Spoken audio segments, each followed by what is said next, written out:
Welcome, ladies and gentlemen, to VIS here, bringing you VIS64, home of the North America Challenger Series. And of course, it is near the end of the second split. We're right in the middle, but we're getting ready for playoffs in the spring season here in 2017. We are excited to be bringing you guys matches, and we are going to be getting into Group B here tonight. So if you guys have been kind of wondering, wait, where's Misfits? Where are some of these other teams from yesterday that didn't play? It's because they're in Group B, and we'll be streaming them soon. I'm here joined by Tasty Bacon and Jaws again, doubleheader, man, as we get ready for the action tonight.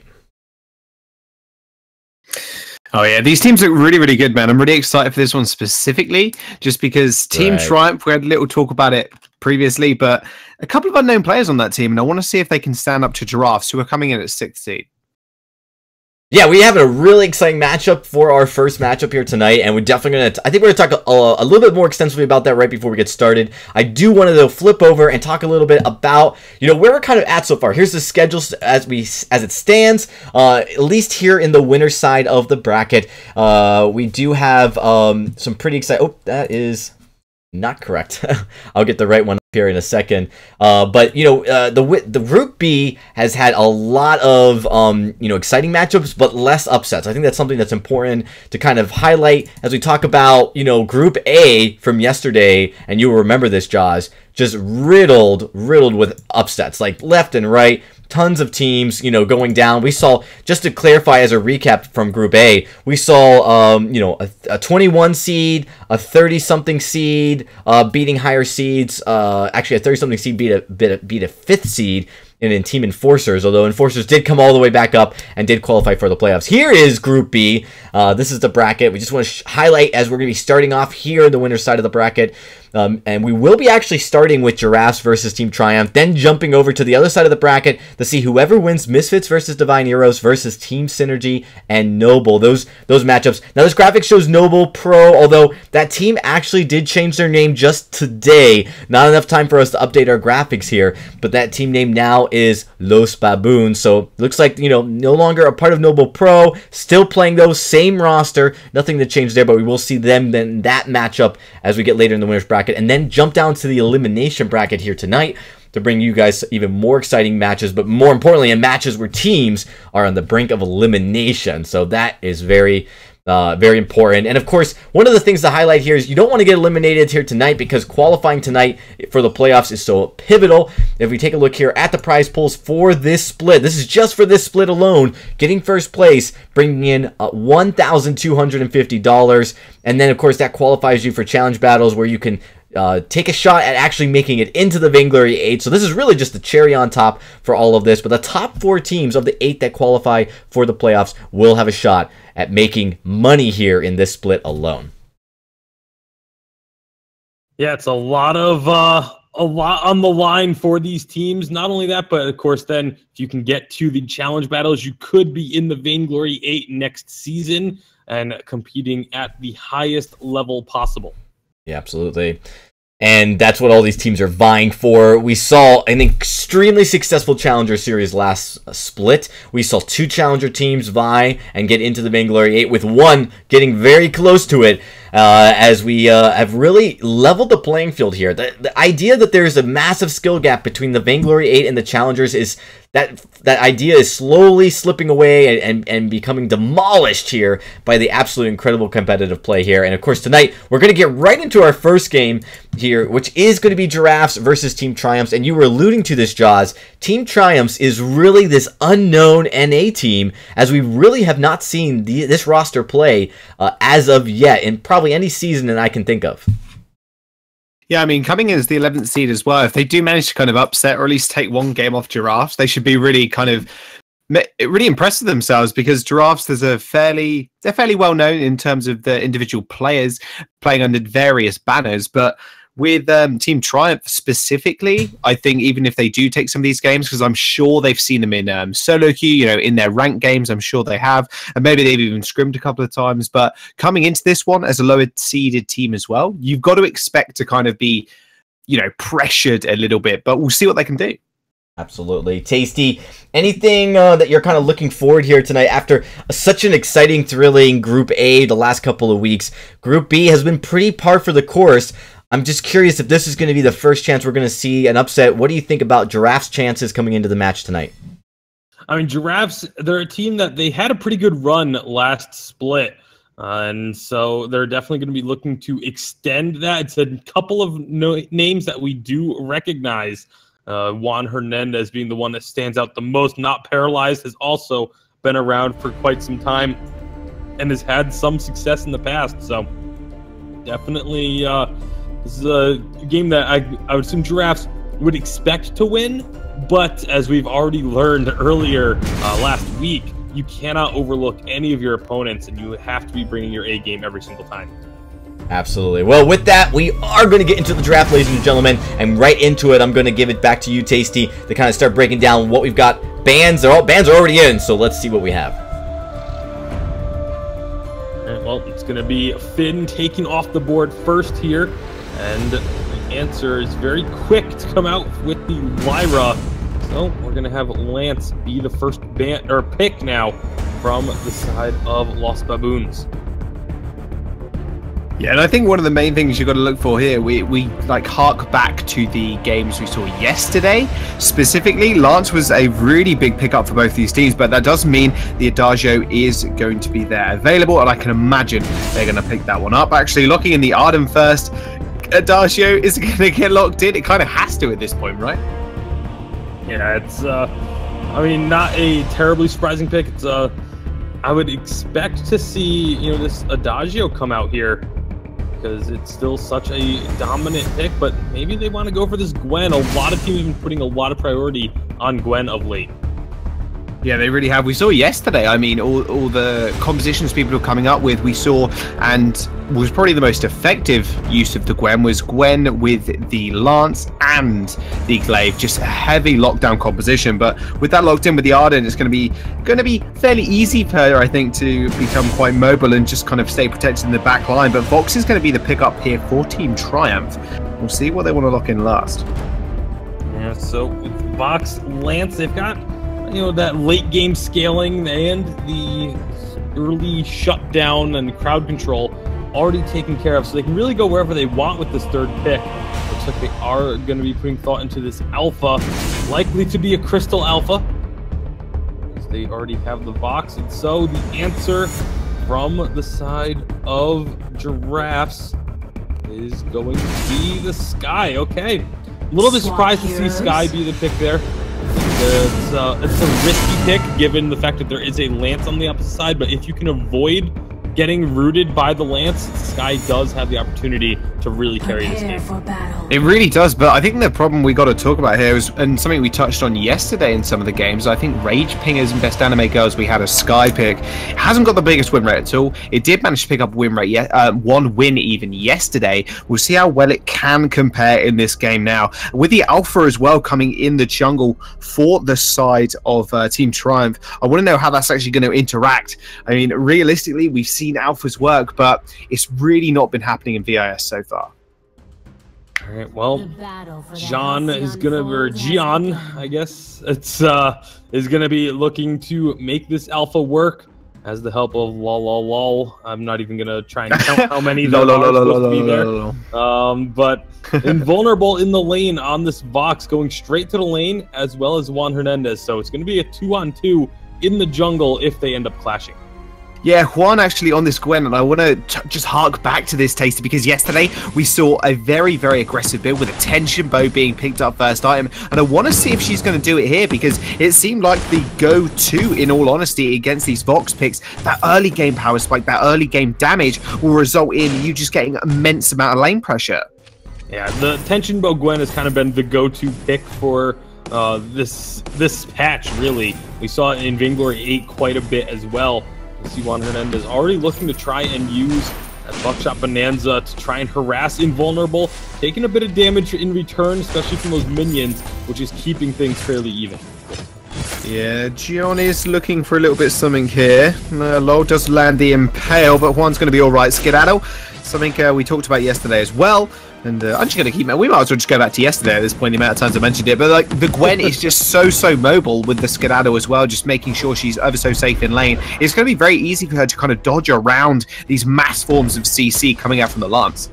Yeah, once that level 2 does come out, but they're going to try and take advantage of her not being level 2. Githium wall. Real good. I mean, that's the thing, right? I mean, you land the Githium wall, but she's going to skedaddle out of there. Yeah, absolutely is. And so, it's just going to continue farming up. Both junglers just staying very safe in their own sides of the map.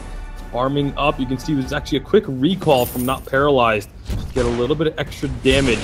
Maybe on this first rotation. See if there is going to be any action in the lane. Here we go. Not Paralyzed joining the fight. He's going to join the fight. He's got 3 crystal bits. It doesn't look like he's actually just going to force them back. Does use the forward barrage. Doesn't really find anything too much. Just jumps forward with the rockets as well, just for an added cherry on top. And that'll be really it. I can't imagine he's going to do all too much. And I think maybe what kind of... Well, I don't think. I mean, what kind of build, Tasty, do you think they're going to go? In fact, I don't think they're going to go a build just yet because Paralyzed is going to get jumped on. Ijon is going to jump in there as well. Forward barrage just to disengage. Not Paralyzed, not being caught up just yet. But that Impale into the Githium wall combo, especially for something like a Sky, like you mentioned earlier, is so devastating if you go down. Absolutely. So, with this initial early game kind of going as a wash, it's not really going to be much of a lead for either team, and so we're just going to kind of revert back to farming again. That's until one of these teams feels that they have a really strong strength. Well, Bradley. Well, I don't know. They're looking like they're looking pretty aggressive right now. Bradley's going to have to back off. They're very close. Lol almost pinned him with the Impale. Did manage to... couldn't get the Githium wall off, wasn't close enough. Did try and go for another Impale there. Onto Juan. Almost falls, actually. Very, very low HP. Sub 20, I think. Paralyzed is going to come in, though. Invulnerable. Might not be so vulnerable as of yet. If he does find himself on the wrong side of the sky. Not Paralyzed. Does jump forward. Lol taking a lot of damage here. Falls Barrage. It's going to finish him off. He was trying to sidestep it there, Tasty, but couldn't manage to get it off. And he will end up going down for first blood. All right, so first blood going over to Giraffes. John gonna try and answer. Bradley, you're in a lot of trouble there, buddy. Ijon is gonna... Gion even is gonna take a turret here. That is really hard to say because the eye is just so tiny. I can't really see it, but it is Gion. He did almost take out Bradley there. He took a turret hit and had to back off. But Tenchi Bow is going to be finished now for Juan, so definitely a power spike they want to act on. Absolutely going to be one they want to try and capitalize with. The tension bow can do so much damage early. With only a little bit of armor on vulnerable, you can see just how much damage that burst is going to be able to do, immediately having to pop a potion. Yeah, literally walks up and goes, okay, buckshot. Oh, 230 damage? No worries, I'll just back off, wait for that to reset. Not too much of an issue for me. It's absolutely ridiculous amount of pressure, because Invulnerable is just going to have such a tough laning phase, but I can imagine we're going to see a Sorrow Blade just to try and pack that punch back. Yeah, that's most likely going to be the case. It's not really much in the air at this point. Even when we first started this patch, it was a lot of question marks in terms of what's going to be the go-to build for Vox. But it's kind of become the Sorrow Blade, a little bit of Lifesteal to go along with it. As opposed to, you know, the Breaking Point Double Monocle we used to see is definitely gone kind of the wayside, as not too many players still look that up. But Giraffes going to put a lot of pressure on this turret. Lance is going to have to be very careful up there, but he just kind of pushed the wave up and say, okay, we're going to go and try and get some control over the jungle, steal away a camp or two, and just look to try and build on this small momentum lead that they have, because they don't have a gold lead, surprisingly enough, despite getting that first blood and all. Still gold is in favor of Team Lost Baboons. Yeah, I mean, Invulnerable was the only one really with a gold lead at this point. A bit of CS up above Juan. But, you know, as the Gwen, your power spikes, you will hit them a lot sooner. You can see they're just absolutely insane amount of damage from the tension bow. So you technically have the advantage in that senses, even if you haven't got the gold lead. Aftershock is going to be completed here for Gion, and he's just going to wander towards the lane. He's level 6, not paralyzed, does a lot of damage with those 4 barrages once more. That tension bow really paying dividends for this Gwen.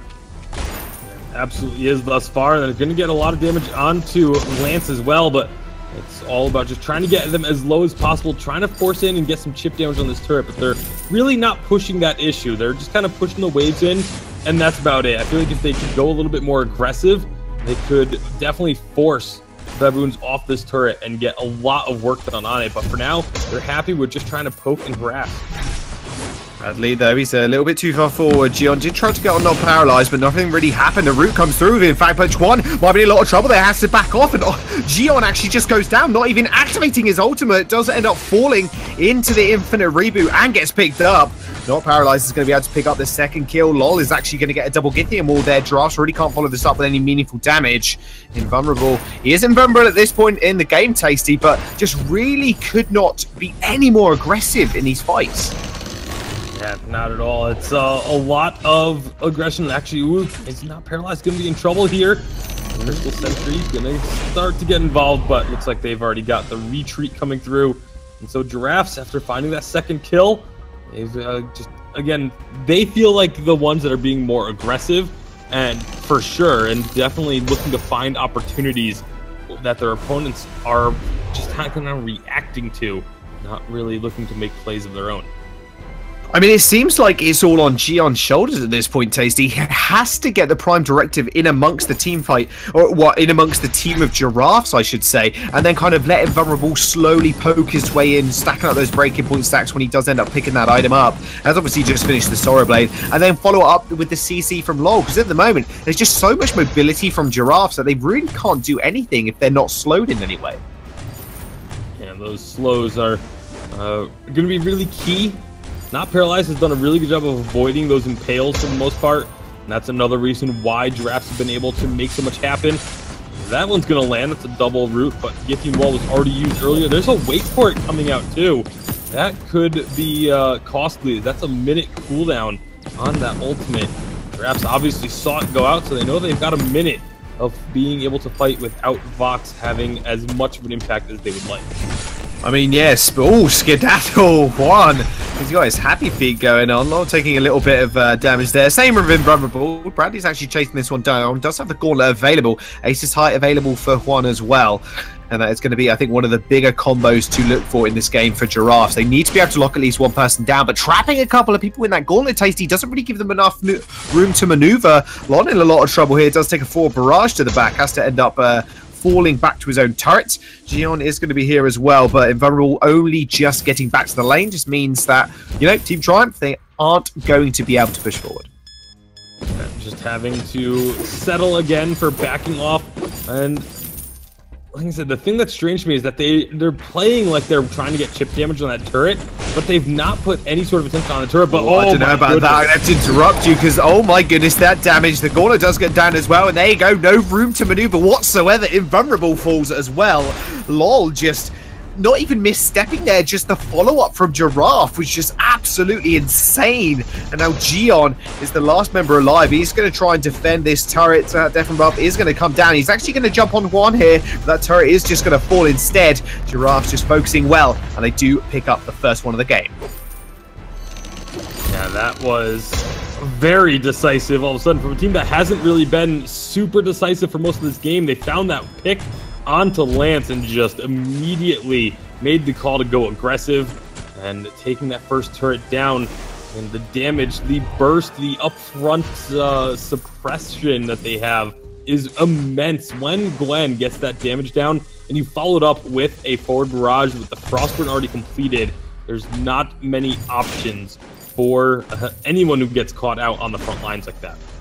Yeah, definitely not. And with the Frostburn as well coming out from not paralyzed, something to keep in mind that when you're running away, if she forward barrages you from behind, you're slowed. And it's very, very easy for Juan to just trade up a lot of that damage, use the buckshot, slow you even more. With the tension bow, just does so much damage and so much work as well, as LOL ends up falling as well. He does use the combat roll. He is going to end up going to fall. Wait for it is going to be used as well for Invulnerable. He's going really aggressive here as Gion is going to be here as well. Prime Directive on Juan, but it's not going to matter at all as Invulnerable is pretty much out of this fight. Termination Protocol is going to get popped.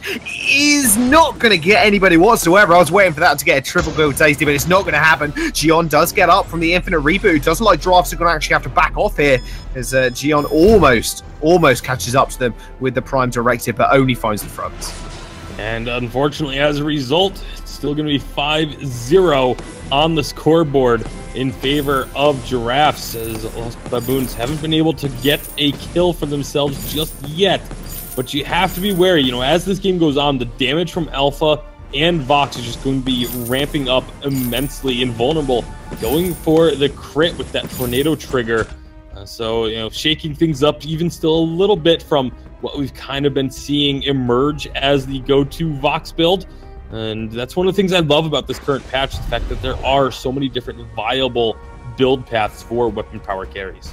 Yeah, something Forecourt mentioned yesterday was the fact that it is extremely exciting in that sense, because it's not just classic double monocle with the breaking point. Although Giraffe may be looking for a little bit of something here. Two-man buckshot coming out from Juan.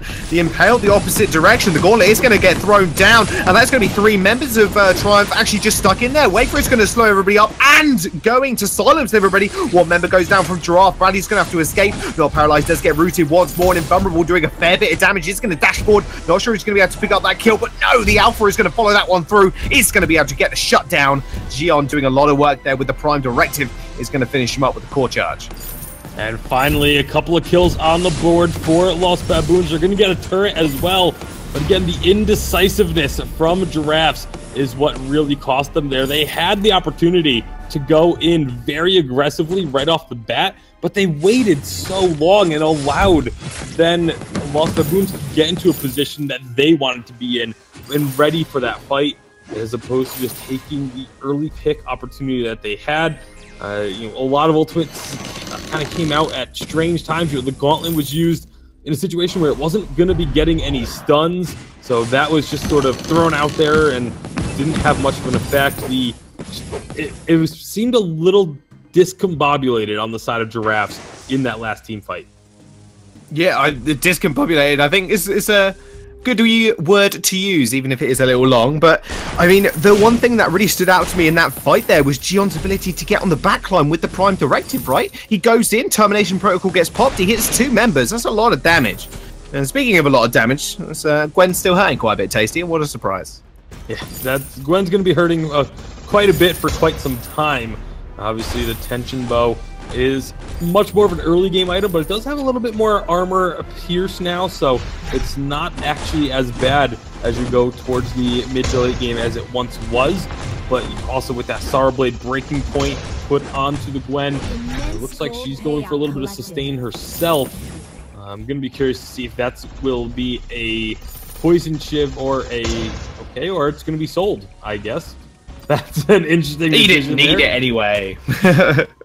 It's just for, you know, just for style points. I'm not really sure he actually does end up saying that one straight up, but Giraffe, bit of an interesting buy up there. I mean, realistically, you're going to lose a bit of cash there, but at the end of the day, it's not going to be, it does not going to mean as much, because you've got a lot of pierce there as well. You're going to be able to pierce through that shielding and armor fairly easily at this point. So, with them now looking to push on, nice Impale. Ooh, nice Impale from Low. Actually gets Bradley as well. That is going to be a massive Prime Directive up to 2 people. Gauntlet does get thrown down. Ace is high as well. It's going to land on Gion. Termination Protocol used as well, just to keep himself alive.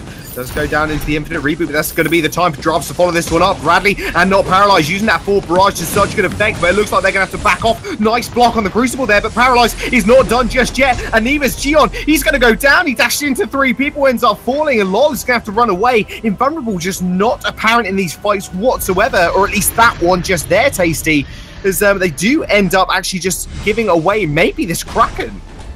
Yeah, that was crucial. Giraffes, I thought they were going to actually be the ones throwing it, because when they re-engaged, Juan Hernandez was nowhere near the team. He was actually going back and picking up a Treant just to get a little bit of regeneration going. I thought that was going to be a big mistake, but they're able to make it work. They find that 1 kill.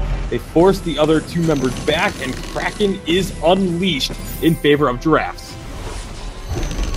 Oh boy, that is going to be a big swing around for them now. I mean, they've only lost 1 fight so far, and what I want to quickly get your opinion on, Tasty, is kind of Invulnerable's positioning in these fights. He had a massive wait for it there, but there just wasn't the follow-up. And where do you think he should actually be kind of waiting to go in? Because the amount of kiting potential Giraffes do have is pretty spectacular. I mean, really, Invulnerable needs to go in once, little after Gion goes in. Like, let Gion go in, take a lot of that upfront damage, but then Vox needs to be right on their tail. A nice Gauntlet this time. Oh boy, nice Gauntlet onto Lol. He does end up falling. Turret falls as well. Not Paralyzed following up with the 4 barrage. Does do a fair bit of damage to it. Invulnerable. Not looking so vulnerable. Well, he's looking rather vulnerable, rather. And they do end up taking the 2nd tier turret here as well, or 3rd tier, I should say. Kraken does march on the base of Team Triumph right now. Giraffe, oh my goodness, where did that down? I looked away for a brief second. Tasty ends up falling. Gion is going to be on the back line here against Juan, but I'm not sure it's going to be enough whatsoever because that Kraken is just taking that turret away. That's going to be Prime Directive into the fight. Termination Protocol used, goes into the Infinite Reboot. LOL does miss the Impale, and I think that's going to be the end of the game as Giraffes, they're looking to just storm this base now. With one not going down all too yet. Oh my goodness, how many shields? I can't even count with one hand. He's going to be able to survive, and that will be Giraffes taking game number 1 in this best of 3 against Team Triumph. Yeah, very close, a much closer game than the scoreboard shows, I feel. There were moments where it looked like Giraffes had the opportunity to just blow this game wide open, but Los Baboons were able to hang on and keep things going, able to win a fight or two in the mid game there, but in the end, the damage coming out of Juan Hernandez and not paralyzed just proved to be too much. No shielding being bought until very late in the game. Gian, the only one of the 2 carries to have the shielding, as they were so focused on Juan Hernandez, not paralyzed, was able to get a lot of damage in at the end, and it ends up in a 9-3 victory for Giraffes.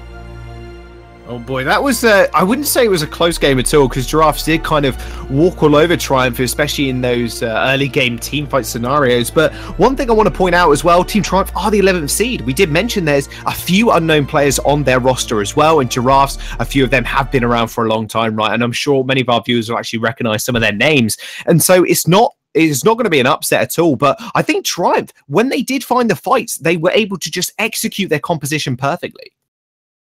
Yeah, absolutely. And a lot of it was about that execution. I mean, we mentioned early on the burst damage and then slowing up that target. If they catch one person out, that was really all they needed. And a lot of the fights that they won were just from catching one person a little bit too far forward. Yeah, it was an interesting game early on. I'd say that one of the challenges they had was Lol on that Lance really struggled with his impales. I mean, he really had the intention to be the aggressor and engage, which you couldn't knock him for that, but he definitely was missing a lot of those impales from time to time, both at the beginning of the game and near the end as well. And that cost them a lot, Tasty. I feel like it was really tough. Like when you're being aggressor, just landing that impale to get that root in place does a little bit of damage, but also it helps your carries identify, all right, here's the hero that I can go after. It's a really key. It's like putting the truth of the tooth on the hero and saying, all right, this is where we're going after. We're going after this guy. It's such an important engagement tool. So when it doesn't land successfully, it puts you behind the 8-ball right off the start, and that's definitely something that I think as we go into the game number 2, I'd really like to see Lowell improve upon his support play to make sure he's ready to help support his team at the initiation of a fight. We're going to take a quick break, everybody, but when we come back, we're going to get into game number 2 in just a few moments. Right now, Giraffe looking poised as they take game 1 and looking to clinch their playoff berth.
Only $14.99.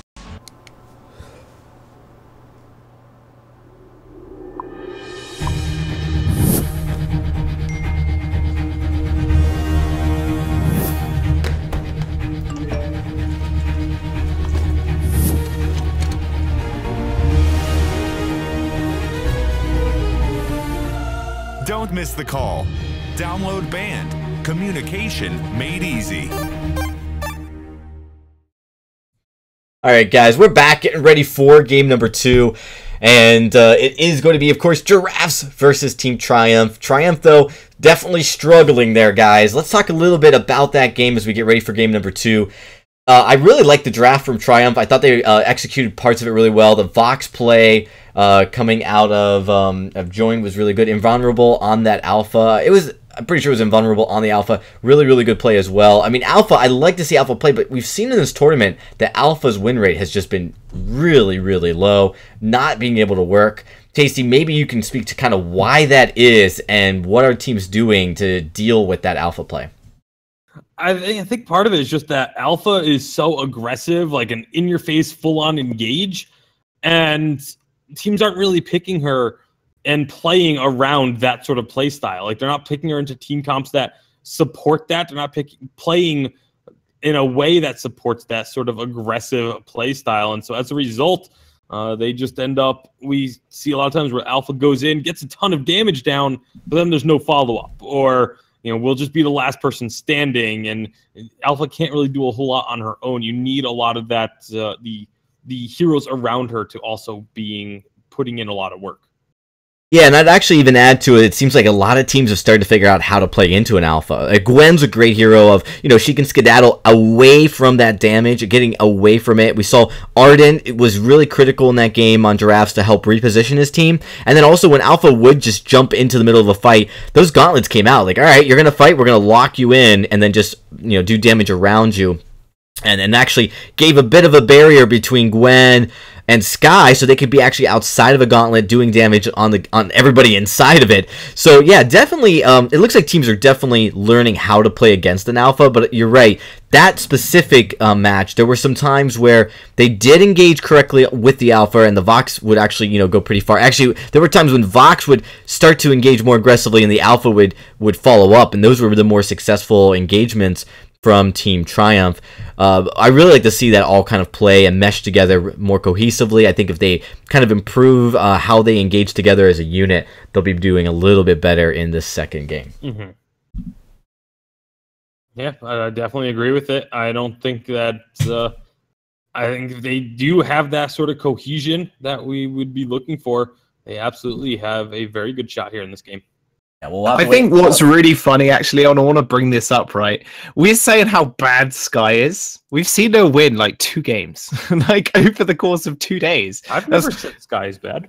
I don't know who's saying it's bad then, because I was definitely saying it was okay. I mean, I liked Skye last patch when she wasn't even being played. I thought Skye was very strong as long as I think Skye's fun, man. The only time I don't like Skye is when she goes to weapon build right now. That one's a lot weaker than Crystal. How about Skye with tension bow? That's the question. Pretty bad. No. Let's not lie here. You could just pick Gwen. But we are into pick and the ban, with the draft phase has begun. Fortress is going to be the ban away from Giraffes. They don't want to play against that one. Something we've seen crop up in VG8 a lot over the last coming weeks. Finn is going to be the ban away for Team Triumph, but Lyra, who was banned away on the side of Giraffes earlier, is going to get picked up in the first round. All right, so with the healer available, it is Giraffes decide to pick that up. See if side of Baboons will decide to pick the other healer in Adagio. Looks like they are going to go ahead and do so. Yeah, let's not lie to ourselves, Tasty here. They was going to get picked up no matter what was going to happen. Although it didn't get picked up last game. No pick or ban of the Adagio. I was very surprised. But, I mean, let's be honest, Giraffes made it work very easily. And I like the Gwen pick here. And I'd like to see maybe a little bit more prioritized on the side of Team Triumph. Just taking that really aggressive early game laner away. They are actually just going to lock in the Lance again for Lol. And to be fair to him, in the team fights, he was very, very good at landing Githian walls and multi-man impales. Yeah, absolutely. There was a lot of those Githian walls and the impales that happened. There just wasn't follow-up from the team as a result. And I think if you have the Adagio, that allows you, once the impale goes through, throw a Gift of Fire on them, and now your team can really try and follow up. It's going to be a Ringo here. That's an interesting pick, given that the Gwen is still available, but obviously expecting this to be perhaps a carry Adagio and not wanting to run the Gwen into that. I mean, the other kind of thought process behind that one, Tasty, I want to get your opinion on it, is that you don't run the Gwen into this Adagio if it's going vastly. It's probably not going to go captain or jungle, let's be fair. But like, if it was a kind of captain role Adagio there, it could easily just sustain against the Gwen. It's another kind of line of thought you could think of. But not paralyzed, is actually going to pick up the Koshka this time. So we are seeing a very, very early game aggressive jungler out of him. Well, Krull is going to be the answer from Los Baboons. I like the Krull into this composition. There's a lot of work it can do. You pick up a Poison Shiv early, that just shuts down so much of what Giraffes are going to be trying. And I feel like as long as this Krull is played properly, this should actually be a Game 2 victory for the side of Los Baboons. Yeah, you are not wrong, and I want to see if they can kind of bring this one back. Remember, they are 11th seed coming in against a 6th seed, so, you know, just going on stats and numbers alone, Giraffe should technically take this as a 2-0, but we'll have to wait and find out. Game number 2 in this best of 3 right now, with Giraffes being ahead already with 1 game. And with Not Paralyzed going on a very, very early game jungler on this Koshka, I want to see what he can do with it there, because Sky, you know, takes a little bit more time to ramp up. Absolutely does, but that's not really going to be part of this one, I don't think. Like, the ramp-up time shouldn't be too much of a factor. Both the Krull and the Koshka can come online fairly early on, depending on how the early game goes. As long as they don't get shut down, it should be okay. Yeah, Invulnerable actually getting a little bit shut out right now, Tasty. It does have to back underneath his turret. Bradley and Juan went very, very aggressive at level 1, just making sure that he has to kind of burn through his healing. They're just going to push this one up without a problem. And this is going to be the problem here for Lol, right? The range advantage is just going to be there for Giraffe. So yet again, they have this lane priority almost consistently. And the Gwen, or sorry, not the Gwen, the Lyra. We got Gwen on the mind right now, but the Lyra definitely is a very aggressive captain, can put a ton of pressure down, both in the lane and in the jungle, as we're seeing here. Yeah, I was about to say, Gion's going to get jumped on here, and Bradley's just going to kind of corner him. Juan is going to meet him on the other side. Oh dear, which one does Gion want to choose? He chooses the cat and gets taken out. Not paralyzed. He's going to be able to pick up first blood. A fantastic collapse from Giraffes. A really nice movement to ensure that the weakness stacks got off of Not Paralyzed before they re-engaged. But looks like Los Baboons, they want to try and answer a little bit of their own. Not Paralyzed, though, will get out of there with the help of Bradley. Yes, he will. He's going to be able to just get out of there without too much of an issue. He's going to get the healing from Bradley as well. That Sigil, just such a valuable skill in these early stages, giving that speed up and the healing respectively. It's very, very, very handy for both jungler and laner alike. One is getting aggressed on here, just getting a little bit pushed in now. Invulnerable actually is a bit more confident in the way he's playing right now in terms of positioning, because he has got Lol there, has hit his level 2 spike in terms of Impale and Githian Wall, so we'll see what they want to do. But I mean, Koshka, with this early stage in the game where she is just so prevalent, Gion is just going to have such a horrible time. Yeah, I mean, as long as Koshka continues to be aggressive, then it should work out. But for Gion in the jungle, just play safe, and it shouldn't have too much of trouble. Just don't, try and go too greedy.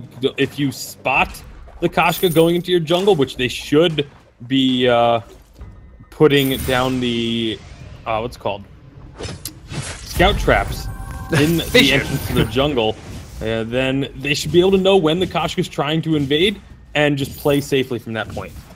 Yeah, we see it all the time. Just a lot of people, obviously mostly the captains, going, not necessarily prioritizing something like a contraption first, but just making sure they're just stocked up on scout traps, they're stocked up on flares, so they can pinpoint exactly where the enemy jungler is, so they don't get any surprise ganks off. Speaking of surprise ganks, though, Invulnerable does get jumped on, Not Paralyzed, doing a fair bit of damage. He's just going to go underneath the turret, does find himself on the wrong side of an Impale, and a Githian Wall almost falls to that last shot. We'll be able to get out of there. Gion is going to just run towards this lane, but a little bit too late. Team Triumph do sacrifice another kill over to Giraffes. Yeah, I do need to give an apology to Team Triumph. I've been calling them Los Baboons this whole time. We had a discussion before we went live about the Noble Pro renaming to Los Baboons, and it just sort of got stuck in my head. And for some reason, I thought we were casting that game. So that is, I thought this was the former Noble lineup, but it is quite obviously not. And so my apologies to Team Triumph and to all the viewers out there who were wondering what the hell I was saying. Yeah, they were like, hang on a minute. Something doesn't add up. And something doesn't add up, Gion. Yeah, he's getting a scratch or two. And Not Paralyzed is going to be able to back off. Just consistently stealing away these fronts as well. He's going to hit level 6 very, very soon. A couple more camps and he'll be at that point. And Gion, he's not there. He's level 5. He's about halfway until the next level. And level 6 is going to be so key for their engages.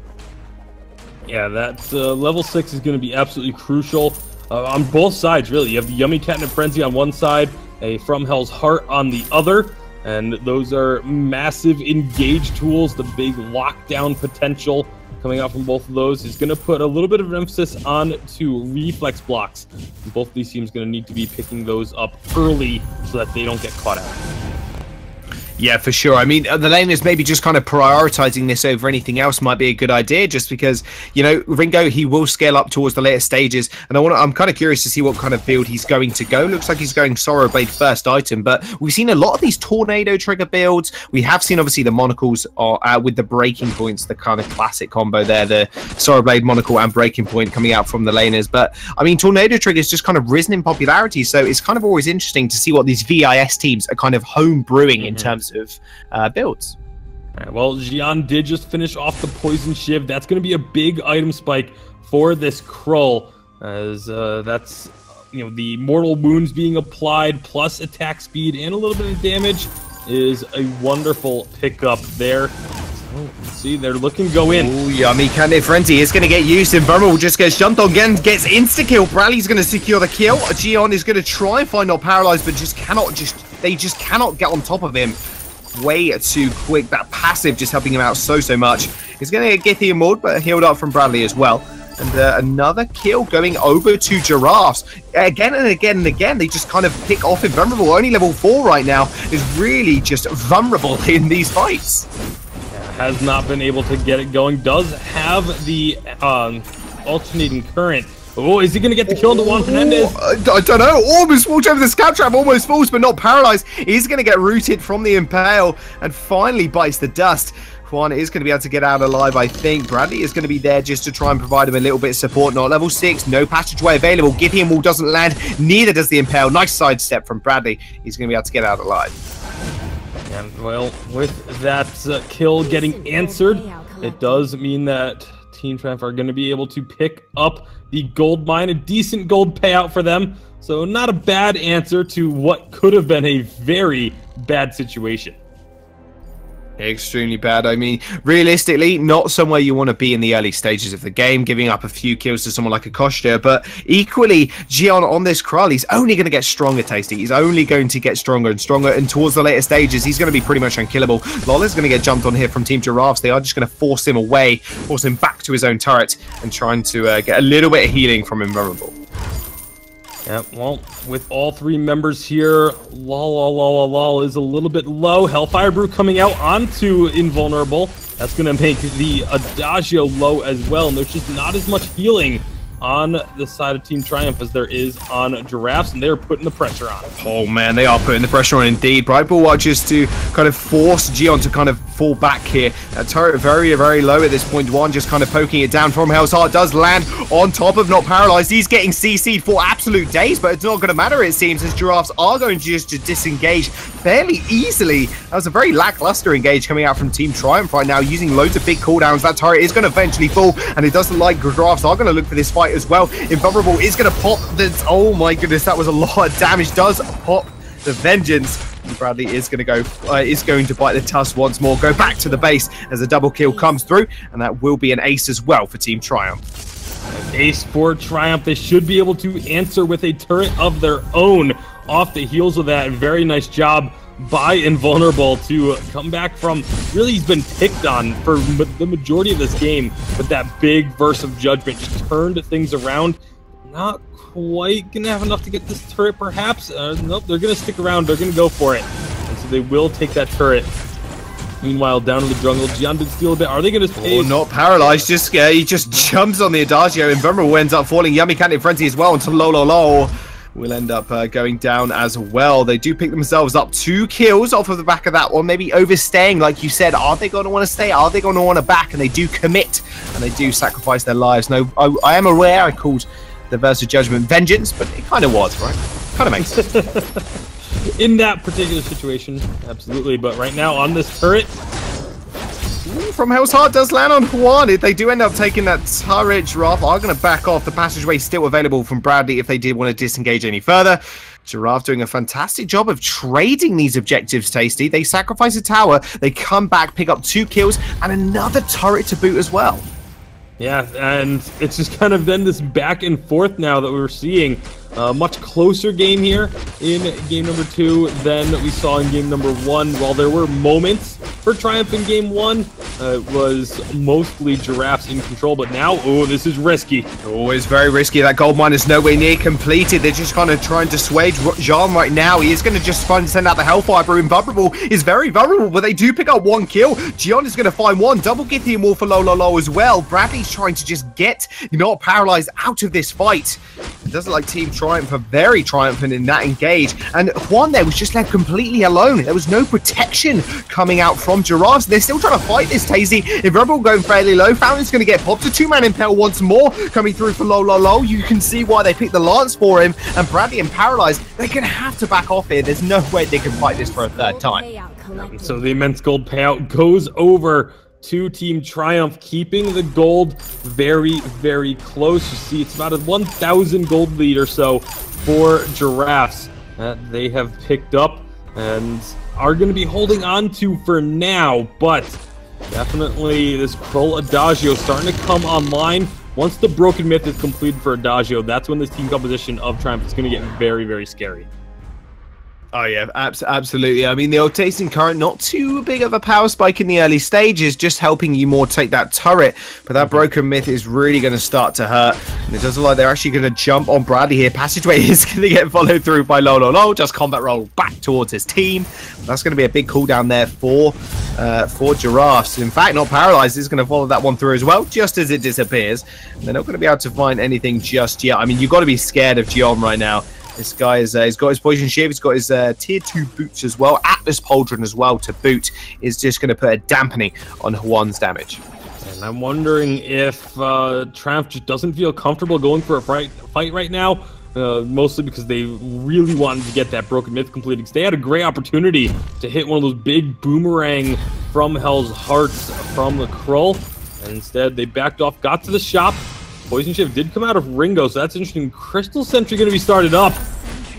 They do end up, they do end up getting that one pretty much for free. Giraffe's kind of walking out on this out of the jungle of Team Triumph scot-free and without too much of a pinch coming out from Team Triumph. I'm kind of confused there. I mean, you're looking at Giraffe's composition right now, and you're looking and you're saying to yourself, right, so we got the Koshka for the early game, we've got this Ringo for late, we have Lyra to kind of sustain us through these team fights, provide a lot of utility, but we're starting to get into the late game, Tasty, and Triumph are just going to start taking this one over. They should, at least. As long as their positioning stays on point, as long as they fight as a unit and look for the fights where they can win them. My concern with Triumph is they haven't been looking for fights in situations where they've had opportunities. They've just kind of let those opportunities go by the wayside. Is there going to be potentially looking for one here? Nope, looks like they want to just back off again and just get this lane farmed up.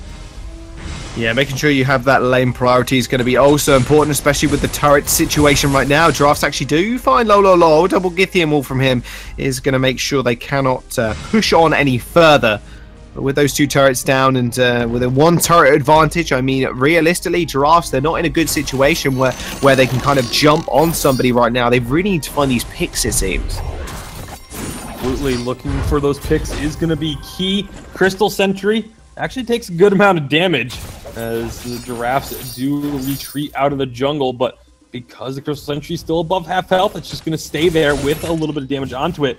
Here's another opportunity perhaps for Triumph to go in, but they're waiting a long time. They are waiting a long time, and they're taking a lot of poke damage for it as well. Bradley's going to go really well, get Scythian walled away. Fountain gets popped as well, but not paralyzed. This is going to follow this to 1-up. Versus Judgment comes down, doesn't hit anybody, but a 2-man Impale comes through, and he's going to sacrifice his own life. Not paralyzed, picking up 1, but Bradley is going to passageway out. Yummy Catnip Frenzy on the back line is going to take care of Invulnerable, and now it's all up to Gian. He finds 1. Bradley's going to go down as well, I'm sure. Brightball wants to slow him up. He follows that up with a double kill, and it doesn't look like Not Paralyzed is going to be able to get out alive. Does end up getting the recall, but this is the problem, Stacey, and I was scared of this, and so should Giraffes. Ijon is just getting so strong.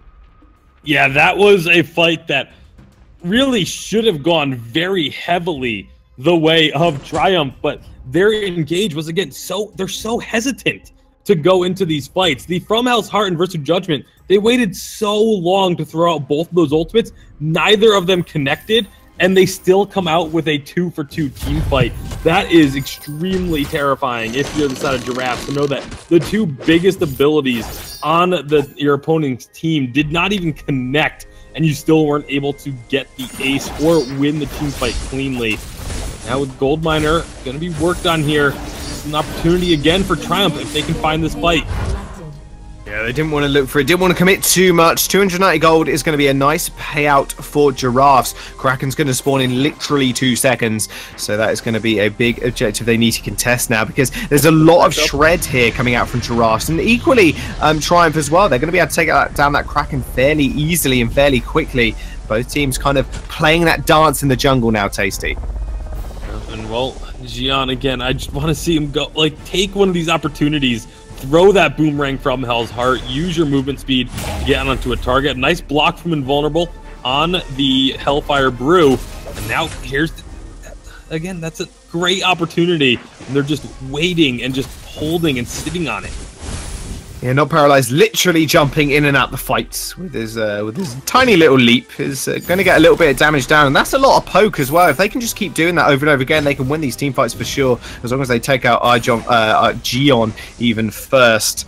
Giraffes once more, they're playing this little dance here. They will want to go for something. There's going to be Infusion actually picked up for Gian on the back line there, but 2-man route from Hell's Heart on the third as well. This is going to be really big. Invulnerable's coming through with the damage, but so is Ijon, or Gian even. I keep calling him Ijon. So close, Casey, so close. Not Paralyzed is going to get stunned up against the wall. Another Impale does land. Gian in the back line once more, just shredding through people. Passageway to safety, but he's not going to be safe for long, as Team Triumph are going to chase him down.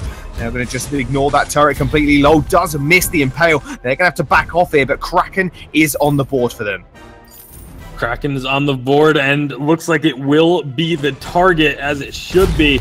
And again, when the side of Triumph gets their ultimate to win, when they engage onto the side of Giraffes, they win these fights. It's that simple. As long as they're the ones that look for the fight, when they pull the trigger, they have so much damage over their opponents. And that time they're able to make it work. A nice Impale from Lol set everything up.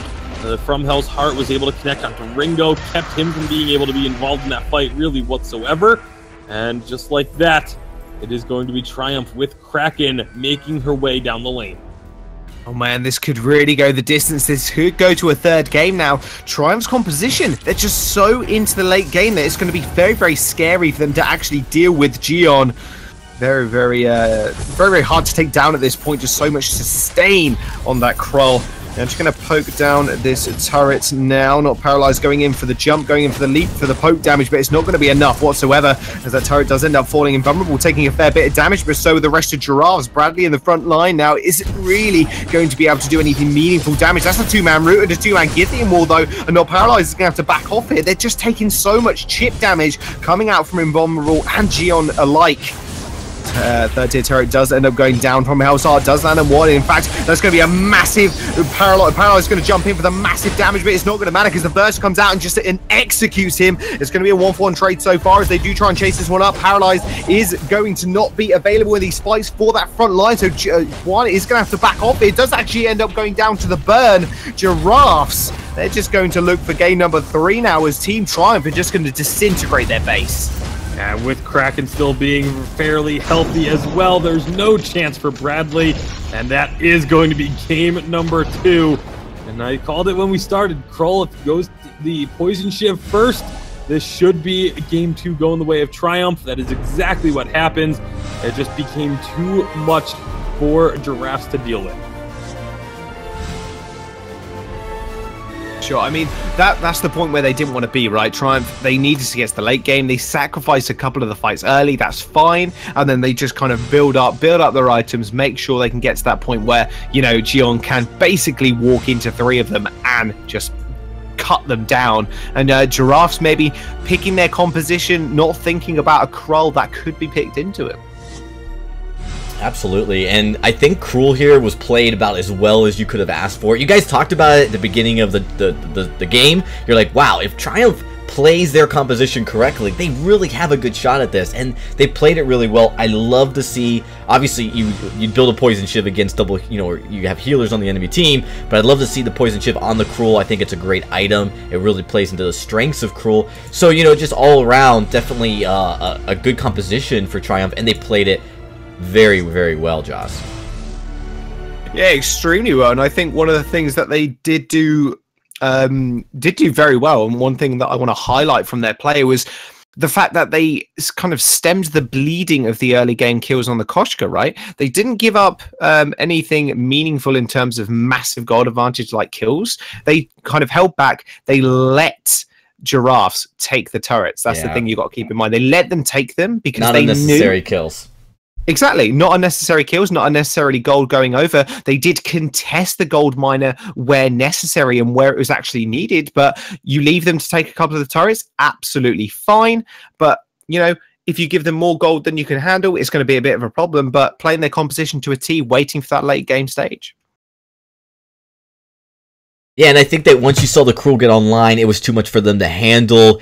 And even with the Lyra, the late game heal just wasn't enough, and it really played very well. What I will say though is that there still was so many areas where Team Triumph needed to improve on their engagement, but they played better this game. This game was when they all went in very cohesively, and I liked how the Gian played the Cruel versus the Alpha. The Alpha, he had to dive in more, so with the Cruel, because he had to run in versus, you know, just jump in with the Prime Directive, it looks a little different, but it played out a little differently, where he's not forced into the fight once he is. He can actually, like, hesitate, say, oh, you know, my rest of my team's not here, I can go in a little bit slower, and it definitely seemed to play better for this team, you know, not jumping all the way into the fight, maybe turret diving even, maybe just being more cautious on how you approach your engagement, but doing it together as a team played into it as well. Giraffe, they looked so good in game 1, but this game they definitely started to show some of their weaknesses, and they need to clean that up, especially in the draft here.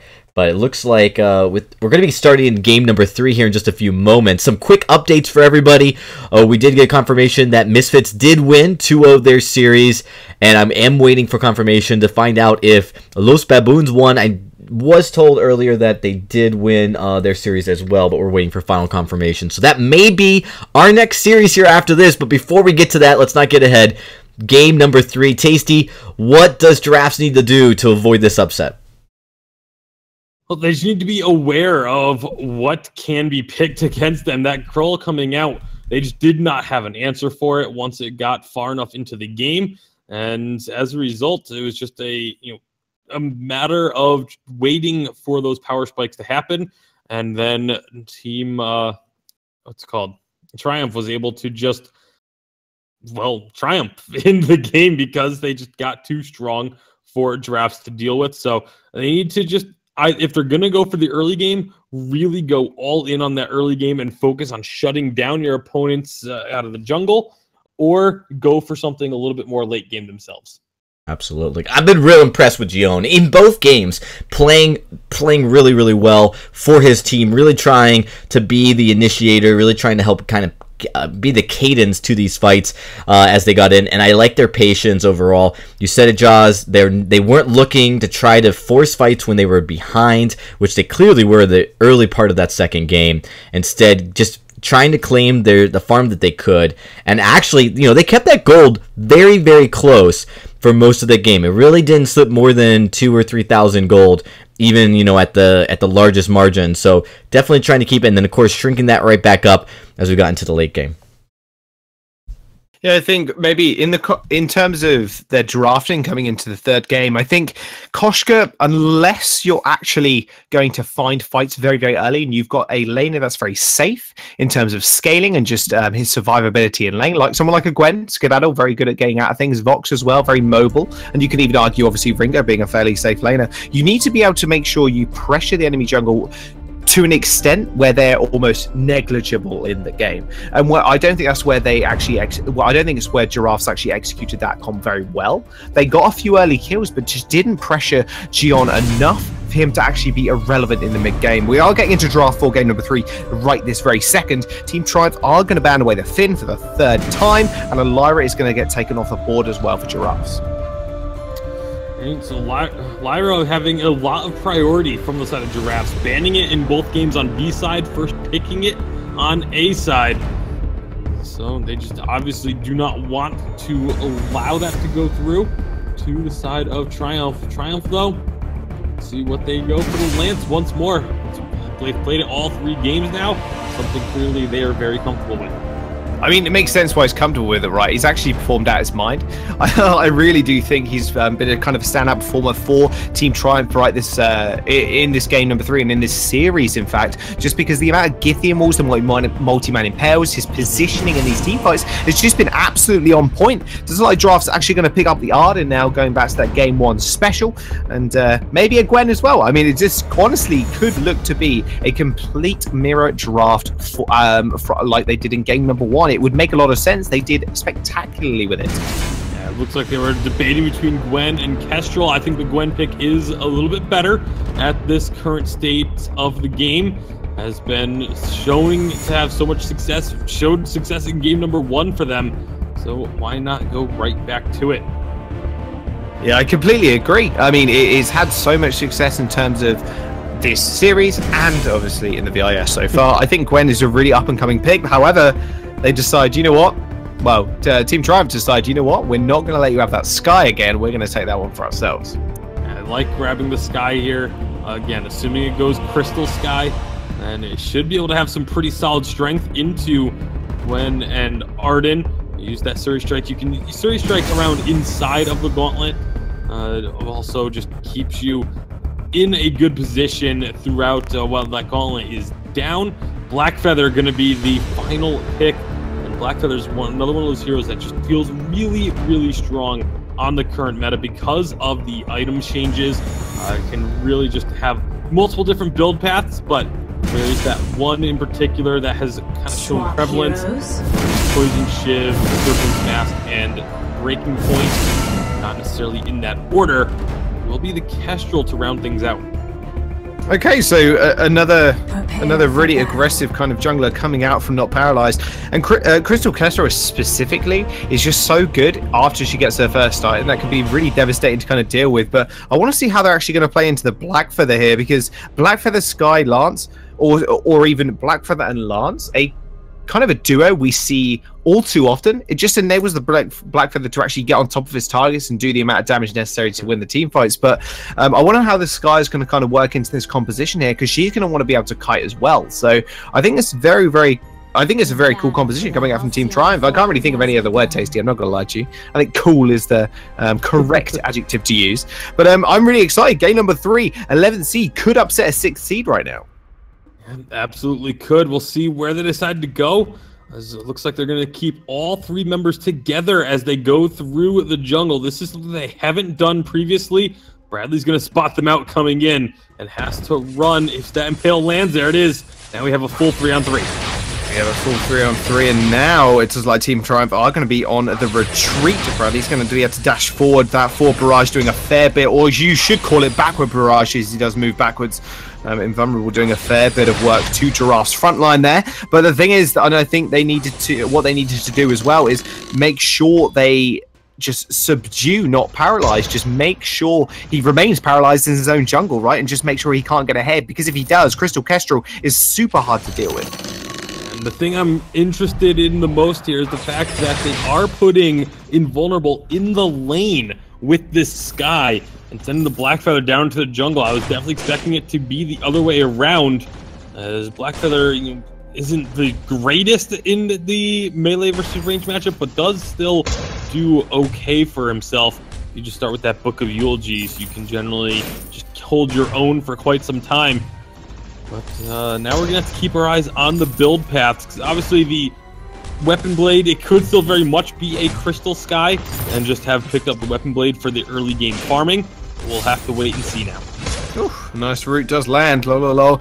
It's been top notch with these routes thus far, and yeah, you're completely correct. I mean, that's what we're used to seeing. Although it is normally flipped, it is normally Crystal in the jungle and Weapon Power in the lane. But double Weapon Power would be a little bit interesting from Team Triumph. I think maybe splitting your damage up as you always see in the classic 3v3s, or well, just team games. I don't know why I said 3v3s. Is something you definitely want to do. If you go double Crystal, double Weapon Power, very easy for the enemy team to itemize. I mean, Bradley has been another standout star. Honestly, he had some fantastic gauntlets in game number 1. I want to see him kind of replicate that in game number 3. That's going to be the key, as Lol takes a good chunk of damage off that missed impale. That risk-reward type gameplay from Lance. If you don't hit those impales, you are just going to be very vulnerable for a little bit. Not paralyzed, rotating on up now as well. Here comes some glimmer shots. Yeah, I like that positioning coming out from not paralyzed, but that's going to be a triple Githy and wall from Lol. Does go very, very low. One more tag and he would have gone down, not paralyzed, maybe looking for something here. But Lol is the wiser. He had to get away, but he's actually going to find himself Gion there. And the Crystal Kestrel does a lot of damage in the early game. Doesn't have enough energy to kind of follow this one up, though. So she's just going to have to satisfy with the fronts of Team Triumph's jungle. Stealing away at one camp, but there's no sentry, so can continue to go aggressively. Ooh, Gion going fairly low. Lolo was going to find him. Double Githy and no real damage to follow that one up. That Glimmer Shot does go a little bit wide. It doesn't roll off to the sidelines here as well. That Trient is going to go over to not paralyzed. So once more, stealing away some of this jungle, especially away from someone like a Blackfeather, is going to be so important for their key to success. They were able to take away two of the two Treants, Giraffes were, but the double camps did both go to Gion. Ancient Treant also going over to Giraffes. So they will have a slight edge in terms of the gold here in the first few minutes, but it will be very slight. Yeah, extremely slight. It's not going to matter all too much. And I spoke about it last game about how the gold differentials don't really matter in terms of Gwen, because that tension bow is probably going to be the first pickup, and it just does so much work. And gold really kind of negligible when you've got a completed tier 3 item over your opponent who has maybe 2 tier 2s, 2 components in towards that tier 3. Something important to keep in mind. Another important thing to keep in mind, Tasty, is, do you know what it is? It's Gwen's skin. I love that skin so much. It's one of my favorites. I'm not going to lie, it's one of my favorite. The gangster skins, they're awesome. This is Spaz 12. How could you not like it? It is a great skin, but I think more important is the fact that it is a Crystal Sky coming out of the lane. So Invulnerable has gone for that route. Oh, what an impale! Oh boy, an impale followed up with all the CC to deal with, and that will be first blood. He's going to go over to Gion. He's going to have a little bit extra gold now in his back pocket, and this Blackfeather can surely get rolling. Yeah, absolutely. I'm going to be interested to see what the build path is for the Blackfeather, what the build order is. Again, I expect to see it be a Serpent's Mask, Breaking Point, Poison Shiv. Oh, another impale does land. One in a lot of trouble there. Bradley is going to be up with the shielding just to make sure one doesn't go down. Does use the Vanguard to help and make sure she gets out alive, but that was very, very close. Lol, once more, man, he is just popping off with these impales, but big items now coming through for both sides. Yeah, it's going to be the Tension Bow completed for Juan Hernandez, but on the other side, Invulnerable did complete the Frostburn, so both will have a tier 3 item. Juan Hernandez just has a lot more of the tier 2s ready to go as well. The Frostburn also completed for not paralyzed, so just about everyone is getting to their first tier 3 item power spike. Gion hasn't quite got there yet, but he has the gold for it. Just needs to find his time to get to the shop. Oh my goodness. Tension bow and the buckshot just does an absolute ton of work. He has to shop straight off of that and decides, yeah, I'm not sticking around any longer. Like you said, has picked up the Serpent's Mask, had the gold for it in his pocket, just had to make sure he made the return. But that's going to be a lot of damage now onto Triumph's turret. It's going to be very, very important for Giraffes. As soon as they siege that one and break it, not paralyzed is going to be very much free to wander around Triumph's jungle. Gian trying to get involved. They might be looking for a little something. Double Impel comes through and a double Githian wall as well. Gian finds one kill onto the Gwen. And now Bradley is trying to escape. Not level 6. Can't use the gauntlet. Does get double killed. And that will be another one on the board for Gian. Does manage to get out alive as well. Not paralyzed. The only member left standing for Giraffe is going to have to fend off the rest of them from this turret. What a sudden burst of aggression coming out of, oh my goodness. Oh my god, wow, that Surrey strike was a little questionable, jumping straight into not paralyzed lap. Impel comes through. Oh, that's a lot of damage. Githian will be able to follow up the kill. One more auto. One is going to follow this one up as well, as Lolo is going to fall. One more auto will do it. Boom, ends up going down directly to the base. Do not pass go, do not collect 200 gold. And Juan will pick up 200 gold for himself. That was over-aggression from both Invulnerable and Lol. But now, Gian back. Gian's the one with all the kills. They're just going to be focusing on clearing out these minions. Yeah, he's going to make sure that turret does stand for at least another couple of minutes. It is very, very low at this current point, and that's going to be a big problem because Not Paralyzed is so good at stealthing this one up. Ace is high, lands. Oh, I didn't even see. There was just red in that health bar, Tasty. There was nothing else. There was no HP to be had. Does end up getting taken out, and that's the power of the Gwen. With a laner with that much CC in the kit, you have to be so careful because, as well, Not Paralyzed with the active camo could be anywhere at any time. Yeah, with it being the Crystal Kestrel, the duration on the active camos is immense, and Giraffe just looking to use that burst of damage, like we just saw, just instantly deleting their target. And when you have Tension Bow plus the passive of Gwen plus these crystal power glimmer shots coming out, it's going to be very easy for them to, if they can catch a target, just delete them that quickly. Look at that, Invulnerable losing so much health off of one attack. Yeah, literally one attack. Like that's not even an understatement. It was one tension bow with a buckshot, and it's about a third of his HP just down the drain.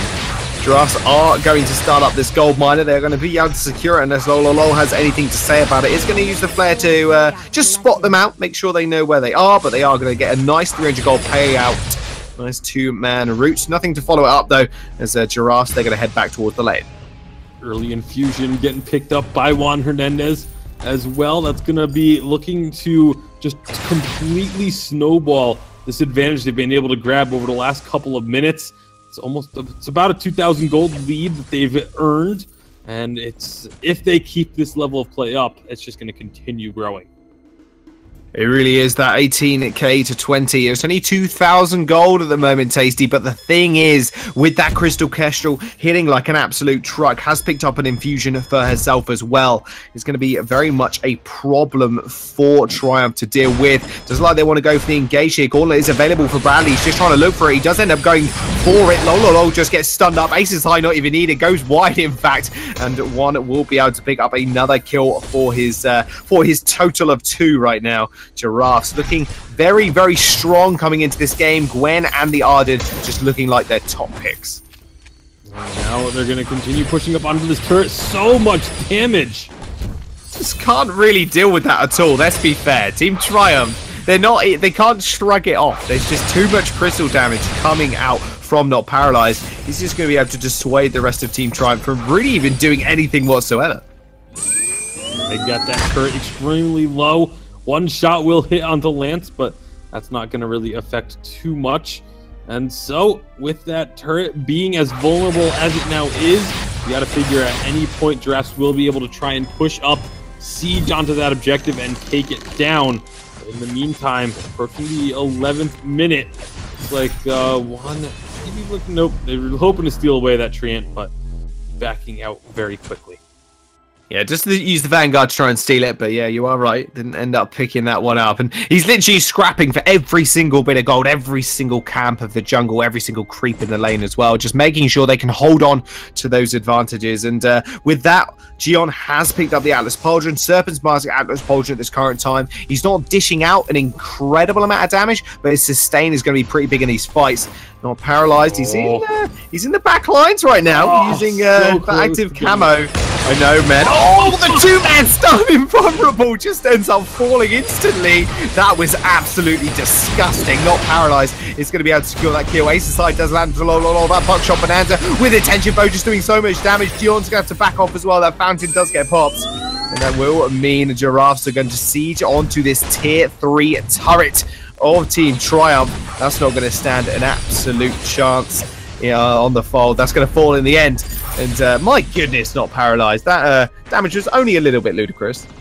And that is why I've always felt one of the most underrated things is lane scout traps. Especially if you're up against a Crystal Kestrel, you need to know when a play like that is being attempted.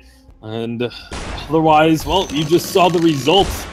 Invulnerable was just absolutely deleted by Kestrel just putting down an active camo way back and just walking up stealth and putting it right down underneath them and saying, okay, cool, you move a little bit, you're going to be on this new active camo trap and just get absolutely destroyed. Yeah, it did not look pretty whatsoever. Again, it was just a full red health bar. It just disappeared before our very eyes, and there was nothing more to be said about it, really. Invulnerable, I mean, he's got the damage items now. He's got the Frostburn. He's got the Broken Myth. This is the point in the game where he needs to be just, obviously, a little bit more careful, but in these fights, just kiting away, stacking up that Broken Myth, just being able to get those death from above off. But at the moment, like we always mention with these Kestrel picks, if they get ahead in the early game, Tasty, they can just run away with the entire game. Nope, here we go again. Nope, not going to be able to get a stun this time around. Still some good damage getting traded back and forth. Oh, Ace's High does go a little bit wide. They do find somebody. Not paralyzed. Doesn't really want to fight this all too yet. Does end up using the boots to get away. One shot, one kill. Everybody on Team Triumph is going to avoid that one. Stealth is been activated from Not Paralyzed. That's going to be another big stun there. Another big impale. The root comes through. The gauntlet comes down as well. Stunning up too. This is going to be big. Gion falls instantly there as they do finish him up with the buckshot. One is going to be able to follow these kills up if they really want to with that skedaddle. Not Paralyzed going in as well. Does get Githian walled. Low is going to be able to back off here. And Vulnerable does get the tree end, getting a little bit of healing, but they don't notice one. He's in the back line. That's going to be a lot of damage from the buckshot, but they do manage to find a kill onto Bradley. He is going to fall, but it's not going to matter at all as Giraffes are going to be able to get the ace only just as Gion does end up spawning. They take down the Crystal Sentry as well with them, and that's Giraffes securing yet another nice team fight. Yeah, very, very close to not getting that ace, but it does come through. That's going to get them just a few ace buff minions, not too much. It shouldn't be enough to really make much of an impact there, but that turret being gone, the sentry losing one of its lives. We approach the 15-minute mark. Kraken's going to be spawning here very shortly. Like Giraffes are going to go ahead and grab this gold mine, and this will be the last gold payout of the game. Yes, it will. And 300. What a nice gold payout to end that one. Nice bit of extra cash in their back pockets each. But the thing is, right now, Team Triumph, I think the question, on everybody's lips right now, Tasty, is what can they really do to get back in this fight? Or in this game, even, sorry. I mean, Vision's going to be key, but it's going to be very, very difficult. They're so far behind in terms of items completed. You look at the laners, you've got 2 tier 3s on Invulnerable. There's 4 tier 3 items on Juan Hernandez. It's just similar situations across the board. Here we go. They are finding one. Bradley's going to use the Vanguard to get back to the rest of his team. That's a lot of damage coming out from Not Paralyzed. The Gauntlet goes down just to make sure Team Triumph can't find anything. But oh my goodness, one shot, one kill mixed with the buckshots is going to find one. One is in the back line as well. Low is just getting surrounded. Impale lands onto one, but Giraffes are going to follow this one up. They're going to sit their long neck out of this bush and going to be able to pick up the skill onto low in the end. Giraffes are going to just push forward now as Team Triumph. They're trying to get a recall. The active camo is going to be able to spot out Invulnerable. One more shot will do it. Ends up going down. Ace comes through for Giraffes. I think they're just going to set their sights on the Kraken. That is exactly what they're going to do, and why not? The ace did come through once more, so even though Gion did just spawn, they have to spend all of their attention taking out these ace buff minions before they get onto those crystal turrets. Kraken unleashed, and Giraffes, the level of burst, the lead that they have is just massive, and it is showing up in every single one of these fights. I mean, the big thing to point out there in the team fight was Bradley didn't even get a gauntlet down where it stunned anybody. It merely zoned the rest of Team Triumph off the fight and off the engagement. That then it was an easy rinse and repeat and rinse and reset for Giraffe to kind of re-engage with the active camo and the long range poke ability from One and Not Paralyzed. And speaking about poking, Not Paralyzed is dashing in there. He finds One and Bumble is going to be able to escape for now, but it doesn't matter because Gion's actually in the front line there. Does get stunned up by the gauntlet and falls, and low is gonna almost fall, almost blocks it, but no, the one shot one kill comes out, does take out Invulnerable. Kraken's going to be knocking on the base. Giraffes are going to take this series to 2-1. Juan Hernandez with the taunting right in front of the Sanctuary, but this will be game number 3 going to Giraffes. They got an early lead and just never looked back. Again, you can see the item disparities across the board in every single position. That was just such a strong performance from the side of Giraffes to keep themselves in the winner's bracket. What an absolutely fantastic composition, played out just kind of perfectly there, getting the Kestrel ahead in the early stages and then following it up with the damage coming out from Juan and Bradley as well, playing out his mind with the gauntlets. I think just the positioning of them just absolutely fantastic, and they just made sure that that Gion could not get into these games like he did on the Kroll in game number 2.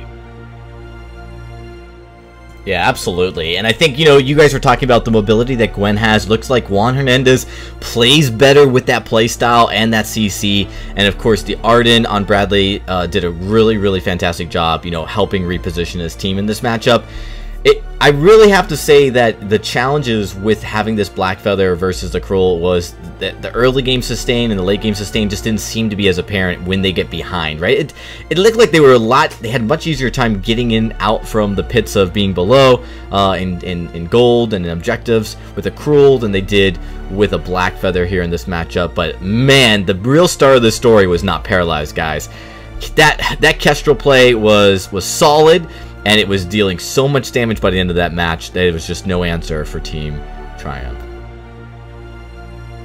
Yeah, absolutely zero answer. And one thing I want to kind of put out on the table, Tasty, is the fact that Giraffes played their composition in game number 1 and game number 2 very, very well. It's just, why pick up so differently in game number 2?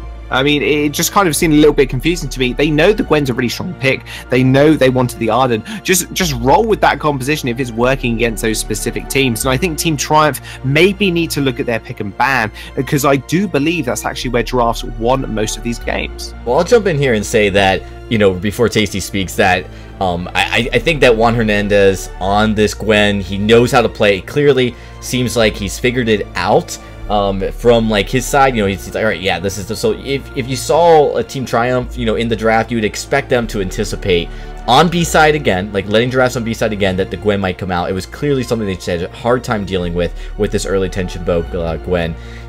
But I think that they just really, like, going with this Crystal Sky in the lane was not the right call, and it really made it very difficult to actually go head-to-head with the Gwen, because the Gwen's going to be dealing, you know, a lot of burst damage as well, but still has sustain versus that Crystal Sky that, you know, early on is going to actually struggle with it, and we saw that exactly play out. They really need to kind of counter, you know, mesh their laner appropriately with the enemy laner that they were going to be going head-to-head with. Maybe they felt like the Crystal Sky was that answer, but I think we found out, you know, through this match, it was not. Yeah, I mean, the Sky pick going into the jungle I think is fair enough, but coming up into the lane, like you said, I just don't think it was really there, especially against someone like a Gwen. You need that Sky to scale up at the end of the day. That's where you need it to be. Scaling Sky just on that crystal power. As soon as you hit the Frostburn power spike, you can obviously just pick and choose your fights, because it's very easy for her to get in and out with her mobility.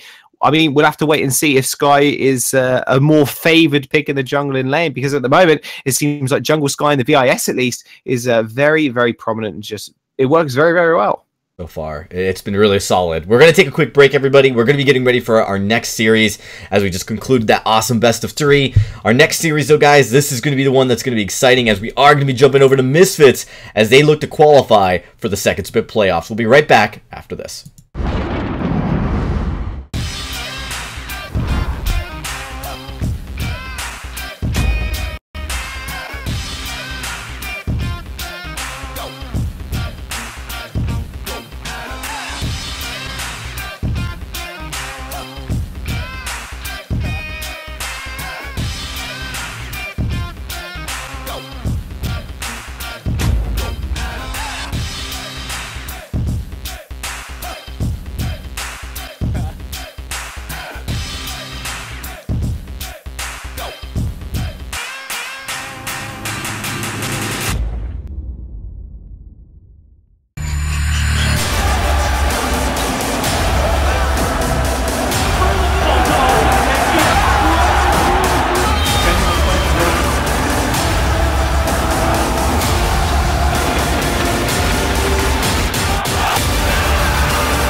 14.99.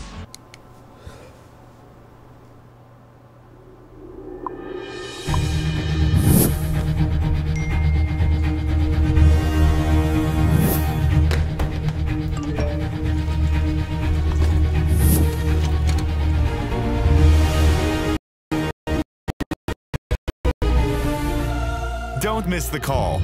Download Band. Communication made easy.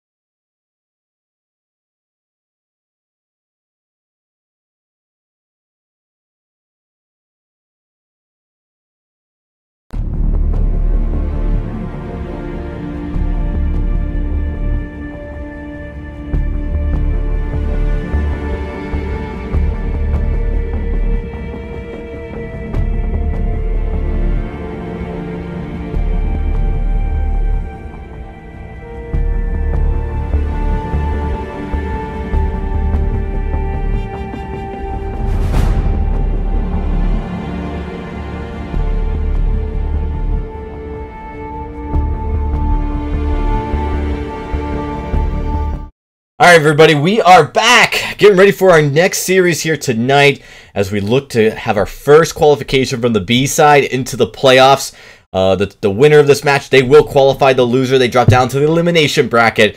And we still have, of course, a lot of games going on down there right now. But we're still up here in the winner's bracket. And we, of course, have... I think this is probably going to be one of the more exciting games here tonight, guys.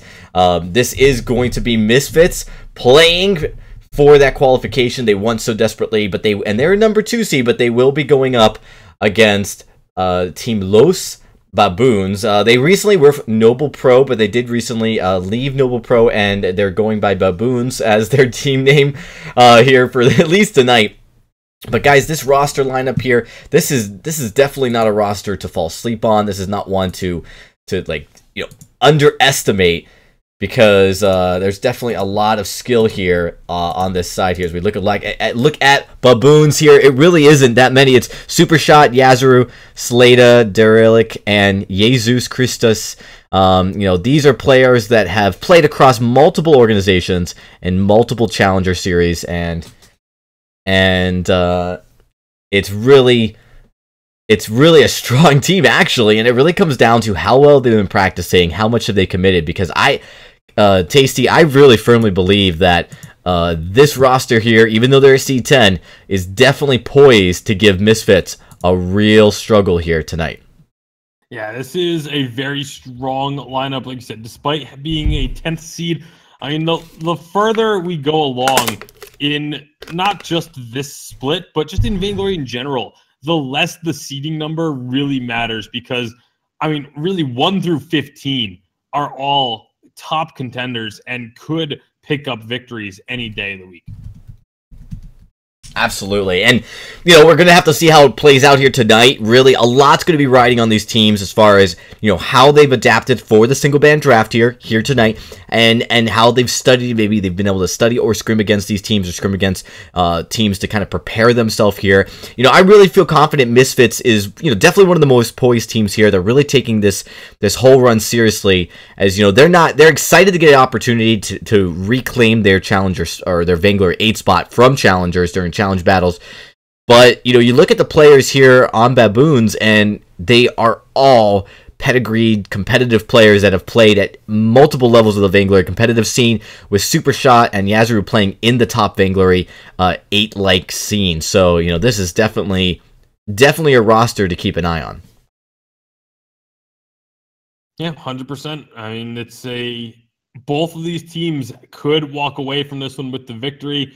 And as you mentioned, it will be the winner of this getting into the playoffs for VIS, and being one of those top 8 teams, having that much of an easier path towards the challenge battles. If you win this game, I believe it's just one more victory that you need to guarantee yourself a spot in the challenge battles.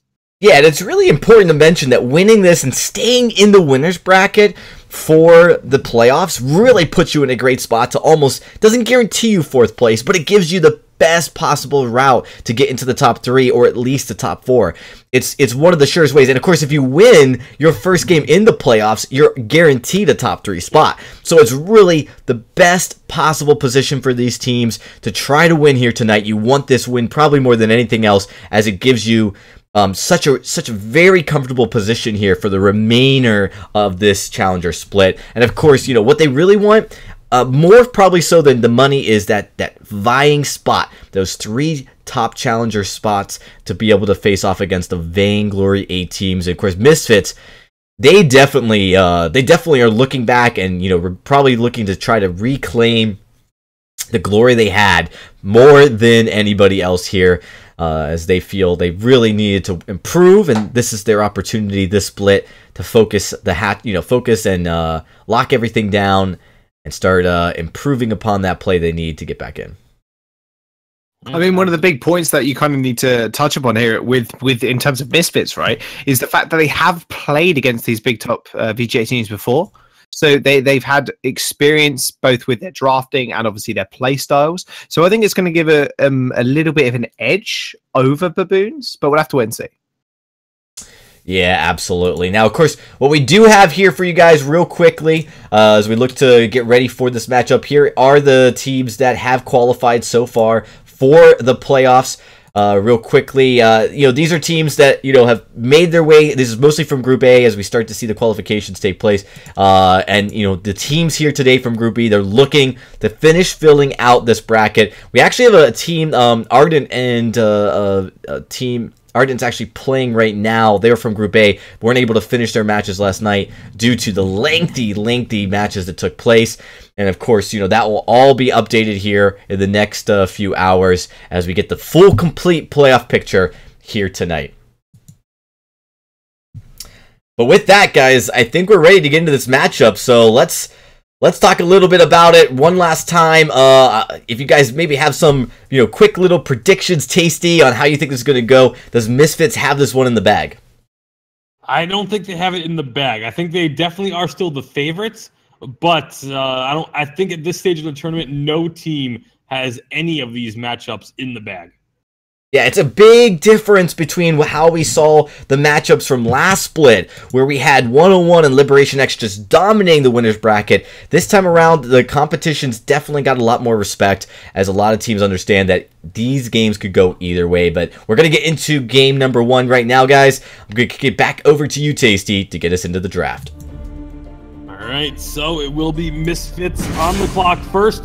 They ban away the Alpha, which is very interesting because Jaws, I mean, we were talking about it earlier today that the Alpha has not really been seeing all that much success. Yeah, I just don't think it's a viable ban right now. Honestly, I think you're better off banning someone like a Fortress, someone like a Glaive, which has had a lot of success, even something like a Lance. And speaking of Glaive and Lance, they're going to be locked in pretty much instantly for Misfits and Baboons. Not too surprised, let's be fair. Yeah, well, with the Glaive first pick, Glaive is a big impact pick. And then the Lance as well coming through on the other side. Those are two of the bigger impact, you know, crowd control engage type heroes you can grab to have the little bit of flexibility. You could be either jungle or captain with it. Vox and Gwen going to be the next two taken off the board. Yeah, I mean, with the Vox, I mean, it was kind of... It was going to happen, right? Vox or Ringo, but with the Gwen kind of picked up here with the Fortress, I'm really interested to see now how Misfits use this composition. I mean, Gwen, I think, honestly, Tasty, we're going to start seeing this in VGA a lot more because it is just so prevalent in VIS right now, and the Tension Bow, that early power spike, the early pressure that it gives you in terms of damage is just so immense. Samuel is going to be the last lock in here for Team Baboons, and I really like both sides of the draft here. You say we're going to be seeing it a lot more frequently. We've actually already been seeing it fairly frequently through the first week of split number 2 in Vainglory 8, but definitely think it's going to be the go-to pick for most of these teams going forward, at least on this current patch, until someone figures out something to change it up with. But right now, Samuel is one of the top junglers, so Yazuru going to be very comfortable with that. This should be a really good game. The compositions, I feel, are actually very even.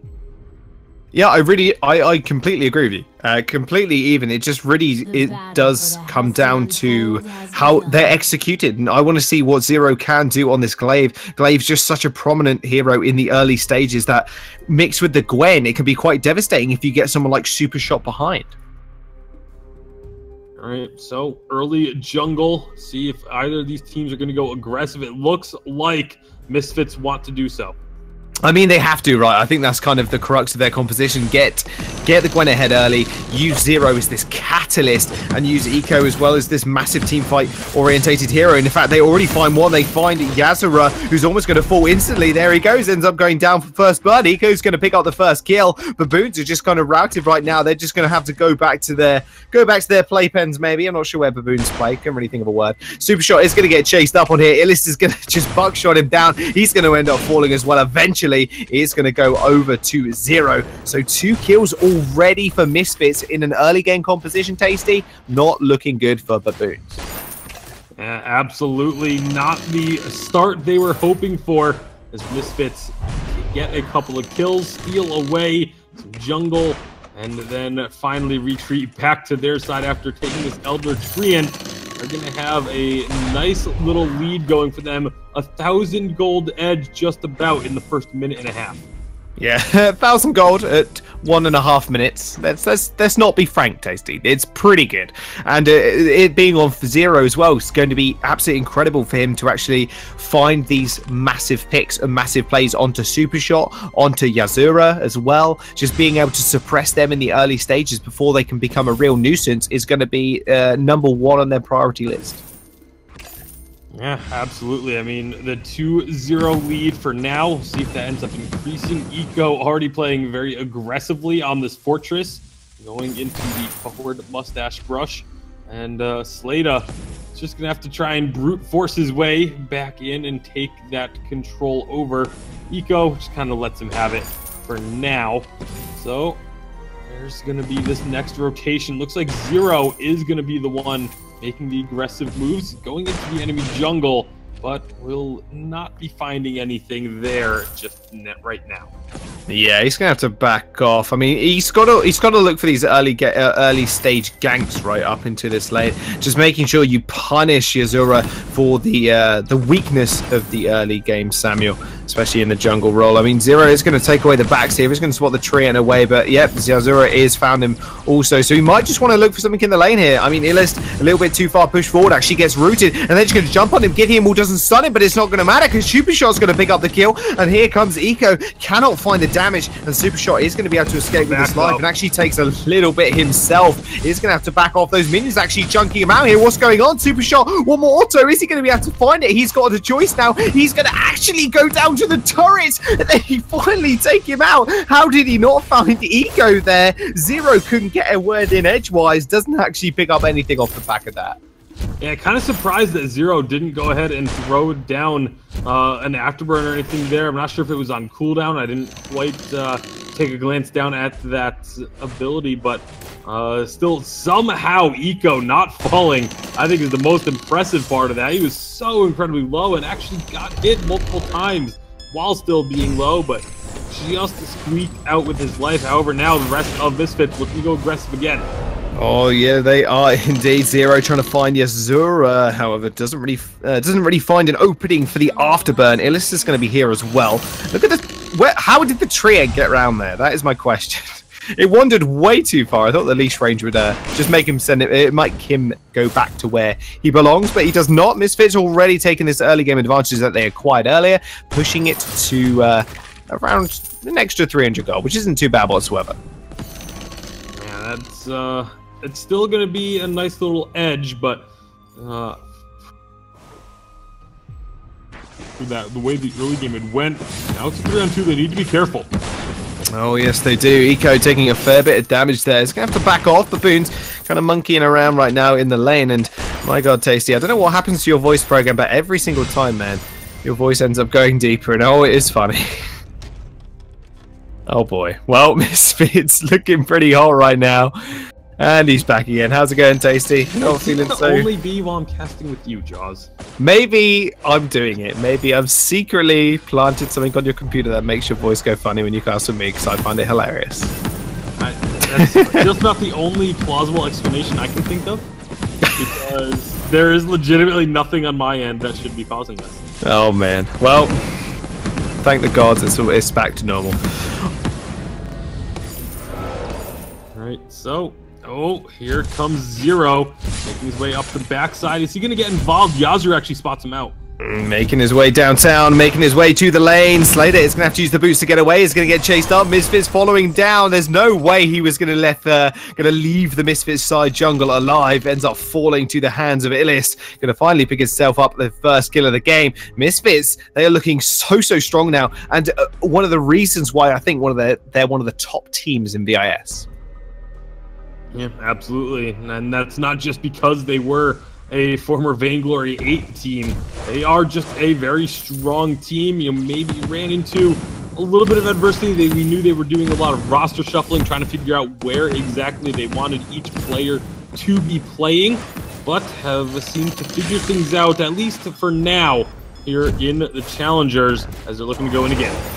Oh yes, they are. They find Super Shot. They're just going to chase him down. Kind of getting him any shots off, but Zero actually going fairly low. He's actually going to fall to the hands of Yazura, and Slater is going to help him secure that kill. A little bit overstepped there as Illis and Eco were just chasing down Super Shot, and they just couldn't pick him up either. Oh, yeah, that was just a little bit of overextension on the side of Zero. And it does have the Storm Crown, but is still building towards a second item.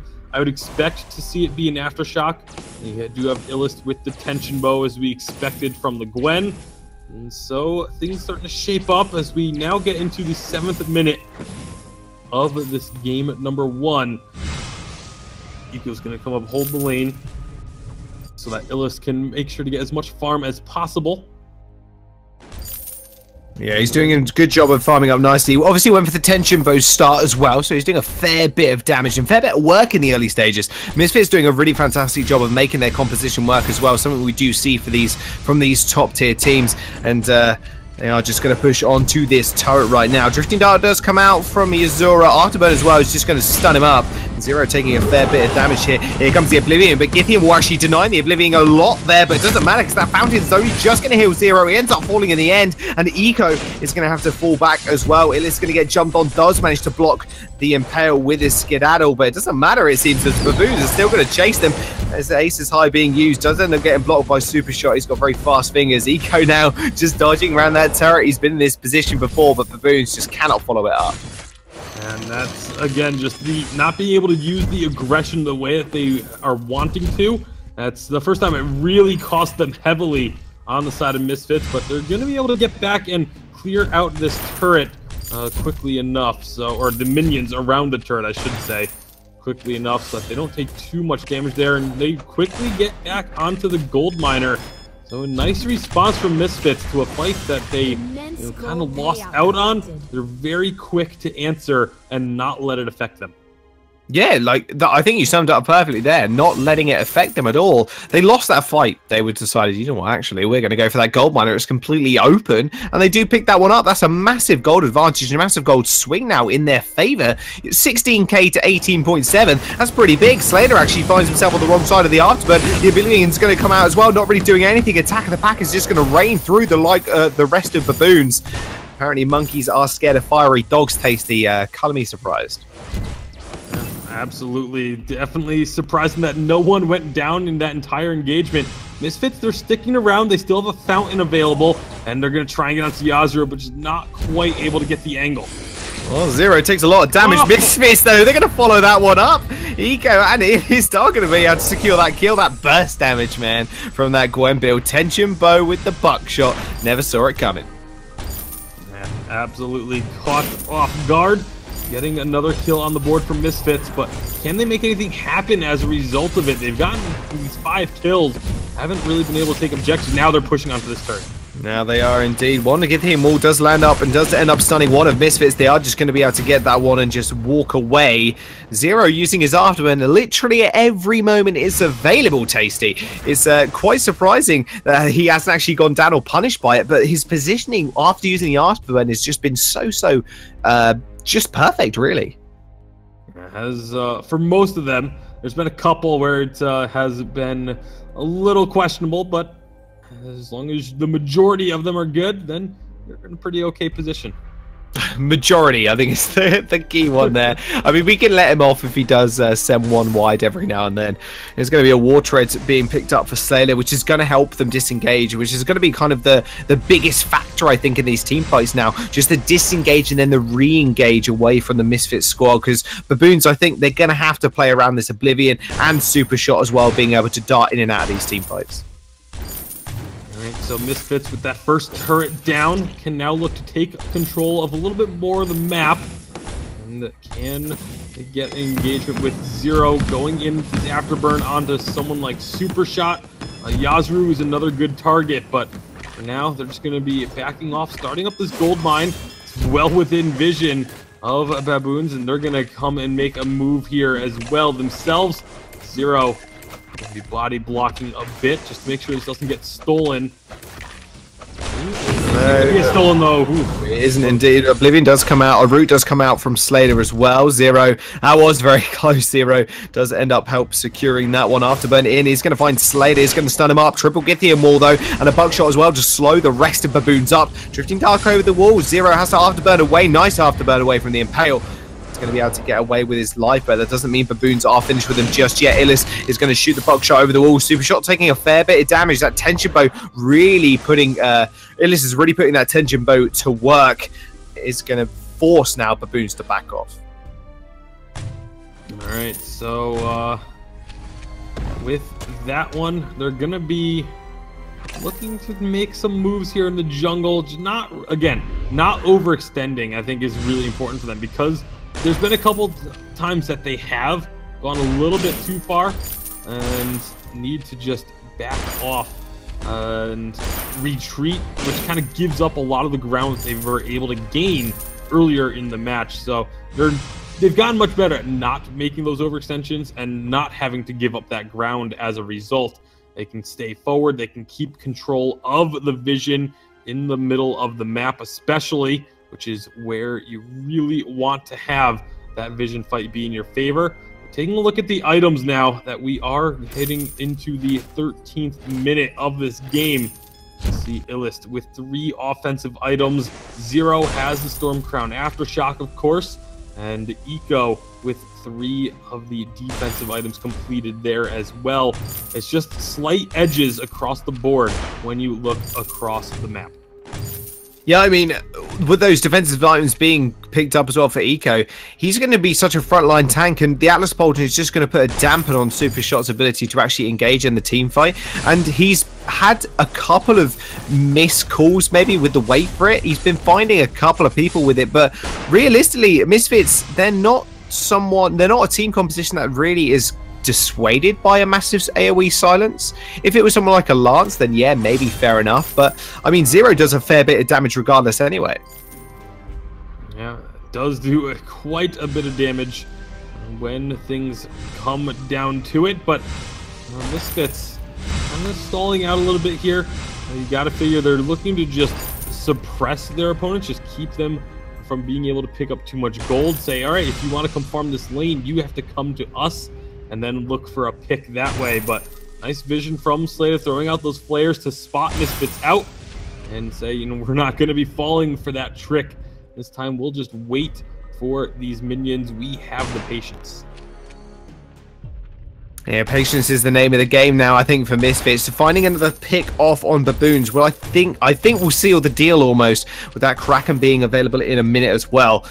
And with that vision game that you were talking about a minute, Tasty, doesn't like any team is kind of prioritizing at this current time vision at all. I mean, there's not many scout traps. I can only see 1, 2, 3, 4 coming out from Misfits, and there's no real vision at all for Baboons. So maybe lacking there is kind of leading to their downfall, at least in terms of these team fights. Illis literally one-shotting the tree ant there. Nice does steal that one away, so he's going to be able to go back towards the lane. And 14 minutes and 40 seconds, Tasty, is getting to that point now where Baboons, if they do succeed in winning a team fight, they will be able to at least take a couple of turrets off of Misfits. Yeah, that's, I mean, it's getting to that point for either side. You know, we're getting later and later into this game. 15-minute mark, Kraken's going to be spawning, and so if anyone does get a decisive team fight, it should mean at a minimum 2 turrets going down in their favor. So this is where teams really start to, the tension starts to pick up, and teams maybe start to be a little bit more cautious, although they've already been very cautious. So, you know, maybe we see the opposite. Here we go. Well, speaking of tension, Tenjibo does a lot of damage. Wait for it onto 3 people, but it's not going to matter. Attack of the Pack's going to get popped. Yazura just falls instantly at the start of the fight, and Super Shot, just no damage follow-up from him. Is going to have to just back off. Does Sonic zoom his way out of there, but just no follow-up whatsoever. As soon as Zero goes in, gets chunked out, not a problem, because after you use that afterburn, he instantly picks up a kill. So 1 kill and immediately onto the Kraken for Misfits.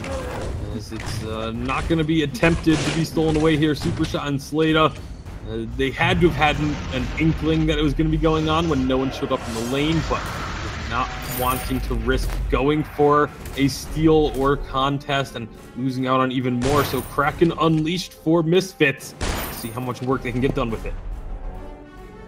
I mean, with 1 Kraken, that's guaranteed at least 1 turret. It doesn't look like they are just going to push forward preemptively, making sure they get a little bit of it down. But Samuel once more is going to get knocked away. Impaled does end up missing. Slater taking a fair bit of damage there. Oblivion comes down, not really finding anybody as Yazura yet again falls at the start, and Super Shot's going to follow him as well. They do find Zero, but it's not going to matter because Slater is going to have to just back off. No damage on his front whatsoever, and Illist and Eco are just knocking on the base doors of the Baboons. They are going to be getting into the base now. Kraken still very healthy. The same cannot be said for Illist, though. And that means that they are going to be backing out with just Slade alive for now. Yazru and Super Shot are going to be respawning, but they are almost certainly going to lose out at least 1 more turn. Oh yeah, absolutely. That Kraken just wailing away now. That Drifting Dart doing a fair bit, but like you mentioned, 1 extra turret going down is going to really mean life or death now for the Baboons. Misfits have just shaken their cage, really. I mean, the early stages of the game was just fantastically well played by them. Zero was just setting up play after play after play, securing the kills for himself, and Illist got a couple as well. I mean, they've just catapulted Illist into this later stages where realistically he can't be touched because of the damage coming out from Zero and the tankiness as well coming from Eco. Yeah, and that's it's definitely a difficulty for Baboons to try and get through. They just haven't been able to keep Yazru alive through these fights to get ramped up on the back lines. And the engagement from Misfits, here we go. Oh, they're going to go for one more final fight. I'm not sure. Illist, I can see it in his eyes. He wanted to go for something tasty, but just really couldn't make anything stick. And that's going to be a big cooldown there for Slayer. War Tread's being used just for the disengage. It's 50 seconds roughly, so, you know, not going to be able to use that for another, well, a little while at least, which means they're going to be kind of conformed to their base. And one thing that I think they've lacked on Tasty, and I mentioned it a minute ago, is their lack of vision. The lack of vision has definitely cost them a bit. That last fight was, you know, they were able to retreat away very nicely, just kind of having the inkling that something was up, maybe getting the sneak peek that they were being engaged on thanks to the Crystal Sentry. But other than that, I mean, that's really the only vision they have, aside from flares getting thrown out by Slada. And it is going to make things increasingly difficult as this game goes on. Yeah, increasingly difficult indeed. Baboons, they're not looking so strong right now. I mean, the composition, I really enjoyed it. Looking at it, there's a lot of CC, a lot of follow-up CC coming from things like Oblivion, but Misfits just played the early game so well. Zero finding Super Shot actually on the wrong side of the jungle of the Baboons. Does get impaled as well. No one can really find him. That's a really smart play from Eco there. Really heads up, stuck to the wall, used those war treads to make sure the buff went over, hit 0, which enabled him to survive that small engagement. All right, well, right now, looks like Baboons, they want to try and think about Kraken, but they're going to be backing off, just getting back into the lane.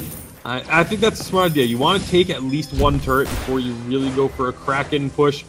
And especially if you haven't been able to win the team fights. Low 0 is fairly low. That's a nice little drifting dark from Yazuru. He's going to have to back out of it as it was going forward. They're just looking to push Misfits back with 0 recalling. Let's see. Nope, never mind. It's going to be Baboons recalling as well. Looking to shop up, see what they end up getting. It's going to be an infusion for Super Shot. And just a few components for Yazuru. They make their way back out now once more. And again, 20 minutes in, this is where things really get tense. Ooh, Slater kind of caught. Ooh, Slater kind of caught, gets afterburned away from the rest of Misfits. Giphy and Wall 0, not going to be too much. Same with the Impale, it's not going to really have any effect whatsoever unless they get some follow-up damage. Speaking of follow-up damage, does the Giphy and Wall, but 0 yet again has that afterburn available. Finds one, Oblivion does end up missing, and now the rest of Baboons are going to have to end up kiting this one back. Misfits just charging them down. 0 just does too much work in the front line, just with too much damage and too tanky to take out. Does manage to find one. Yazura's going to fall as well. Eco was so close to dying. In fact, the Crystal Sentry is almost just going to batter him with that pickaxe. But Misfits, they are going to push forward onto this last turret and onto the Vein Crystal. Misfits, they're going to take game number 1 in this best of 3.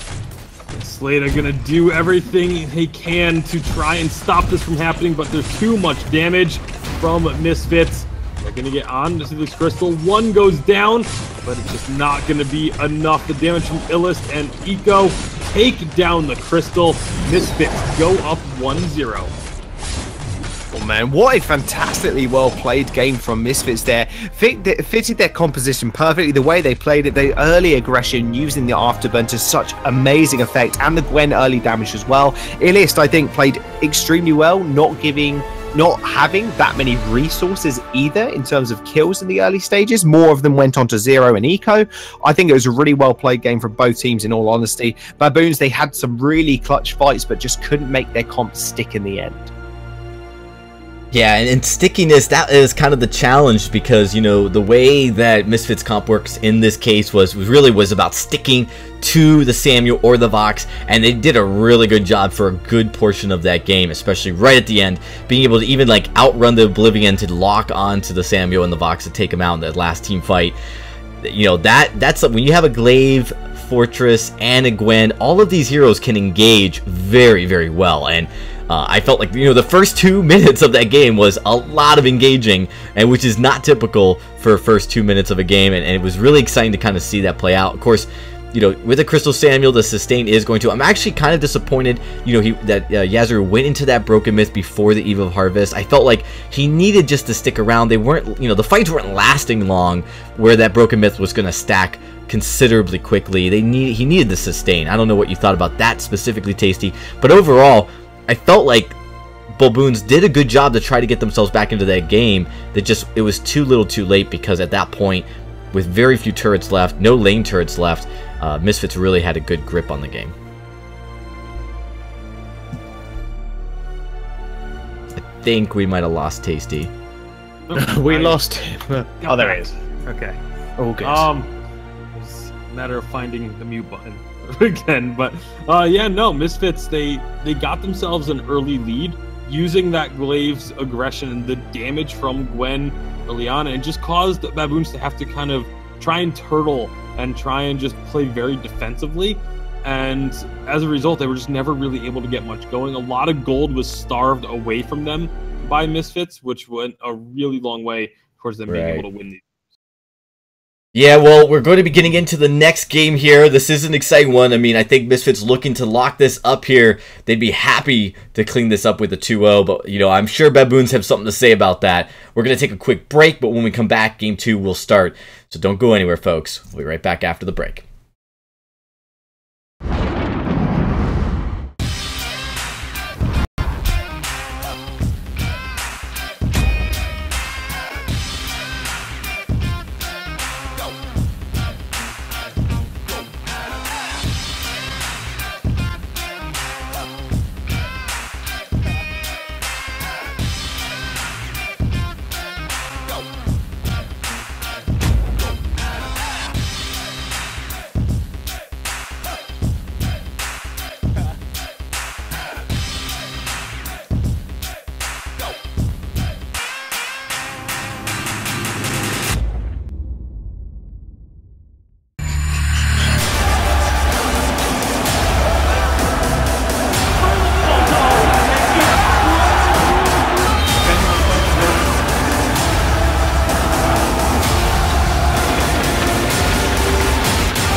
14.99.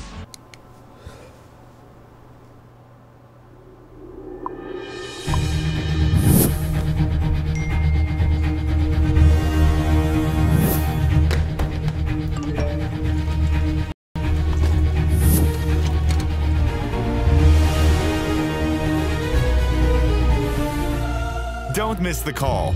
Download banned. Communication made easy.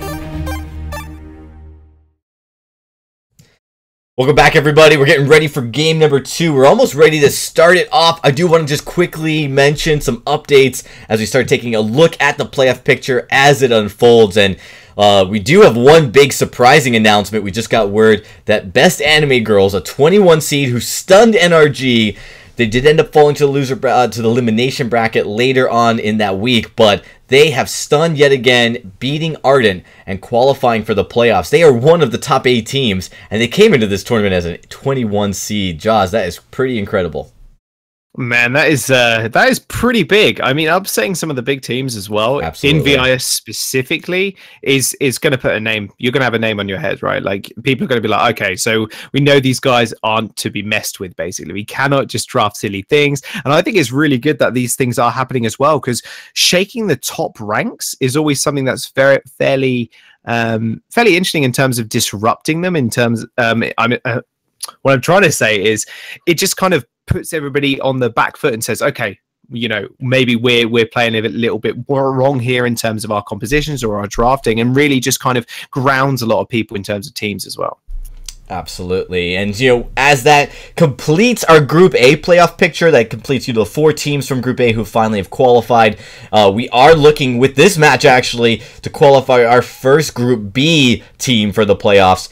And I know that nobody would be more excited to qualify right now than Exhale on Misfits as they look to kind of close this up. But I really think that Baboons has a shot here. They played a game, they played a draft that was more tailored to the mid to late game, and they got a little bit surprised in the early game. I think that they could come in and definitely, those first 2 minutes, very pivotal when you play a late game comp, to make sure you don't use a huge gold lead. You mentioned it, Jaws, during the game. They were down by 1,000 within a minute and a half. That gave a lot of advantages for Misfits to kind of build upon that, which they did do for the 6 minutes after.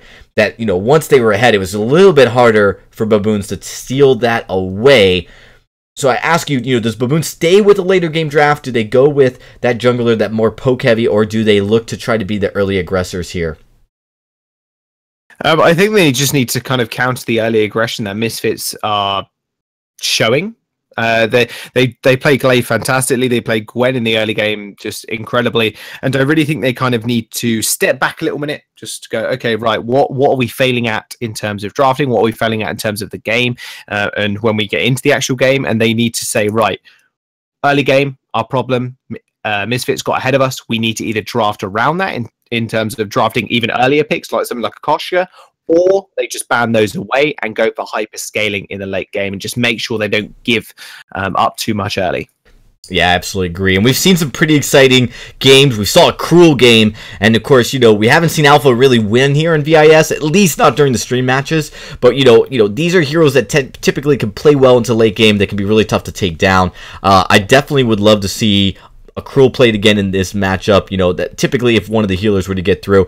But we'll have to wait and see in just a little bit. It looks like we're actually ready to start this match and get into the game number 2. Yeah, so I think we're going to jump into draft very, very shortly.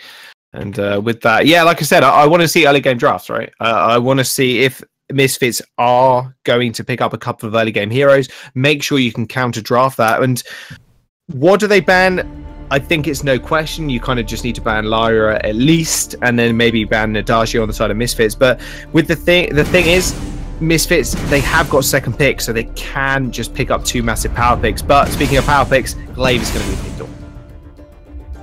Yeah, Glaive, and then very quickly answered with Gwen Finn.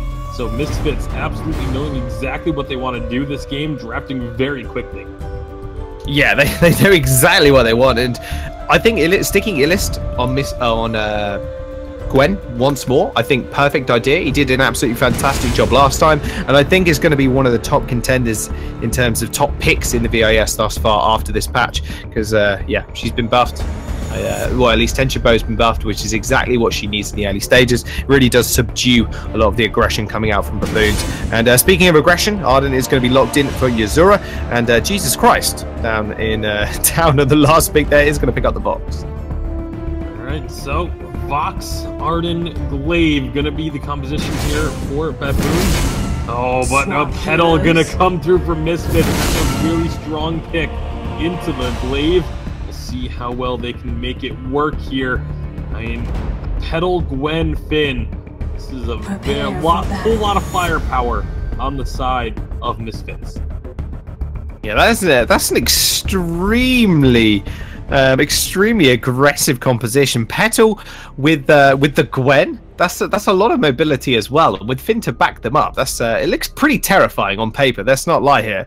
Misfits regarded as I'd say a favorite in this matchup specifically, just going on the name, the branding, obviously with Misfits as well. And I do think they've kind of shown that in game number 1. I want to see if Baboons can at least take one game off them, because I think this is one of the matches we were looking at tonight and saying this is going to be a close one. Absolutely. Well, right now, Misfits, see where they decide to go with this Petal in the jungle. If they're going to go for the full-on aggression, looks like they're just going to have Eco be that front line to dissuade an engagement attempt. Meanwhile, Zero and Illist will go ahead and just clear out the jungle camps.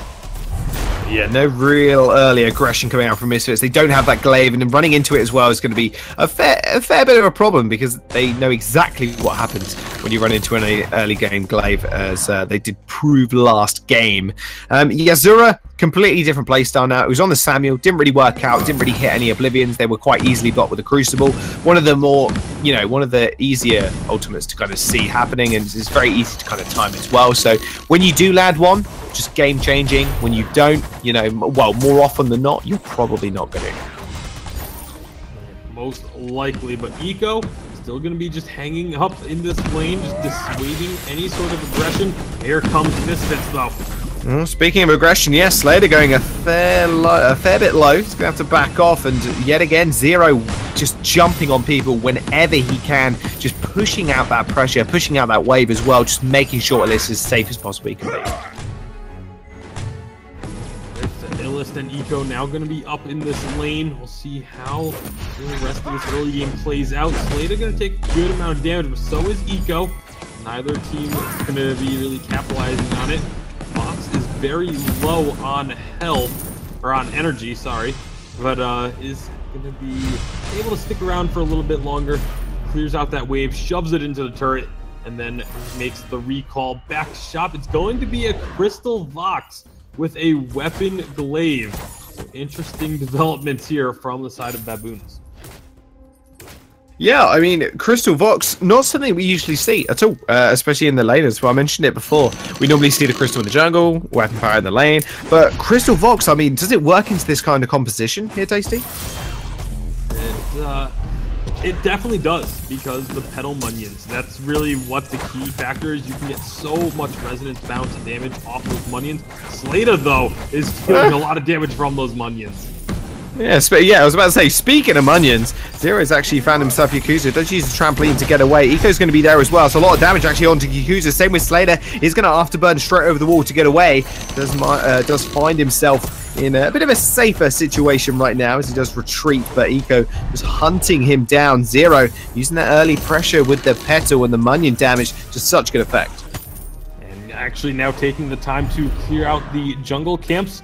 Illist almost takes out Slater. Meanwhile, back in the Misfits jungle, Yazuru is going to be trying to take away some camps. He gets the Treant. For now, will he get anything more? Will he go down? Actually, yeah, I'm not sure. He might just go down here. He took the Treant there, Tasty, and I really don't think he should have done. Probably should have backed off at that point. That was a difficult situation to be in for sure, but Zero going to be more than happy to take that first blood. Along with all the camps that Zero's been able to pick up, this is a solid start for a Petal. Yeah, very, very solid start indeed. Misfits now just going to, with that earlier game lead, we saw what they could do with it last time. Zero just so aggressive in this on this petal in this jungle position. I mean, realistically, as soon as he gets that Frostburn, it's going to be very hard for Yuzuru to actually kite back if he does miss an Afterburn. And I think that's going to be one of the things he's going to be most worried about. Well, right now up in the lane, Illist does have the tension bow already completed. That's going to be a nice little power spike up there. Down the jungle, Zero is close to getting the first item. You have to assume it's going to be a Frostburn. It just works so well with the pedal. But is going to be needing a couple more 100 gold before that first item comes out. Yeah, only a couple more 100. I'm sure he'll be able to get there with no time at all. Illist has picked up the tension bow. Hasn't got boots, hasn't got potions. They do end up finding a kill, though. Didn't see that one go off screen. And Yuzuru is going to be able to find one. Is going to get dissuaded by Illist. He's going to take a buckshot with a tension bow to the face, so he's going to have to back off very sharpish.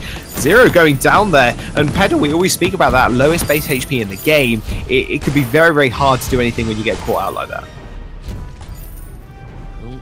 We have another tension bow completed. This one onto Yuzuru, and this is an old school build now. This goes way, way back for, really a lot of Vainglory competition was around to go back to when Glaive built tension bow first item.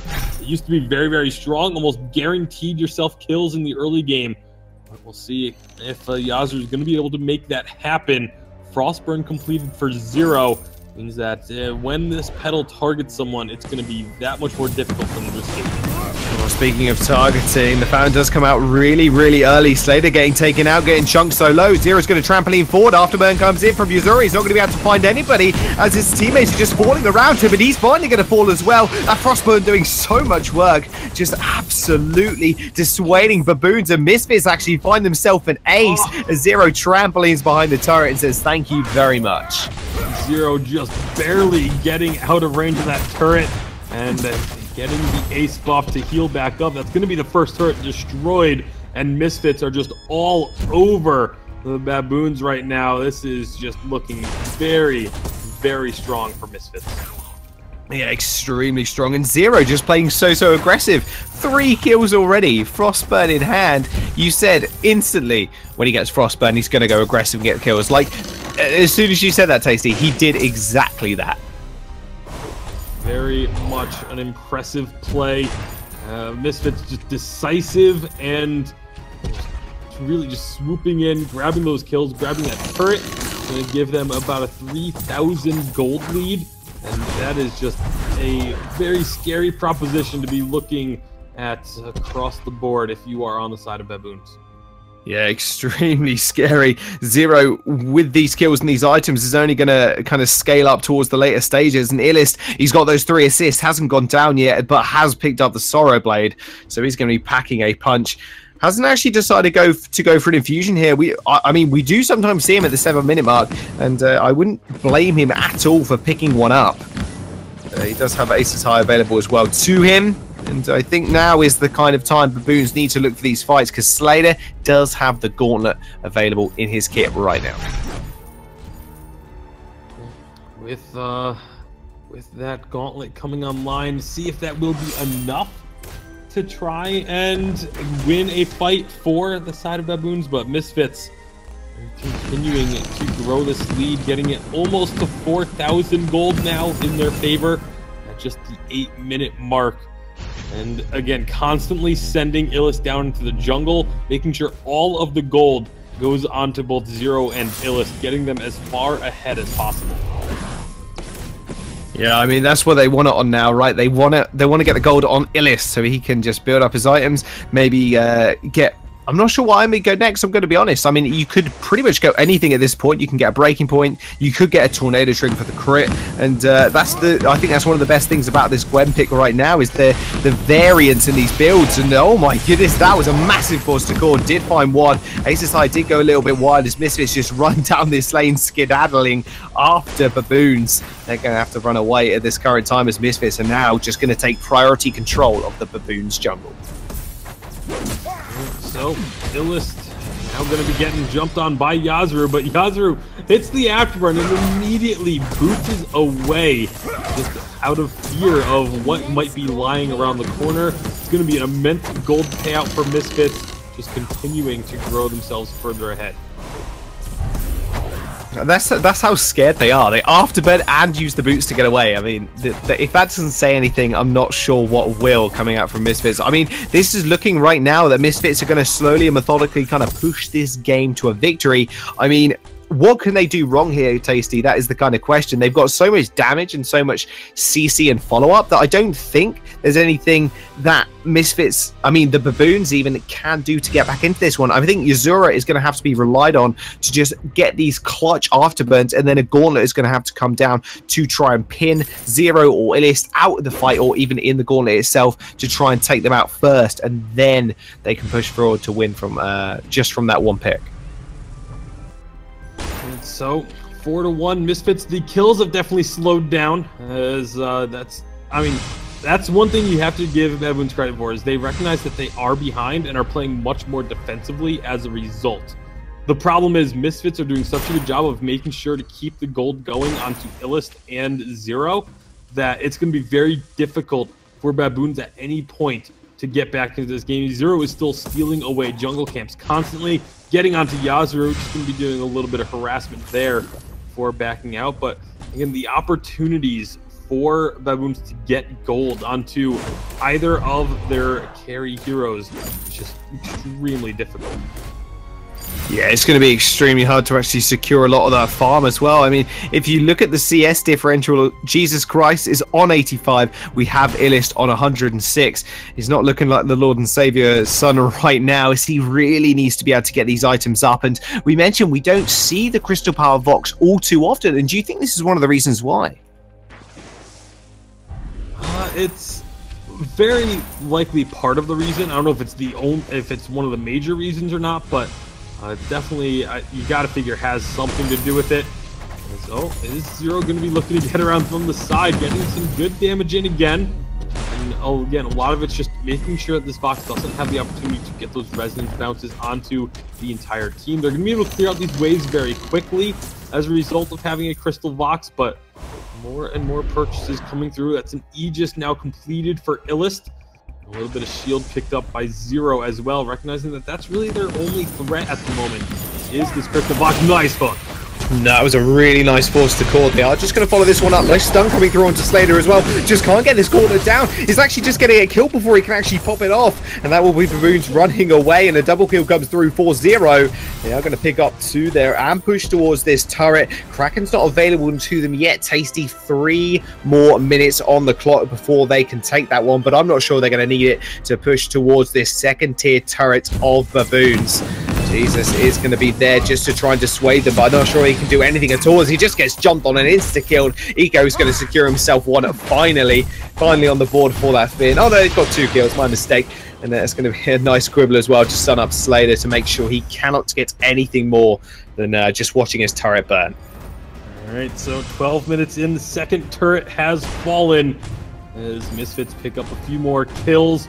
And this gold lead just continues to grow. This is a very commanding lead now. Misfits have nurtured, and it should be a game that they can just close out. They just keep playing this very methodical pace and just wait for that Kraken to spawn. That should be the end of it for the side of Baboons. They need to try and figure out a way to make something happen.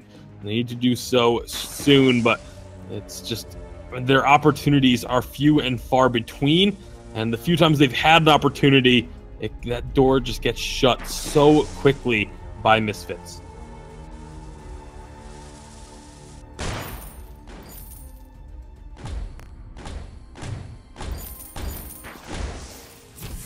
Not sure if we lost Jaws there. We have indeed, because I muted my whole mic, and that was an incredibly interesting sentence that I just said.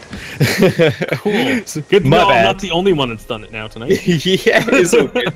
We all make mistakes. I had my mic muted for a split second. But Zero, I said Zero has just done an absolutely fantastic job of just making sure that no one from Baboons can get on that back line. That Frostburn and the Munions just doing so much work for him and slowing everybody up. And then by the time they try and go for this engage, Illist has already chunked them out so low that they just cannot follow up with any meaningful damage. Also, the wall is going to find Yuzuru, instantly followed up with the afterburn, but that just means Zero is going to be able to go onto the back line as Slater here, who's getting slowed up time and time again. The Gauntlet does get cut, the Gauntlet does come down, doesn't slow up anybody or stun anybody for that matter, and in fact Slater's just going to get jumped on here. Ace's High does land, he's going to end up falling if he can finally find the damage, but I'm not sure they can. The Misfits are actually on the defensive here, they're on the run as Baboons are going to chase them down. Zero is just blinking health bar at this current time as Jesus Christ is going to be able to find that kill eventually as he does fall. His first kill of the game is going to come through, and finally Baboons getting himself on the board.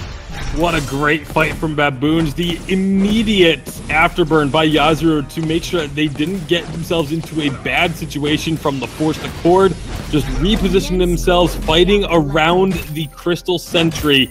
Crystal Sentry got a lot of damage in onto Illust, and Zero was a big reason why that fight went the way of Baboons. And then, of course, so much focus onto the Arden. Not exactly the target you're looking for when these fights break down, but it just happened to be the target that was the, in the front lines, which is where he's supposed to be. So great job by Slater with that positioning, and the entire team of Baboons just allowing that one to happen. Worked together really well. Finally, we have the breaking point completed for Yuzuru. That's been an item that's a long time coming. I really want to see some crit get picked up there, though, because the crits are such a big part of Glaive's kit. Yeah, we'll see if there's one itemized towards that. I mean, he has got the breaking point now, and he's got the Atlas Pauldron, so he's going to be able to use that nice bit of utility to stop Illust doing his maximum amount of damage. You can see now Infusion, obviously, across the board coming out from both teams. Misfits, they do have the lane priority and lane pressure right now, but Baboons may be looking for a little something.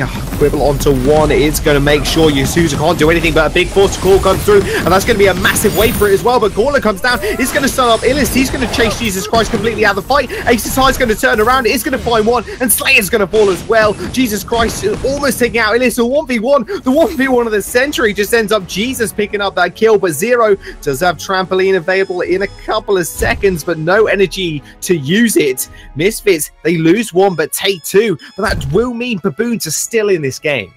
Yeah, there's not going to be a whole lot that Misfits can gain as a result of that fight. A great job by Illust to force Vox out of things and not allow them Vox to be standing around on the backlines getting those resonance bounces through. That's the only reason Misfits did not lose that fight. If Illust doesn't go so aggressive there, then you have Vox just kind of hanging around, getting those resonance bounces, hitting both Zero and Illust, and that fight may have ended up actually going the way of Baboons if that ends up happening.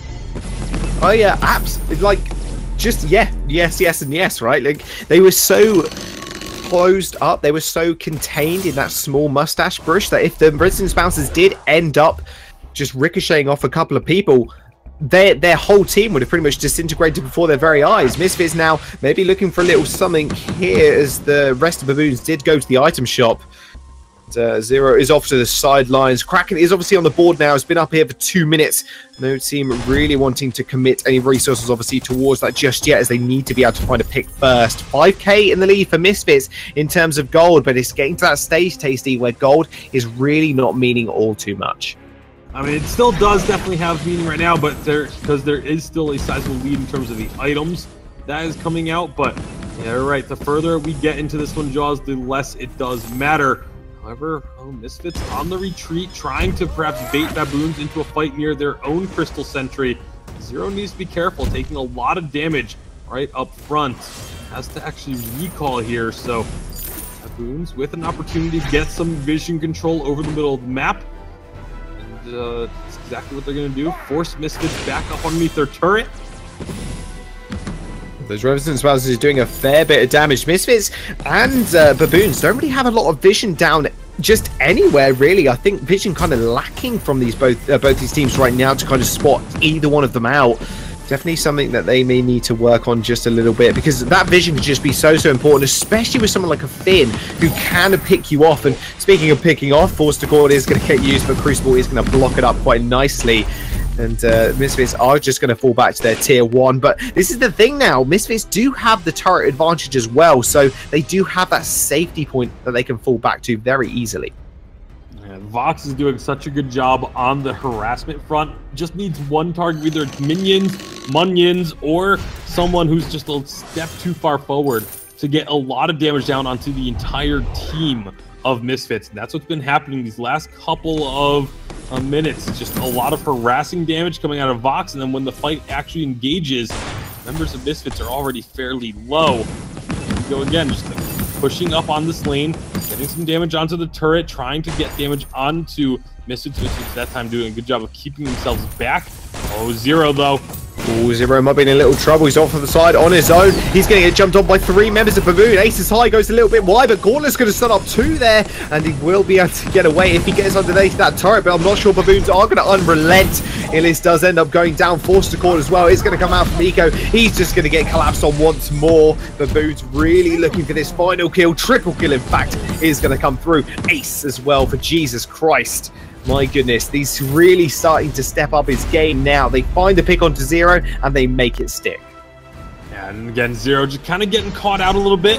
Perhaps a effect of the lack of vision from both of these teams. They knew where Zero was that whole time, and it just collapsed so quickly, so decisively, able to find that first kill, and from there, it was just a matter of cleaning up for Baboons. They're going to get this Kraken released, and this is going to be a big moment of this game. Can they get a lot of work done with this Kraken?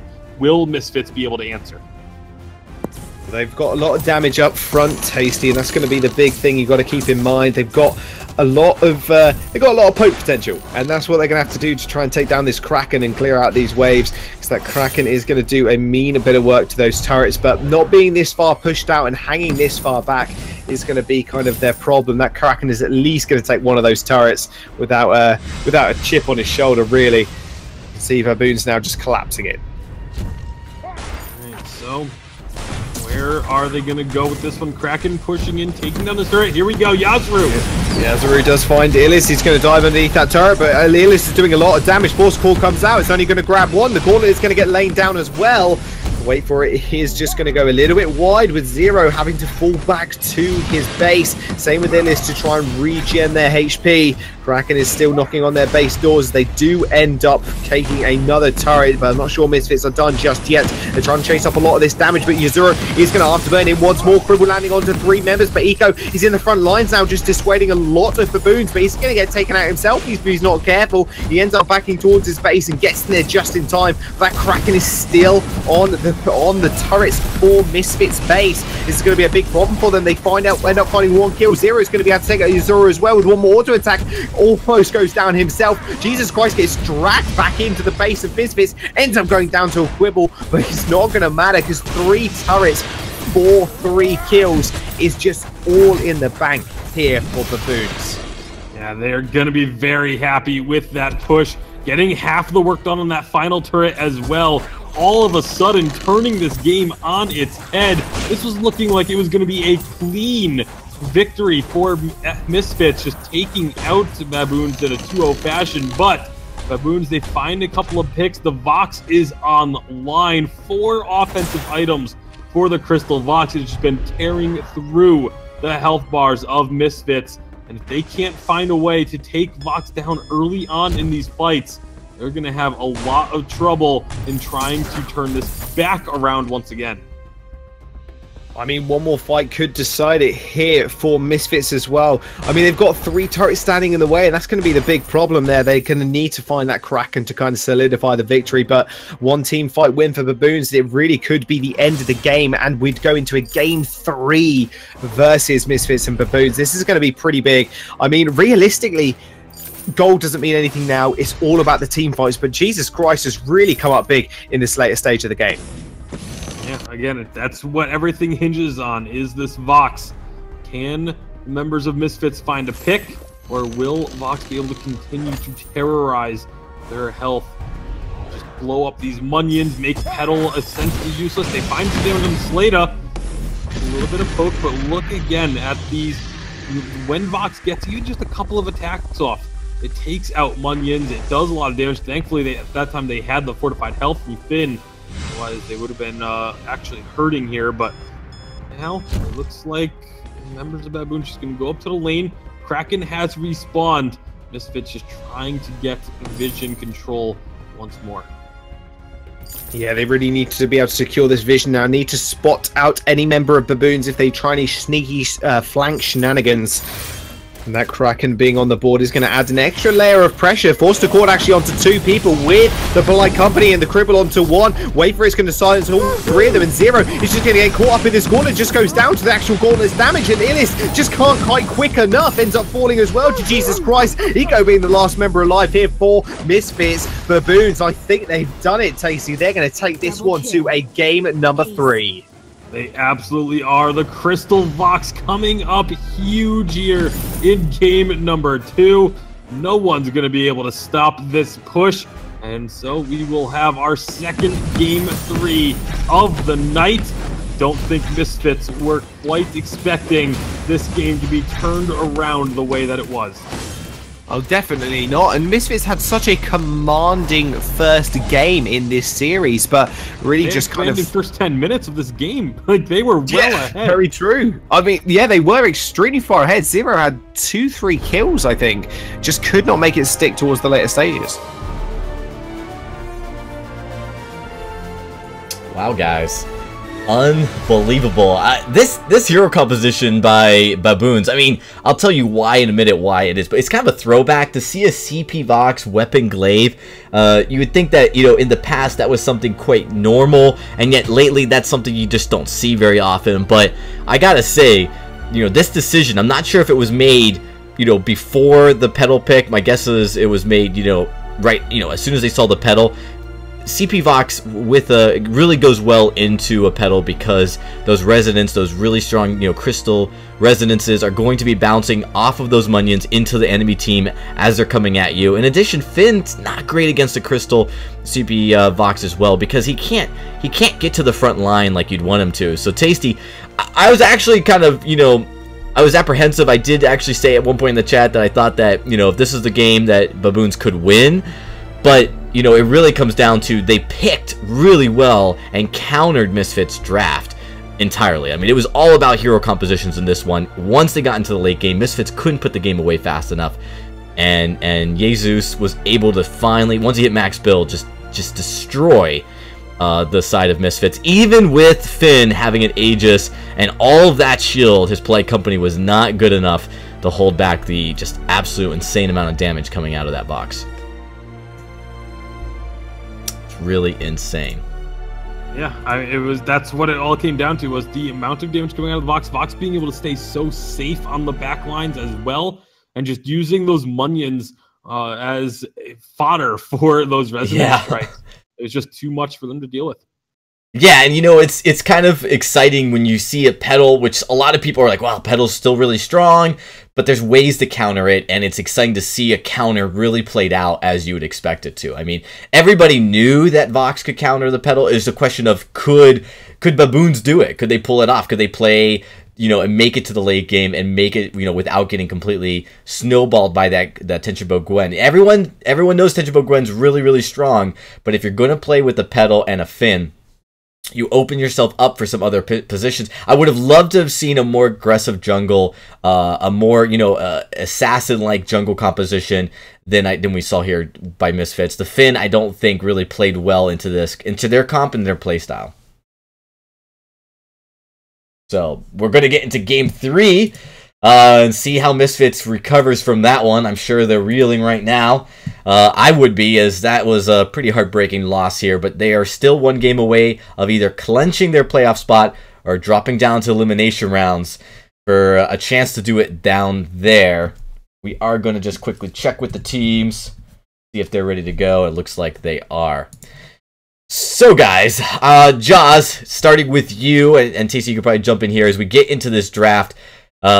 I think, you know, do you guys agree Misfits should just play a more aggressive, you know, jungling composition, one where they can really get into the front line? I mean, what do you guys think?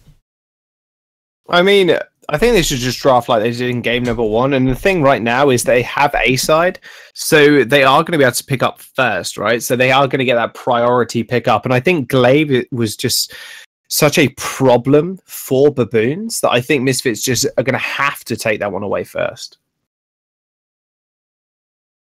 Yeah, I think that's definitely going to be a key. Or, you know, I think a lot of the reason why that Crystal Vox was so strong was because it did get to go up against the pedal. So just be wary of counter picks going into that final selection. They picked the pedal into the Vox, and it just did not really work out for them. Yeah, and part of that might have been because you're so used to seeing Weapon Vox and a Crystal Glaive, and I just think that you know, Glaive is such a good flex pick, Tasty, that you know, that's really a bad assumption to make. Even if it's meta, you know, you can turn the tables very quickly, and I'm excited to see a team utilize that advantage, you know, understand the game and understand that you don't need to just play what's played often, what's played commonly. You really can change things up. And there were a lot of things that surprised me. The Aftershock, I think, was the second tier 3 item on the Vox. That's not something you see very often, even when you're going with the CP Vox. So there were just a lot of really, you know, interesting variations to how Baboons played that game that I think was really worth taking a look at. So we're just waiting. We're actually just waiting on Tasty to get in. I haven't. There's the invite. There we go. All right, now we're good. And get into this matchup here and see how we get into the draft here. I'm really excited. I'm actually very curious how Misfits responds. I mean, it all depends on this kind of first round of picks, I think. And they probably just ban away Lyra here. Makes sense, right? They ban away that, and then we do have Baboons. I think they're either going to ban away the Gwen or just kind of take it in the first round of theirs. Because, again, they have this priority at taking 2 massive power picks. And actually, it's going to be the Alpha ban from Misfits and a Finn ban from Baboons. So I got that completely wrong. And Glaive, I mean, easily take that away. Misfits, they performed so well with it. And I think Zero definitely needs to be back on that hero. Yeah, I absolutely agree. They're going to go ahead, pick up the Glaive, and so that's a very strong pickup, and both teams have been putting priority on it, so Misfits get that edge here. Yeah, you want to keep putting Zero on it. He's just doing an absolutely spectacular job. And the thing is as well, it can be flexed, and Eco could take that one if they wanted to. Arden is going to be the pickup for Baboons, and we'll see what they want to do next. And honestly, I think you just pick Gwen here. It would make sense. Gwen is, again, one of the go-to laners at this time, so it's, I mean, why wouldn't you go for it while it's available unless you just aren't comfortable playing it? They're going to go for the Celeste. So that is completely out of the ballpark. I'm not going to lie. Celeste kind of picking up this early as well into something that's all engage. And well, that can be an all engage composition from Misfits. Just seems so dangerous actually for the Baboons to do. It really does. It's a very risky play to make, but they feel confident. They had to have known that the Gwen was very likely to be grabbed by the side of Misfits, so I figure they have a plan in mind. It's just going to be a matter of if it'll work. Yeah, if it'll work. That's what everybody thinks when they make up a plan, Tasty. Will it work? Does it like Eco's actually going to get himself the Lance? So Misfits just rolling a very heavy CC composition. This is a composition we saw yesterday as well. The Lance, Glaive, and the Gwen. Very terrifying. If one form of CC lands, it's surely going to be followed up with multiple others. And Yazura is going to take away the Black Feather here as well. So Jesus Christ, or one of them's going to go with the lane. I can imagine Celeste will. I can't imagine she'll go in the jungle. So it will be a Celeste in the lane coming up against Illis's Gwen. So, Celeste Blackfeather is the decision for the side of Baboons to try and take down Misfits. Well, this is going to be an interesting one as we get onto the fold. Gwen, Lance, Glaive. That's a lot of crowd control Misfits have at their disposal. Yeah, some would say too much crowd control, Tasty, but I would say probably not enough. As if you're on my team at least. Misfits, they are looking very strong in the first game, but kind of wavered towards the later stages as Baboon really just took it to them in around the 15 to 20 minute mark in game number 2. We'll see what happens in the early stages, because as always, it's going to be so pinnacle to get ahead, especially on something like this Gwen and on this Glaive. And too much crowd control is a problem that I think is impossible to have. Very true. Speaking of crowd control, though, two-man impale onto Jesus Christ. He's going to go fairly low already. Misfits actually chasing this one up. Elise is actually going to get taken down for first blood as it goes over to Yazura. That's going to be really big here coming through from Baboons, but Slater is going to go down as well. Eco going to poke him with the spear, or with the lance, in fact. So that's a bit of an easy. That was a bit of a hard one to mess up there, but I messed it up somehow. Eco is going to be able to back off, but that's going to be 2 kills for Yazura, and that's going to be really big. Baboons already with this early game advantage that Misfits have had twice in a row now. And, well, let's see if they can find an opportunity now with the 2-1 kill advantage going over to Baboons.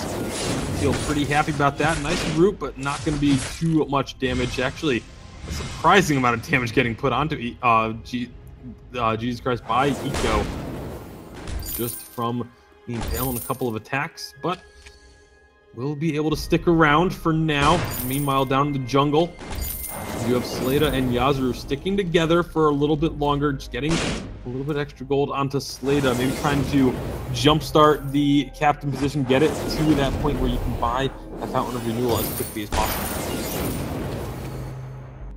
Yeah, Fountain is probably going to be the first pickup as always. Double impale, actually. That was a really nice impale by Eco. I'm surprised that hit, I'm not going to lie, but the lance is quite wide in terms of the hitbox, so it did land onto both of them. But as always, it's going to be fairly easy to escape with the Arden. Yazura is going to get the wall. Does dive straight back in, though. No, Eco doesn't have any cooldowns remaining. Elise, though, I think is going to be fairly safe in the lane. This is something we're going to have to touch on here, Tasty, is the fact that Eco has so much disengaged potential on this lance. It's going to be very, very hard for actually Baboons to get on top of this Gwen in this early stage of the game. Yeah, definitely going to be something that they have to try and figure out, have to work around, is that extra mobility. And of course, again, when they go in, they have to deal with the massive amounts of crowd control coming back at them. So will they have enough utility to do so is the question. Obviously, Blackfeather can dodge a lot of crowd control. They're going to be hoping that Celeste can stage it far enough away to not be involved in most of it. And that's really how this composition works. Having Blackfeather and Arden in on the front lines with the Celeste on the back poking, dropping those Helios and doing a ton of damage that way. It's a difficult composition to make work, given what they're up against on the opposing side, but it does have its strength, and it can work if they play it flawlessly. I mean, they're trying to make a play here. Zero does find Jesus Christ, but couldn't make anything of that really at all. Because after burn in, only punts him towards the side. But Misfits, I mean, they are only a kill down now. They are a little bit of gold as well. Just stretching to about 700 to 800 at this current time. And with that, it's not a massive lead, but we have seen bigger ones in the early stages. I mean, we've seen Misfits grab a 1,000 goal lead at 1 minute 30 in game number 1. So, you know, it could be worse. It could be worse. Absolutely could be worse. Could be better, though. And let's see who's going to get the better of this early game. First item starting to come out. You have Eve of Harvest for Celeste, the Tension Bow for Gwen, Fountain of Renewal for both of the captains. 2 junglers still waiting to get their first tier 3s completed. Looks like it will be a Serpent's Mask for Yazuru, whereas Zero most likely going to be finishing off a Storm Crown first. So nice little route there. Only hit the minion though. So the thought was in the right place there. The thought was, but the impale wasn't. That's how you could sum that one up. Misfits, they are actually just trying to look for a pick onto Jesus Christ, but Zero actually gets spotted out by a smartly placed scout trap up in that top brush. And that'll be really it. I mean, Zero, he's done a fantastic job of finding entrances into these fights and just finding entrances into getting a pick off, but not this game so far. I mean, he's playing a little bit too scared, but you could argue that maybe it's because Misfits had such an early game advantages in the stages of the game. But speaking of advantages, he's actually just going to jump straight onto this Blackfeather. He's going really low, ends up getting taken out. Ellis is going to be able to secure that one kill. Slater is not going to be able to find any meaningful damage, and Jesus Christ, a little bit too late on the roam there. Yeah, not quite able to get there in time, but That does mean it's a 2 for 2 total on the game. Misfits able to find that kill, but Storm Crown going to be completed. That means Zero's going to be able to clear out these minions really, really quickly, as they now go back to the tried and true method of putting all of the farm onto your 2 core heroes. And so Misfits, Illist, and Zero going to be getting a lot of gold income for themselves, while Eco just holds the lane. Yeah, he's doing a good job of it as well. He's kind of fending off Slater and Jesus Christ. They're not really advancing too heavily though. Zero is down in this mustache brush as well. It is taking a fair bit of damage, but is going to get a little bit of HP back from a potion I believe she popped. And, yeah, she's going to be all good to fight in a second if they want to. Zero is the level 6 mark. Illist is not though, so High Noon is not going to be. Ace is high even, not High Noon. That's Overwatch. That's a different game. That's going to be available very, very soon. She's kind of like McCree from Overwatch. She's a cowboy or cowgirl even. I guess. I guess. Yeah, McCree doesn't have a stun though. Oh yes, he does. He got the flashbang. I don't know. I know what I'm talking about now. Gwen doesn't have the ability to fire off multiple shots rapidly. Ah, that's very true. Unless she gets like multiple tornado triggers. But she can't one-shot everybody, so I guess that's the case. Otherwise, if she could, she'd be OP. So, yeah, there's that. I mean, you could make that argument to why she's not McCree. But Goldmine is going to get started up by Misfits. It's 1-on-1. It's getting pretty late here as well. It's about 4 AM, so you have to excuse me if my references are a little bit off. Well, 7 minutes into this one, a very, very even game number 3. The gold is about 100 or 2 separating these teams. As they big damage. Oh boy, big damage, big stun, big afterburn. Jesus Christ is going to have to back off this fight very rapidly. The gauntlet does go down. Solar as well. It's only going to hit Illist in the back line, but yeah, Zora isn't finished with him just yet. Only just managing to escape. I'm not sure how he's still alive there. Zero's trying to find someone else in the back line. Does use the afterburn to get in amongst all 3 of them, but Slater just making sure everybody's nice and healthy. Having those Vanguard shields is really helping him push and win these fights. That was a lot of damage. I'm very surprised nobody went down during all this. Baboon's going to be sticking around. Eco, he tried to go for a little something, get a nice impale on a Githian wall, but no damage to follow it up. Illist is going to return to the lane, but that was very, very close, Tasty. It really was. That was very nearly, again, kills going either way. Both sides being very close to being able to find them, but thus far, no one has been able to get any additional kills beyond those first 2. So, still going to be very even. Still going to be just looking for opportunities on both sides.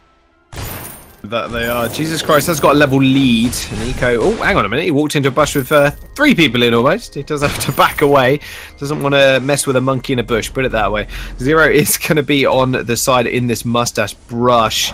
Now looking for a little something. They do find the route onto it. Jesus Christ, he didn't last long at all, did he? Ends up going down. Flash of a red health bar and ends up falling. Goes back to the base. Slater now is on his own on this turret, and the rest of Misfits are just going to collapse on it with Eco just fending off Yazura. He's going to come through, and that is going to be the gauntlet being used, well, the reflex box being used to just try and get away from Eco. A nice Githian wall onto Slater is going to force him to use the boots to get away, but Misfits with this early lead, or early deficit in fact, actually pulling it around completely and picking up the first turret of the game.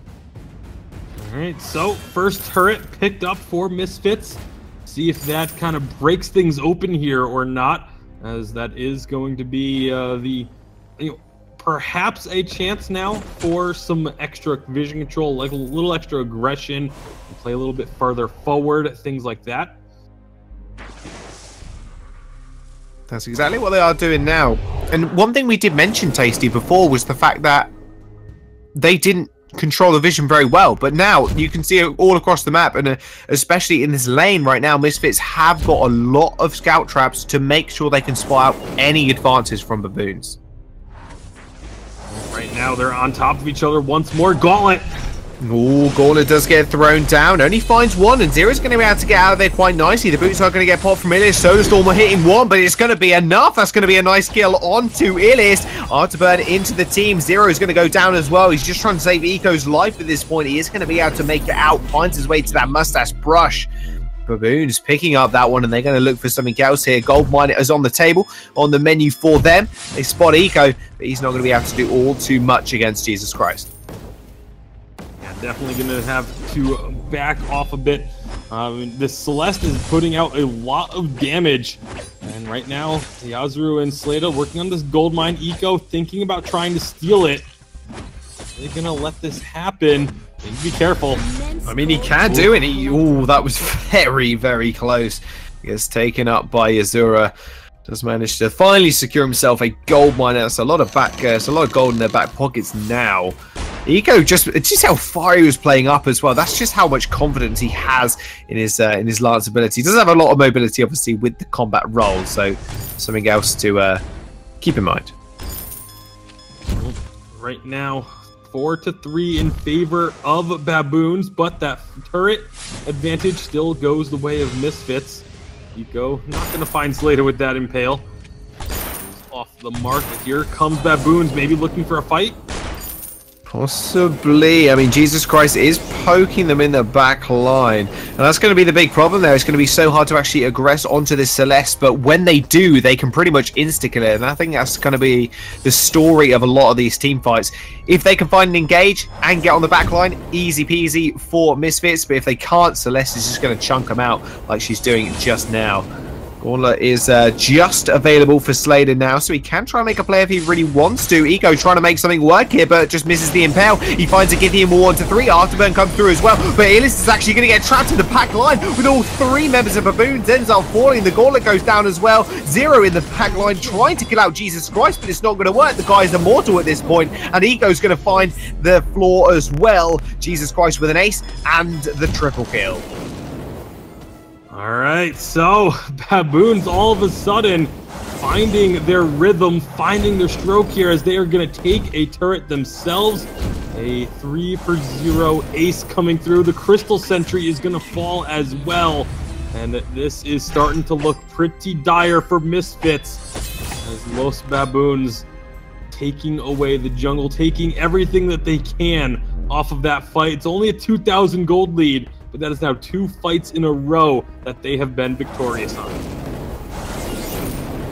I mean, they're just making their composition work right now, just forcing away the members of Misfits and then trapping them all in the Gauntlet. I mean, even not getting the stuns there, it just makes sure Jesus Christ can get a Solar Storm off, can get the Heliogenesis as well to proc off each other. It's just so much damage for Misfits to deal with. And like I mentioned earlier, if they don't just blow one target up and then move on to the second, they just can't seem to win these fights. All right, well, that's going to be the difficulty. If they can find a target and blow them up immediately, so much of it does rely on if they can get. It's going to have. They have to go on to the Celeste. Like that needs to be their priority target. Yazoo is just going to be a little bit too durable on the front lines with that Serpent's Mask. Looks to be going for a breaking point as the next item. But you also have Slada able to help keep these targets alive for so long on the side of Misfits that you wonder, are they going to have enough to take them out? Yeah, that is going to be the question. I mean, the problem, look how far Jesus Christ is playing up right now. He knows he can be a little bit more aggressive. Slater, with his Gauntlet available, is going to be able to use that very defensively. He hasn't used it offensively. That's the thing. They're not looking for these engages. They're waiting for Misfits to make their first step forward and then just trading up a lot of the damage and a lot of the kills from there. Well, now that we're approaching the 15-minute mark, is going to be Kraken spawning very shortly. So we'll see, will these teams start up a fight before that mark, or will it be afterwards? They get themselves in position, jockeying for vision control of this area. That's exactly what they're doing right now. Misfits just getting a few flares down here and there, a couple of scout traps to boot as well. Baboons, they can play forward here. They have those Heliogenesis, those small cauldrons to just make sure they're very well guarded. Heliogenesis does a lot of work, especially when you've got a Broken Myth and a Frostburn Eva Harvest to boot. very, very easy for her to actually get a lot of that damage down. And just going to rotate back to the lane now. Don't want to try anything all too risky. And Misfits, they're going to get spotted out by a scout track. But I think, honestly, that's going to be it for the moment, unless Eco wants to try and go for something here. Looks like they do want to go for something. Slada at least jumping in. Not really going to be committing to anything, though. Look for this gauntlet to get thrown down. It's been key to these last couple fights for Los Baboons. Are they going to be able to find another engagement, though, is the question. Looking for it. They're just trying to prep it, trying to get some early damage in. Gethiamore is going to get used. There's a lot of early damage in, indeed. Jesus Christ, doing a fair bit of work, but they're going to finally jump on him. A gauntlet gets thrown down. Illis on the wrong side of the team fight. Same with Eco. Does spot the war treads, and is going to block the gauntlet stun. Almost gets taken out from the on point. Yazura doing a lot of work in the front line. Jesus Christ, just chunking down that turret. Soulstorm comes through, hit mostly going to actually just land on the turret. Fountain also gets popped, but Zero is just going to fall before it does any meaningful healing. Baboon's taking 1 kill and a turret, which means they're probably just going to move towards the Kraken. Move towards the Kraken is exactly where they're going. 1 kill is all they need to have the confidence to go for this one. It's going to be tough for Illis or Eco to get in there, try and steal this away. They're going to get spotted on their way in. Kraken is low. Here we go. Yes, almost gotten captured. Illis is going to be here. The Impale comes through. Roots 1, but doesn't secure the Kraken kill. So it is going to go over to Baboons. Misfits, they need to look for something here. They need to find something. They get 1 Impale. It does end up getting blocked, though, and Slater might just go down. He does pop the Fountain. He pops the Crucible as well, just for the shielding, but it's not going to happen because Illis is going to take 1. And will he take 2? He will indeed. Buckshot just finishing off the kill. Misfits find 2 kills and a Crystal Century with Jesus Christ using those boots. The Heliogenesis, that's going to be 1. Aces High is going to stun him up as well. Heliogenesis can't really do much from this distance. Eco as well is very, very tanky. Zero is going to come up here as well. Root does land. That's going to be a nice stun. Chain CC coming through. Illis is dodging left, right, and center. Ends up picking up the kill, and that's actually going to be an ace for Misfits off the back of that. But the Kraken is just marching on their base. Kraken making her way in. They're going to lose out on this choke point turret, but that was big for Misfits to be able to win a fight.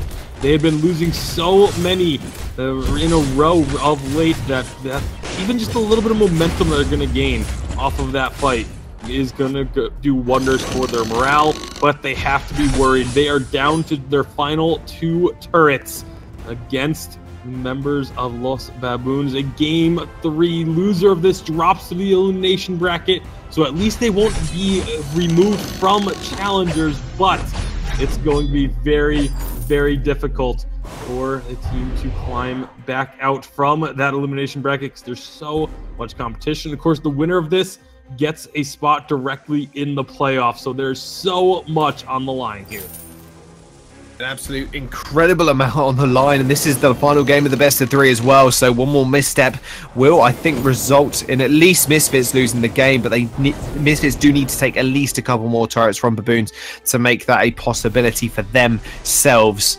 A lot of vision control going down for both sides right now. They need to be able to just secure the quadrants of the jungle and make sure they can just spot out any meaningful engage from both sides. Well, here we go. This is what it all comes down to. This is what these teams are playing for, is just a spot in the playoffs. And you can see how much it matters to both of them. They're both playing so incredibly intense. This game could go either way at this point. The gold is still only about 1,000 between the 2 teams. This has been so even. They are kind of deadlocked now, but the turret advantage is really the only clear-cut advantage on the fold, and that is in favor of Los Baboons.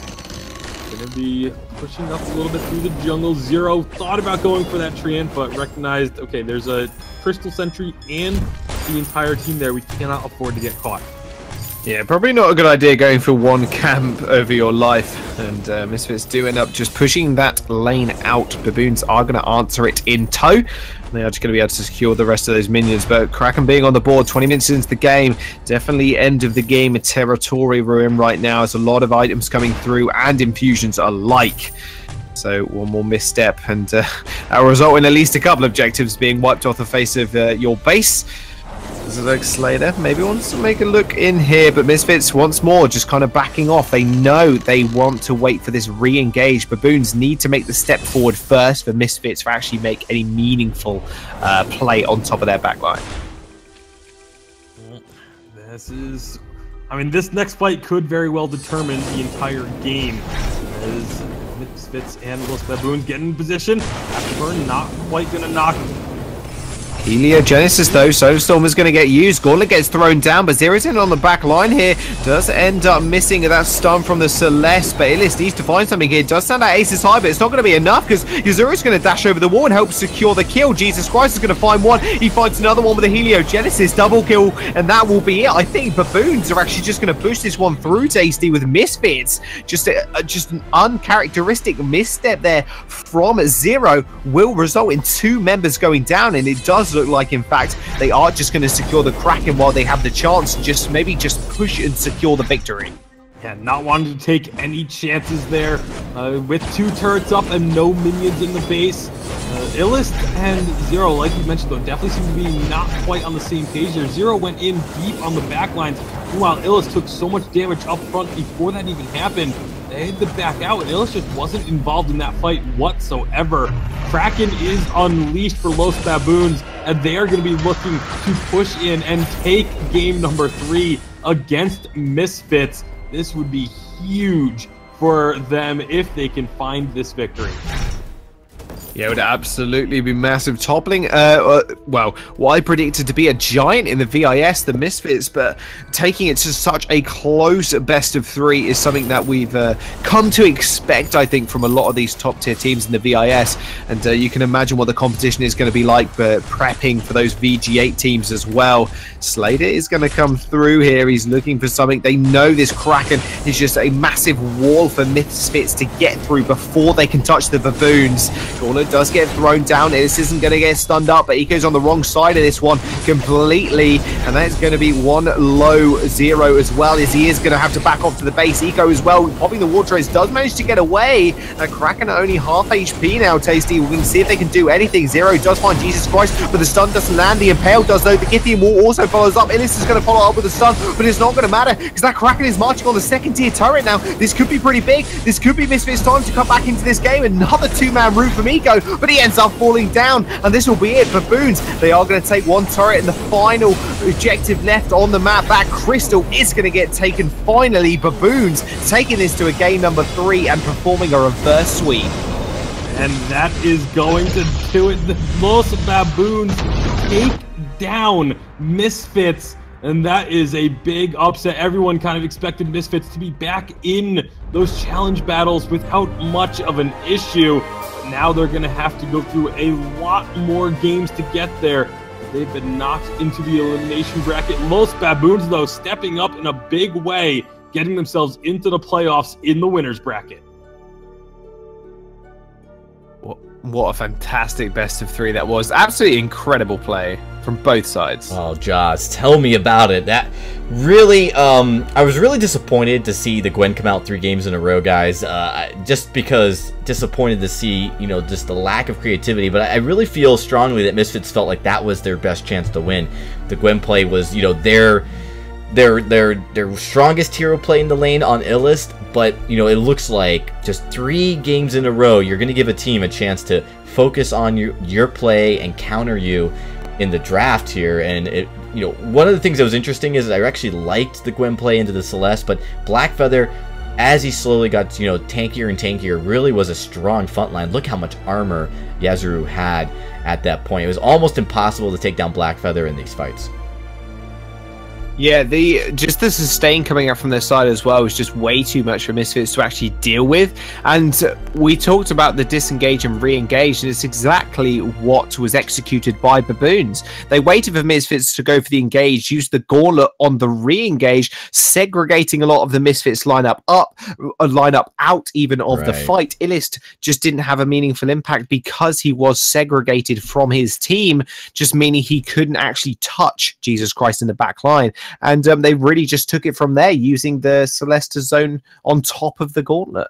Yeah, and the gauntlet really was critical here. I mean, Arden was the most important hero, and Slater played it so well because he had to use it to zone. He had to protect the Celeste at all costs, because you saw early on when Misfits was winning those games, it's because, or those fights, it's because they were able to get onto the Celeste. They were able to take her out. When she was out of the fight, there's little they could do, but when she was able to stay around and those gauntlets protecting her, exactly like you saw it play out there in the later half of that game, absolutely fantastic by Baboons. And sure enough, they're showing everybody right now as they are the first to qualify here in Group B for the playoffs. They are making it to the top 8 teams at the very least, and it's quite impressive. So we are going to get ready. We have one more series, guys. I know it's been a really long 2 series, but we are excited to kind of get you guys ready for our series number 3. We're going to take a quick break as we prepare, but don't go anywhere, folks. We'll be right back after this.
Only $14.99.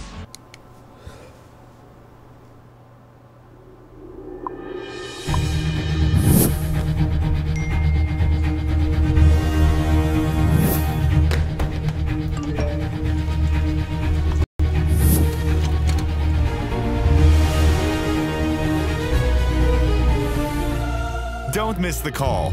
Download Band. Communication made easy.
Hey everybody, welcome back. We are getting ready for our last series of the night, as there still are a few games going on here in the elimination round, but we are excited to be bringing you guys, I think it's going to be probably one of the more exciting ones. One of these teams is really going to move on and actually play Misfits, while the other one's going to get eliminated, so still a lot in store here, but this one's definitely going to be exciting. It is Divine Heroes going up against Team Synergy, a 7 seed versus a 15 seed, but you know, right now when you get into the elimination round, it's almost like those seeds go away, because everybody is on equal footing, everybody's vying for every single game here. It becomes much more desperate. So guys, as we get ready, we're actually going to try to jump into this game very quickly, But these two teams, just some background, Team Synergy has actually placed in the top 12 seeding-wise for the last couple of seasons. And they have some, definitely some names a lot of people will recognize. And they've been competing in the spring season, as well as some of these players competing last season. But Divine Heroes, a somewhat newer roster here. There's a few names that have, we're definitely, all of these teams were on last split's rosters. But, definitely kind of exciting. They are a 15 seed, but like I said, when you get into the elimination round, a lot of that seeding kind of goes away because these teams are really both, at a point where they're both so desperate for these wins. So with that, we're going to get into the draft. We just got off such a hyped match. Misfits unfortunately falling in that. We've seen a lot of Gwen. What are we going to see in this game? What are you thinking we're going to see as we get into this draft, Tasty? I expect to still see Gwen come through. It's just a lot of teams have so much priority on her right now. She's very, very strong. If you can play her right, build the right composition around her. Again, very surprised to see Alpha getting banned away because we haven't seen a whole lot of success with that hero, but teams are still very cautious of it. I mean, it could speak to why it's being banned away so much. Like, maybe when it's picked up, they kind of, teams just kind of go, okay, so we're just going to full counter Alpha and then go from there.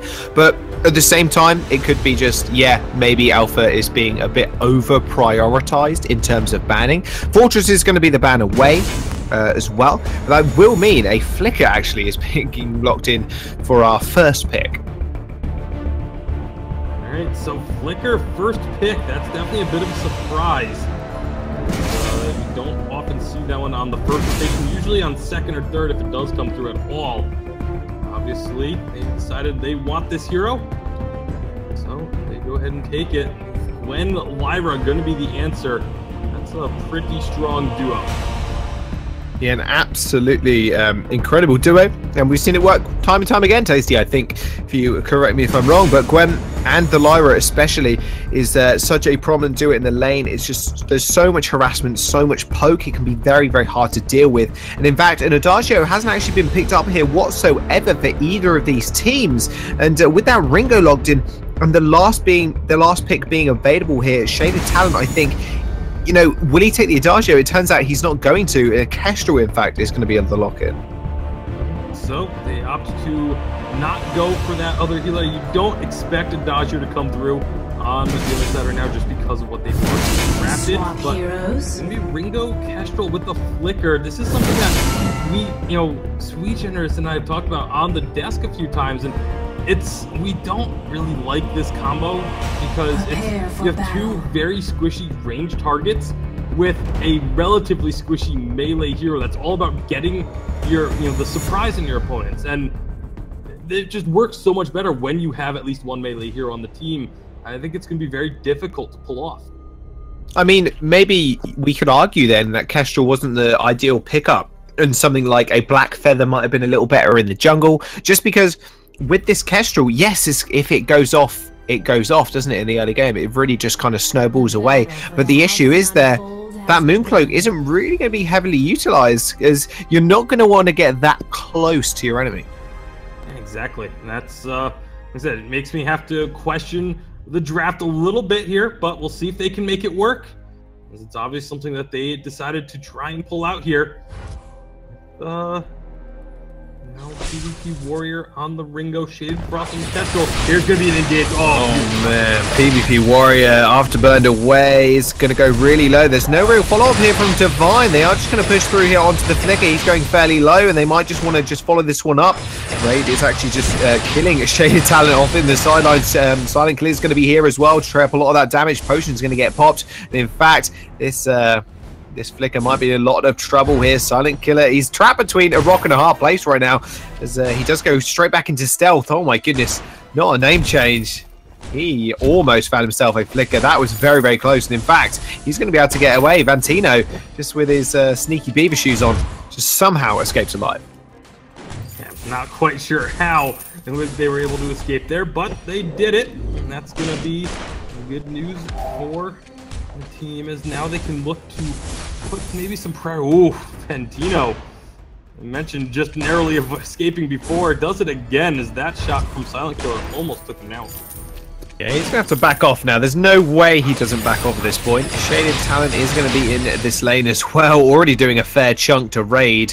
He does have Silent Killer there to kind of heal him up, but still putting a lot of pressure down, but has actually sacrificed a little bit of his jungle here. There's not a game change. Is a camp ahead already. We'll see if he wants to try and make a play into this lane now. As Vantino, they could play off this information here, Tasty, of him being so aggressive and just realize, you know, or think about where he's going to be in the next couple of minutes.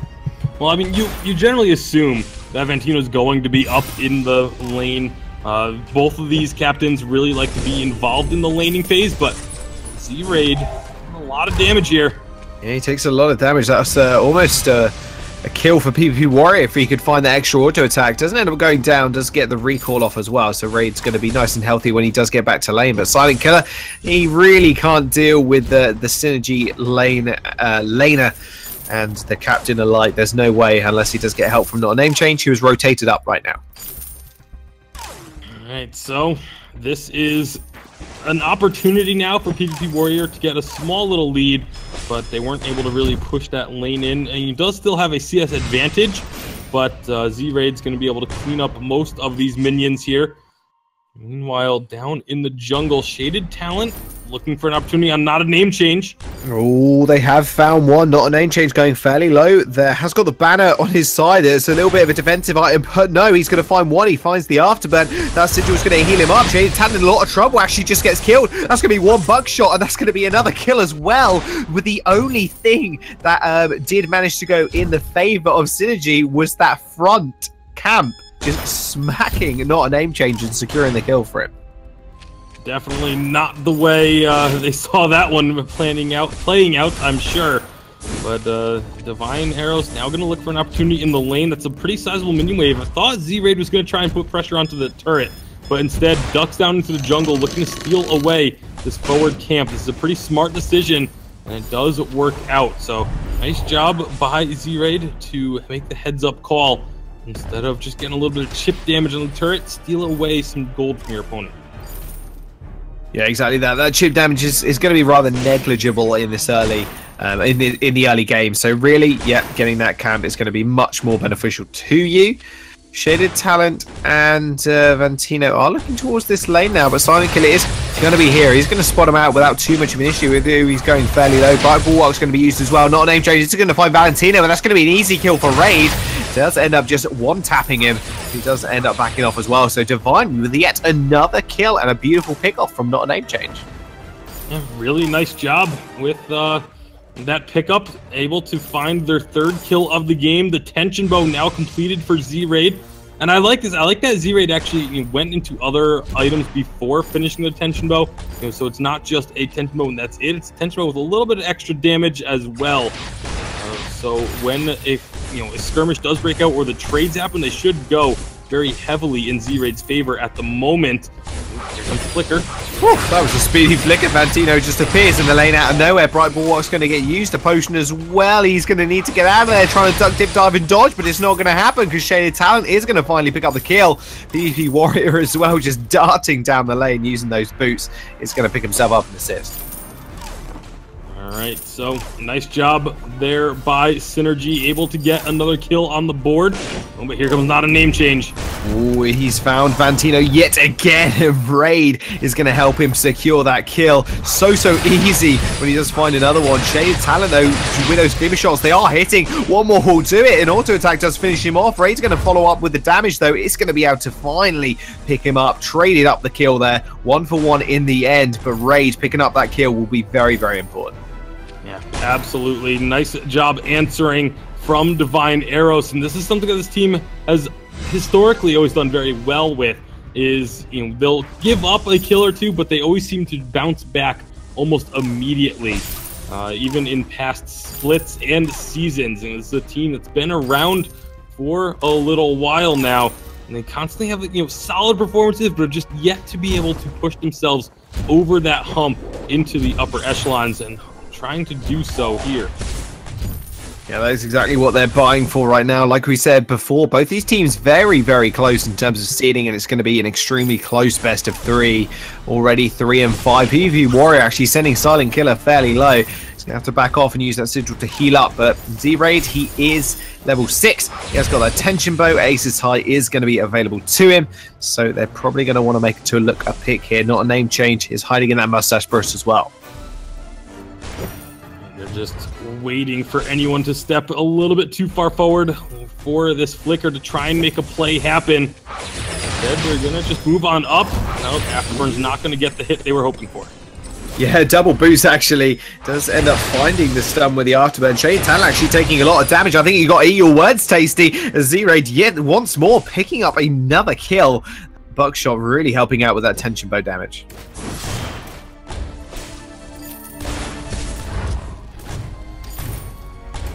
Gold Miner is going to get started out once more, and that's going to be a nice gold payout here coming through for Divine. Silent Killer, though, he's in the middle of the lane. Bright Bulwark's going to use one shot, one kill, going a little wide. PvP Warrior does step out of the way, and Tino is going to get chased up. It's a nice chunk of damage from Raid, but other than that, nothing really that Divine can utilize to actually secure a kill.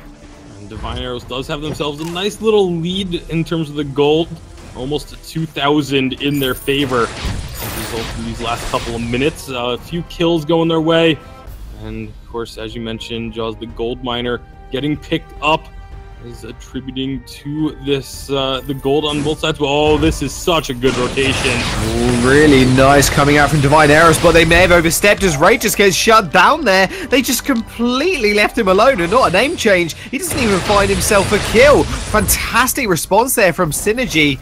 They will end up finding not a name change as well, as he does Afterburn into 2 of them. He isn't going to be able to follow up with any meaningful damage. Yeah, that was just, again, a little bit of an overstep, as not a name change went right onto PvP Warrior, but Z-Raid and Silent Killer were stuck trying to deal with Shaded Talent and Vantino. And as a result, it ends up being just a kill going the way of Synergy. So maybe not quite on the same page there for Divine Arrows. Yeah, not at all. I mean, leaving your carry alone like that, especially someone like Z-Raid, like he's very squishy on the Gwen, doesn't really have any defensive items thus far. He's going to get instantly taken out, and that's exactly what happened. And you need to be able to coordinate these engages so not a name change can actually peel for Z-Raid as well. Does it look like actually they're going to go back into the lane. Bright Bulwark is going to get used, actually spotting out Vantino. Really heads up play there from Silent Killer.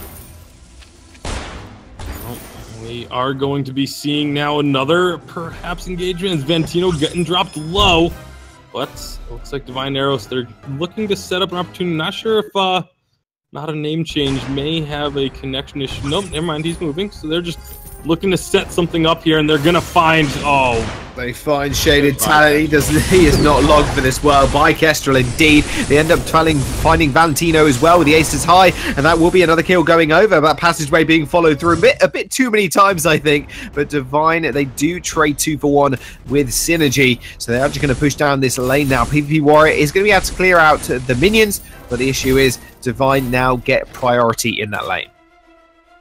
All right, so with the lane going, this is looking to be a turret picked up. Oh, if they don't find a kill, that is. Well, they might just find a kill. Not a name change, actually taking a one-shot, one kill, and he does end up going down. PvP Warrior says cheers. See you later, mate, as he does end up picking up a kill for himself.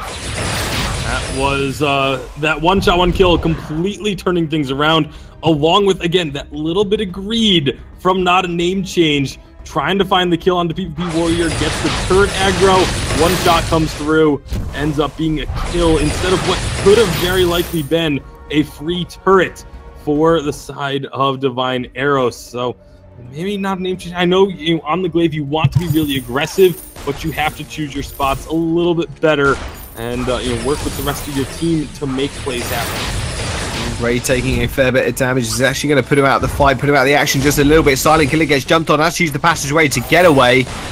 Not a name change, did try an afterburn in there, but the poke coming for Synergy is just absolutely so oppressive, and Divine are going to have to back off here. There's no way they can just stand up to it. Shaded Talent just an inch ahead with that Frostburn, just meaning that it's going to be so hard for Divine to just protect against the siege.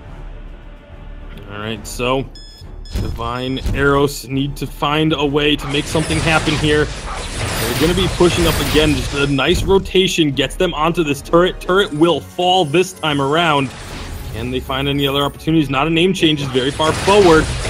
Mooncloak is going to get used. Not a name change. Almost gets taken out with them. Hellfire Brew comes down as well. He's going to be burning alive. He might not be able to actually survive it. While PvP Warrior actually just running into the turret. That one last turret here didn't actually end up killing him. Vantino does the exact same thing. Ends up taking a couple. Has to back off. Now, a name change did end up surviving that. After that Mooncloak, I was for sure seeing a double kill, but it doesn't really matter at all because Synergy, they do end up taking that first turret of the game.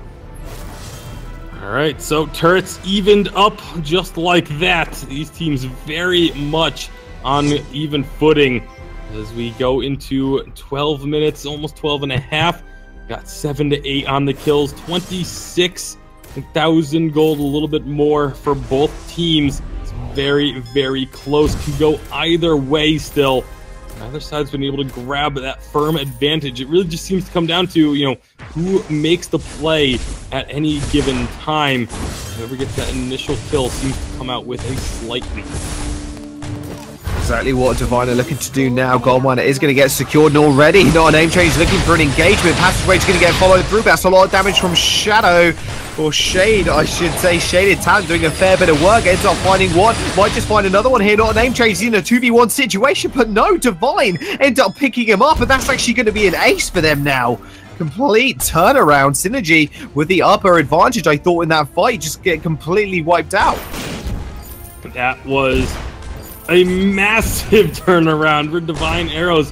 Just like that, we were talking about how even these teams were. That could be the type of play that turns this game in their favor permanently. That was a big team fight win, getting the turret, taking out the sentry, stealing away all these jungle camps, and all of a sudden what just went from being less than 1,000 gold separating these two teams is now almost 3,000 just off that one play.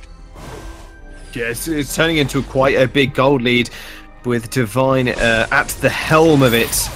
Synergy, they need to be able to find these fights once more because Shaded Talent, if he can get at least a couple of glimmer shots through a couple of people from Divine, they will just instantly, they will evaporate, realistically. They're not going to last long whatsoever. And in fact, a Bonesaw is actually going to get picked up here from PvP Warrior, not an item we actually usually see. Yeah, not terribly frequent, although it is very strong. We've seen Scoundrel put out some videos about it. I think Gangstar's actually put out a video about it too, if I'm not mistaken, although I could be. I think it was either Bonesaw or Atlas Pauldron that I just saw. I just saw it very briefly right before we started casting tonight, so I can't remember it entirely. But I know Scoundrel put out one comparing Bonesaw to things like Tornado Trigger and which item was best, and we actually found that Bonesaw was generally the better option, but here we go. Oh, passageway into the Bright Bulwark's going to lock a couple of people up, but no, on the back line, you've got to watch out because PvP Warrior is doing a lot of damage, but it's not going to matter because Ray finds one. He might find himself another one as well with that card. He picks up the second. Vantino goes down. The ace comes through as PvP Warrior does end up falling as well. Divine, they are just going to push this one through with the ace buff. Those minions are going to crash into that turret, but the Kraken has awakened. 15 minutes, perfectly timed. Excellent, excellent job by Divine Arrows. And again, I felt like that last team fight prior to this one was going to be perhaps the one that was the straw that broke the camel's back, and it seems like that may just be the case, as another ace is going to lead to a Kraken. That turret, the tier 3 turret that protects the entrance to the base, very nearly going down from the minions, and Kraken will make short work of that. Yes, they will, and I can imagine they're going to want to follow that one up because that tier 3 turret there just inside that base is so low, Tasty, and that is definitely not going to be there for long. I mean, the problem is the anti-siege coming out here for the side of Synergy is going to be pretty strong. Mooncloak actually in the back line here. Rage is going to get spotted. He does get Hellfire Brood, but he's actually going to get stunned up here from the Afterburn, but it doesn't matter because he is going to be able to find one. Passageway follows through. He's actually going to save PvP Warrior's life. Not a name change. He's not done with him just yet, though. He's trying to find one. Gets Just a 3-man AoE strike ends up killing PvP Warrior. He's going to chase down Shaded Talent. Now one more auto attack will finish him off, but he finally finds him. That cooldown reduction on those afterburns is insane, and this could be an ace here as Flicker does get pelted into a wall. Triple kill for not a name change. This guy just completely turned the game on its head, and I think that's going to be it. Divine Arrows are going to take game number 1 over Synergy. They absolutely are. 3 straight aces, and they will have this game. The respawn for PvP Warrior, but 1 versus 3 with a Kraken that is over half health is just not going to cut it. This will be Divine Arrows with game number 1. That's Synergy. I mean, this game was going to be close. We already said it, but both these teams look so even in the early stage of the game, and I just gotta put it down to the fact that not a name change just kind of turned on. Each kind of turned up, said, you know what? Guess what? I'm here with the afterburns. This cooldown reduction just build worked out so well for him, and he was able to make play after play after play. Yeah, I mean, this was really a well-played match by... It was so close for so long, but then that one team fight that got that first ace of the game just kind of set them on a projectile. Like I said, it went from 1,000 gold to about 3,000 gold lead, and from there, Divine Arrows just never looked back. Yeah, and I really like the draft they pulled out here. You know, I really have to wonder, Synergy probably not advised to give up a healer without one, and then, you know, the Flicker pick was, you know, something to try to get that early aggression, but it's really hard when you've got, you know, a Gwen who's going to be able to spot out some of that. You've got the aggressiveness of a Glaive to punt a squishy like Ringo or Kestrel. Well, not Ringo's not really squishy, but like Kestrel into the middle of a fight, and there was actually a lot of just misplays by Kestrel down the line, like down the later part of the game. We saw active camos weren't getting tripped when teams were right on top of them, and there was a lot of missed opportunity by Synergy here, which really could have gone the other way if they had just been able to execute just a little bit cleaner on some of those plays here. But you know, we saw again another game where Gwen has won. In fact, right now Gwen has won about 75% of her matches here just tonight, so clearly a pick that is becoming very coveted and with a fairly strong success rate.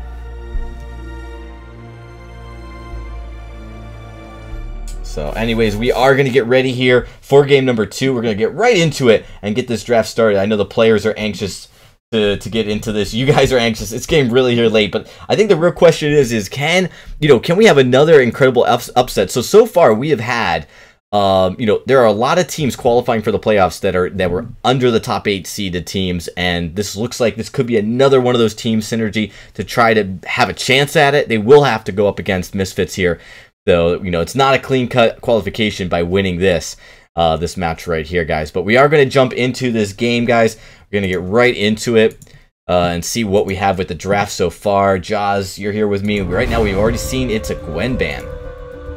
Yeah, they're taking that one away from themselves in that case. They really want to put a lot of priority and emphasis on this first pick if they're banning the Gwen away. Obviously, with Synergy being able to pick the first 2 heroes, well, the 2 heroes after the one from Divine is quite interesting in that regard. Lyra is still on the board. It's like they are going to take that one away, and I don't think they were going to give that one up too easily, and I think that's exactly why they banned the Gwen there, just so Synergy could not get their hands on it.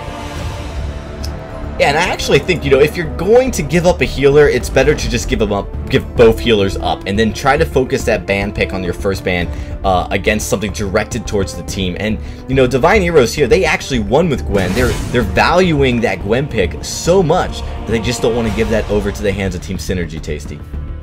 Well, it makes sense. It's such a strong pick that you just don't want to have to deal with it. If you can get another first pick that you really want, like the Lyra, then it's very, very smart to go ahead and ban away the Gwen.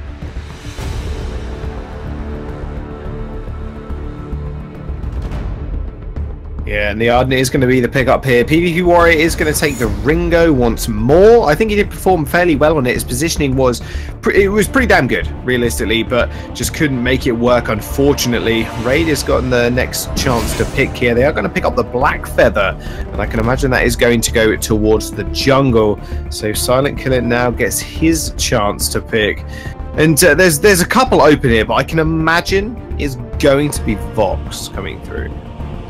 That would make the most sense to me, given what's already out there. But the Black Feather could also go into the lane, so it's actually going to be a Adagio double heal with a Black Feather. This is an incredibly strong composition. Oh man, with the Black Feather especially as well, there's going to be a lot of damage and a lot of sustain. That is very, very interesting. And where do you actually think these are going to go? Because all three of them can be flexed somewhat, with Black Feather being probably the least flexible. Oh, well, we're going to actually have to wait on that a moment. But, I mean, I feel like it should actually be pretty easy for them to figure out. Like, it shouldn't really have too much of a discussion. Like, Lyra is just much better as a captain than Adagio is, and Adagio is a much better carry than Lyra is, so that should make that decision pretty easy. And then put the Black Feather just in the jungle, weapon power, and it should be 9-2 unkillable. I mean, it just seems incredibly tough now for Synergy to make any damage actually stick. And picking up this Koshka here, last pickup, I mean, do you think that's good going into this kind of composition that Divine have drafted? It can work. I think the goal for them here is to try and use early game pressure and not let the Black Feather get to a point where it's going to be virtually unkillable. It's going to be so difficult. No, any composition is difficult to play into this double healer with a Black Feather. We did see it in Vainglory 8. It did get beaten. So, you know, it's not unbeatable. It's not an unstoppable composition. But you need to play almost picture perfect in order to take it down. Yeah, it's going to be very, very tough. This is game number 2 of Divine versus Synergy, with Divine being a game up thus far, all on the back of, and I want to say that Glaive pick, which obviously isn't going to get picked up this game. I don't think there's any way that we're going to kind of let them have it. But first man Gwen today as well, so very, very interesting drafts coming out from both sides. Absolutely. With this game now going to be going forward, see where they decide to, how they decide to play against this. I think it's going to be the biggest question for me, is how does Synergy try and deal with this Divine Arrows composition? Right now it's with having all 3 members go through the lane, trying to put some pressure on and steal away some of these camps again, just looking to shut down this Black Feather and not allow him to get rolled. Yeah, they're just trying pretty much anything right now. I mean, get any early game advantage and then kind of snowball it from there. Otherwise, you're going to just get punished in the later stages of the game, because the sheer the sheer I was going to say restoration of health. I guess that's what it's called. But the sheer healing coming out from Divine is just going to be absolutely insanely hard to deal with. I mean, the only problem there is that they haven't really got any meaningful CC, but the Bright Bulwark is going to help them so much with the engage potential from the Koshka. It's actually going to be very, very hard for the Koshka to actually make any damage kind of stick, especially as soon as they start hitting their level 6 to 8 marks. Yeah, that's going to be the challenge. And that's why I feel like Synergy really needs to push the issue early on, look to try and constantly make plays happen. But the amount of sustain in this lane is going to make it very difficult for PvP Warrior to ever have a chance to leave the lane. And same thing with Shaded Talent. You know, if Shaded Talent leaves the lane, then that's just going to be an opportunity for not a name change and Silent Killer to get a ton of damage down onto this Ringo. And here comes, again, a little bit of gank happening from Vantino, but just immediately gets healed up. The other thing I find interesting, both teams actually swapped up the positions a little bit. Shaded Talent and Vantino swapping roles, and not a name change, and Z-Raid swapping roles as well. So both teams with a little bit of positions. Yeah, a little bit of flexibility. You know, if you're more comfortable, then you're your friend or your teammate on the hero, you might as well pick it up and just take it in that role. It's just going to be a lot more efficient for your team. So yeah, a couple of swift pops for both of them, and you can kind of see that these players are extremely good and extremely well versed in actually playing these heroes as well. Because if they in their team also, because if they're so used to kind of swapping up like this, it really does show that they can play multiple roles at such a high level. Multiple roles at a high level, but it does look like they want to try and make something here. Vantino is off to the sidelines. This is going to get the jump on not a name change, but that speed up from the Sigil is going to be quite apparent as Divine do end up just backing off there. Silent Killer isn't going to let not a name change get jumped on too quickly. So he does end up just being nice and safe in the lane. So now down in the jungle though, Z-Raid. Ooh, maybe in a little bit of trouble. Does go fairly low, but actually picks up first blood as Vantino does end up going down. Will be a nice early advantage down for Z-Raid up in that jungle, Blackfeather. That is going to be a very, very welcoming sum of gold. Alright, so first blood to Divine Eros. Definitely what they're happy to be seeing. As again, if they can just, once this game gets a little bit further on, they should be able to win team fights fairly easily with this composition. So if they can get advantages in the early game as well, that just spells trouble for the side of Synergy. Again, this is the elimination bracket, so the loser of this goes home empty-handed from this Challenger Series split. They put their hopes and dreams of making it to Vainglory 8 on hold for another couple of months. An extremely important game for both of these teams, and Divine being a game one up already just has all the weight on Synergy's shoulders. But it looks like a small engage happening in the jungle side of Synergy. They're going to find Raid, but he's got the sustain come through, but it's not going to be enough. It's not a name change. He is going to rotate a little bit too late. It's actually going to not going to help. Well, it's not going to be able to help Raid whatsoever. Vantino just having to back off. Also, that early game Koshka build is really going to force Divine to play a little bit more defensively. Alright, so one kill apiece. Synergy able to find an answer, but PvP Warrior! Oh man, that was a lot of damage. Complete disrespect there from PvP Warrior. Absolutely not respecting the damage that can come out of an Adagio with an alternating current. And the Agent of Wrath being at level 3 just has so much extra damage. Now they're going to look to just put that damage onto Vantino. They try to make a little gank happen. Again, it's so difficult to make anything happen against the Adagio Lyra because they can heal up so much. Silent Killer, low on energy, is going to have to recall back to base. Yeah, not only can they heal up, they have got a lot of disengage with the Bright Bulwark. ZZ Radius is going to be here as well. PvP Warrior diving and dodging, but will it be enough? Not a name change. He's going to be able to secure the kill with the last auto attack. Alternating current really paying dividends for him right now. Divine Eros really coming up strong in this early stage where it looked so close last game. It really did, but Divine Eros, I mean, it's still a very close game. You know, even though Divine Eros is looking strong, it's still only 1,000 gold lead, so not insurmountable by any stretch for Synergy. But you have to look at the compositions again, and the fact that it is just a much stronger late game composition coming out from Divine Eros than what Synergy has, and so you really have to start worrying. Yeah, you really will. Those heals are only going to get stronger. That Blackfeather is again only going to get stronger, and the Koshka will end up falling off and will become more of an ult bot than anything, but only if the ult can stick, because Crucibles, Reflex Blocks, everything, they are going to come out, I can imagine, second or third kind of item for Divine Eros. I mean, we'll see what Shaded Talent can do, because the Gauntlet is going to be available to him very shortly, about 50% of his way there to level 6, and when he does happen to come upon that, I can imagine they're going to want to look for a fight. Speaking of fights, that is a nice Hellfire Brew crossing over to 2 members of Divine Eros, but yet again this is same as there. Goldmine is going to get started up and taken away by Divine Eros. They're going to look for a kill here. That's going to be a nice yummy candidate frenzy, but it's going to get blocked. Vantino is going to have to dash away, but ZZ Raid, he is going to just chase him down here. Leap over, and the Versal Judgment is going to come through. It's going to get blocked up, but it's not going to matter at all because PvP Warrior is going to fall in the end.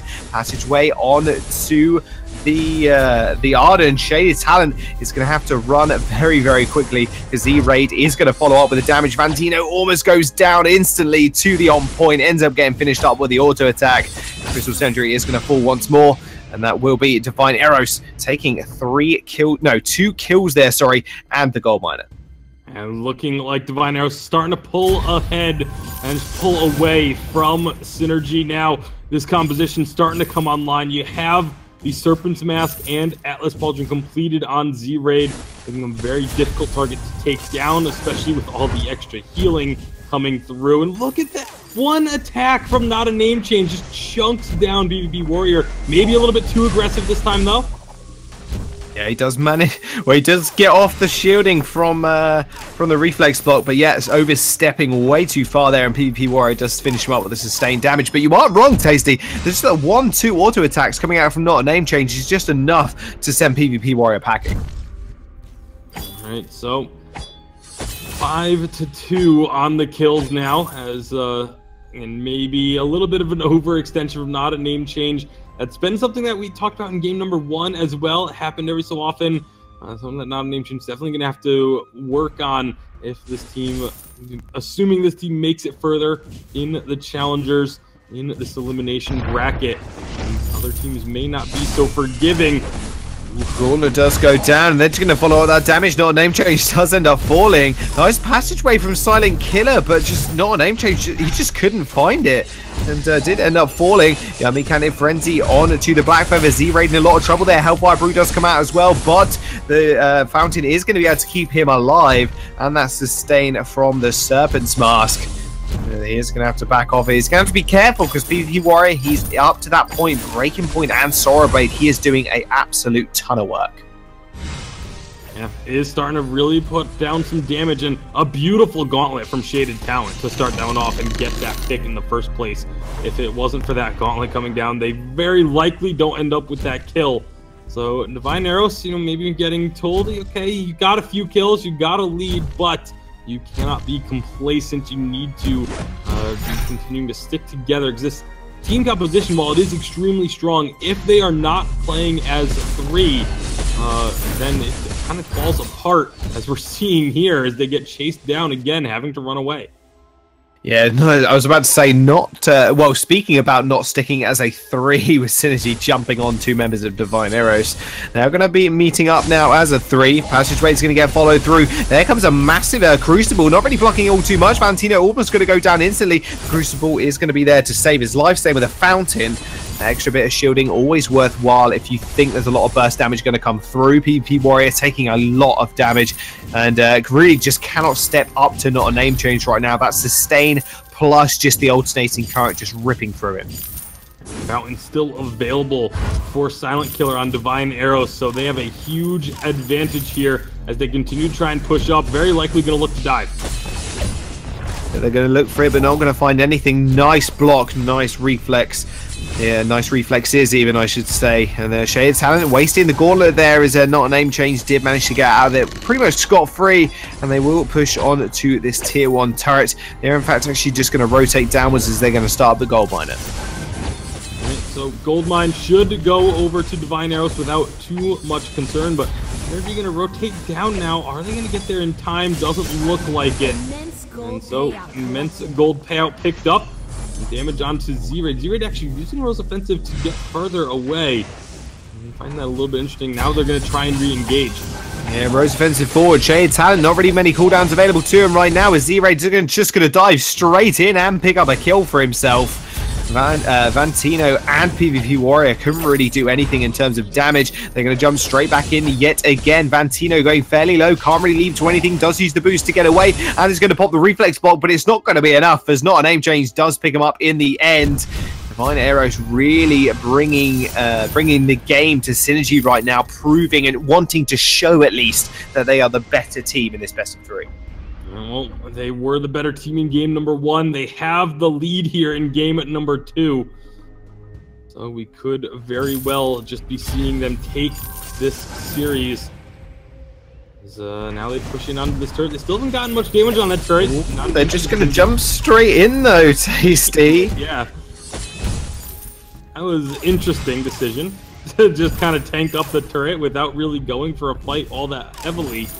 And you figure if you're going to go in turret range like that, it's because you're looking to dive, but have to back off. PvP Warrior, again, has a lot of damage. So does not a name change. Hellfire Brew is going to come out. Yeah, it is. It is not going to get blocked. Reflex block decided it wasn't worth it. It's a lot of sustain on the side of Divine Arrows, so you know they can just kind of just shrug it off. As long as there's no follow-up after that one, it's not going to be too much of an issue for them to just walk away from that and heal up. Yeah, and again, the sustain of this composition for Divine Arrows is just so strong. Able to just deal with a lot of this damage coming out from Synergy. Blackfeather's going to be rotating around, joining the team. They go in as a unit. They have the clear advantage in these fights, but they're very heavily split up right now. They are very split up. Silent Killer actually just gets jumped on. Passageway is not going to help him as he ends up going down. Synergy, the whole team, in fact, following that one through. Versus Judgment comes down, but it's not going to matter because Shade Talent is going to interrupt it with a Gauntlet. And now PvP Warrior is alone. He's got a one-on-one with Z-Raid. He's in the back lines. He's trying to kill him. Versus Judgment's going to come through as well. Valentino almost falling. One more auto attack will actually kill him. Not a name change, trying to chase that one up. And Z-Raid just finishes off Shaded Talent in the back line of that one. Rose offensive forward, but he cannot find the kill onto PvP Warrior. Yet again, Divine Arrows coming out on top in these skirmishes. And, I mean, they're going to be able to take this turret, and that's going to even things up, assuming they do. Yeah, PvP Warrior should not be going to look to contest this. But, again, when they are not playing as a group, when they're split up like they are, that's just offering opportunities to Synergy to try and get back into this game. Thankfully, they were able to answer with a turret on the side of Divine Arrows, but if they didn't, that would have been a 1-for-1 with a turret going in favor of Synergy. Just because all three members were completely split up. They were nowhere near each other, and Synergy is doing a great job of taking advantage of that. Whenever they notice one member is off on their own, that's when they're looking for these fights, and they're able to find a couple of them.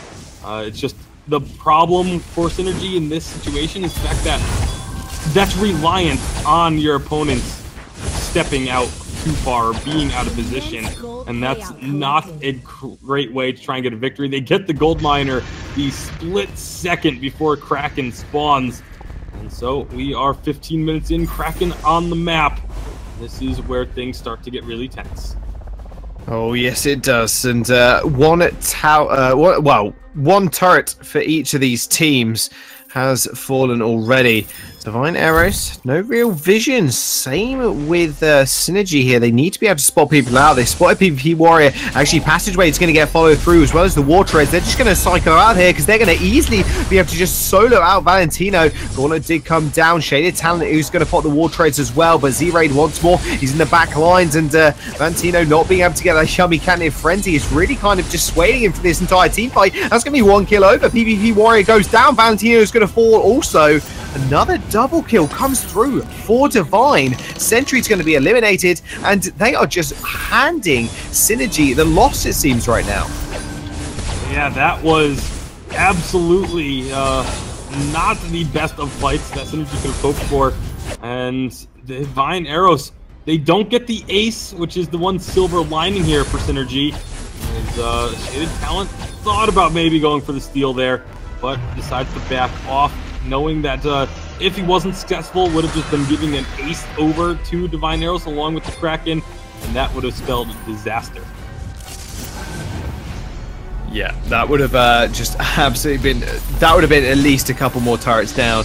Kraken is going to be marching down the lane. Yummy Catnip Frenzy does get blocked once more. Z-Raid is going to be here as well. That sustain coming out from him is absolutely huge. That Bright Bulwark is going to dissuade a lot of Synergy members to actually just back off here, but it doesn't matter because Z-Raid is just going to jump straight in once more. Vantino is going to go really low. He finally finds the kill. PvP Warriors on the run as well. All meanwhile, Shaded Talent is off on the back lines here. Does end up getting the recall off, but it's not going to matter all too much because that Kraken hardly touched, only taking turret damage from those turrets being destroyed. Is going to march on to the base turret right now.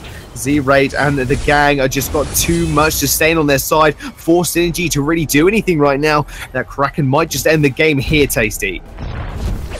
They very well could. If they find one more kill or two, then this is game over. They're looking to end it now. Gauntlet is going to get thrown down. The Verse as well is going to hit up 2 people. It's going to stun them as well. And Vantino almost falls, pops the shield. But is it going to be enough? I'm not sure it is. Not a name change. It's going to be help secure the kill. And I think that's going to be it. Divine Arrows are going to take this series with a very, very convincing game number 2. That they are. Kraken's just going to work on this Vein Crystal. And Divine Arrows with a 2-0 victory will be moving on and facing off with one more game before they could potentially be in the Challenger Series playoffs.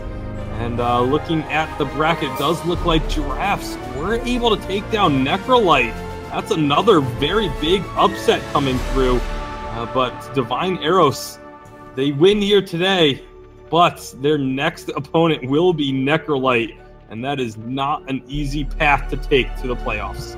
No, considering Necrolite almost punched their ticket into the Vainglory 8 from Challenge Battles, that is a very, very strong team. And it just goes to speak to how much talent here is on the top side of this Vainglory Challenger Series, guys. Giraffes, not a team to scoff. They made the playoffs, but we have seen the introduction of multiple teams new to the playoff series here. Obviously seeing Best Anime Girls qualify, seeing all these teams kind of rise up here through the ranks. That's what this Challenger Series is all about. But guys, I want to talk a little bit about this game, because just to say it as simply as I can, they just got outclassed in the draft and in playstyle. The way the use of reflex blocks, I want to highlight that Not a Name Change was so aware of when to use a reflex block and not to. We saw him in multiple occasions block a Hellfire Brew or decide not to because it wasn't necessary. There was no engage follow-up. Block Koshka ults, the Catnip Frenzy, just was not able to land very successfully. As a whole, this team this last game played phenomenally well, Tasty. I mean, through all phases of the game, it was very well executed. Yeah, again, there were moments where, maybe a little bit of over-aggression, moments where they got themselves split up from each other and ended up in some precarious situations, which, man, that's something they're absolutely going to have to improve upon, because a team like Necrolite will absolutely tear you apart for mistakes like that.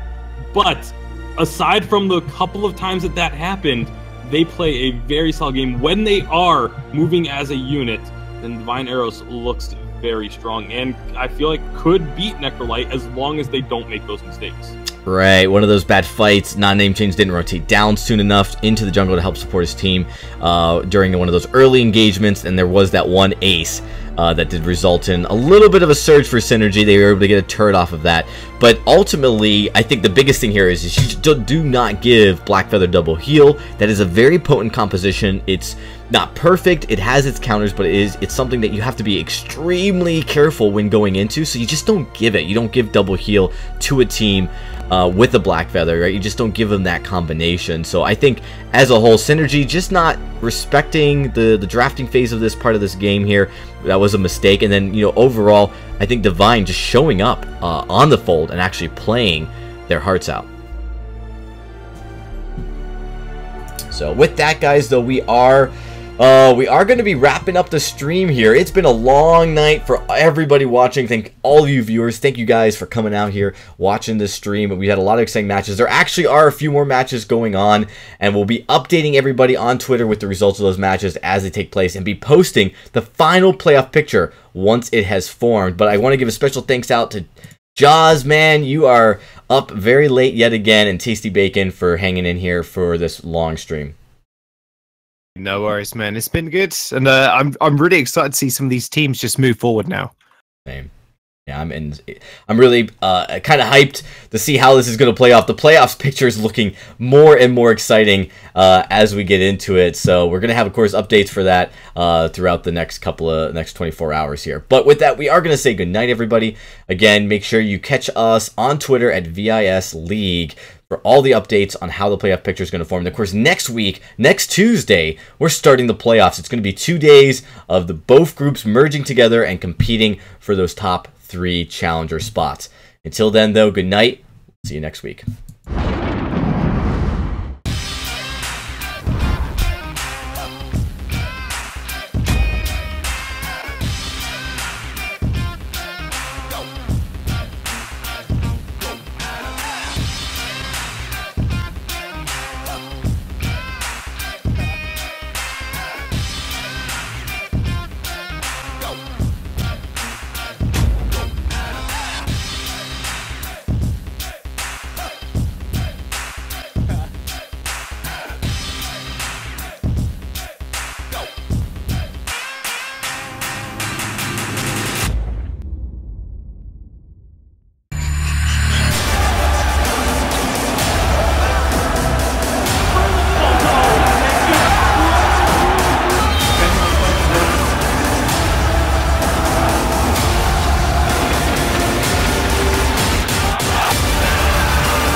Only $14.99.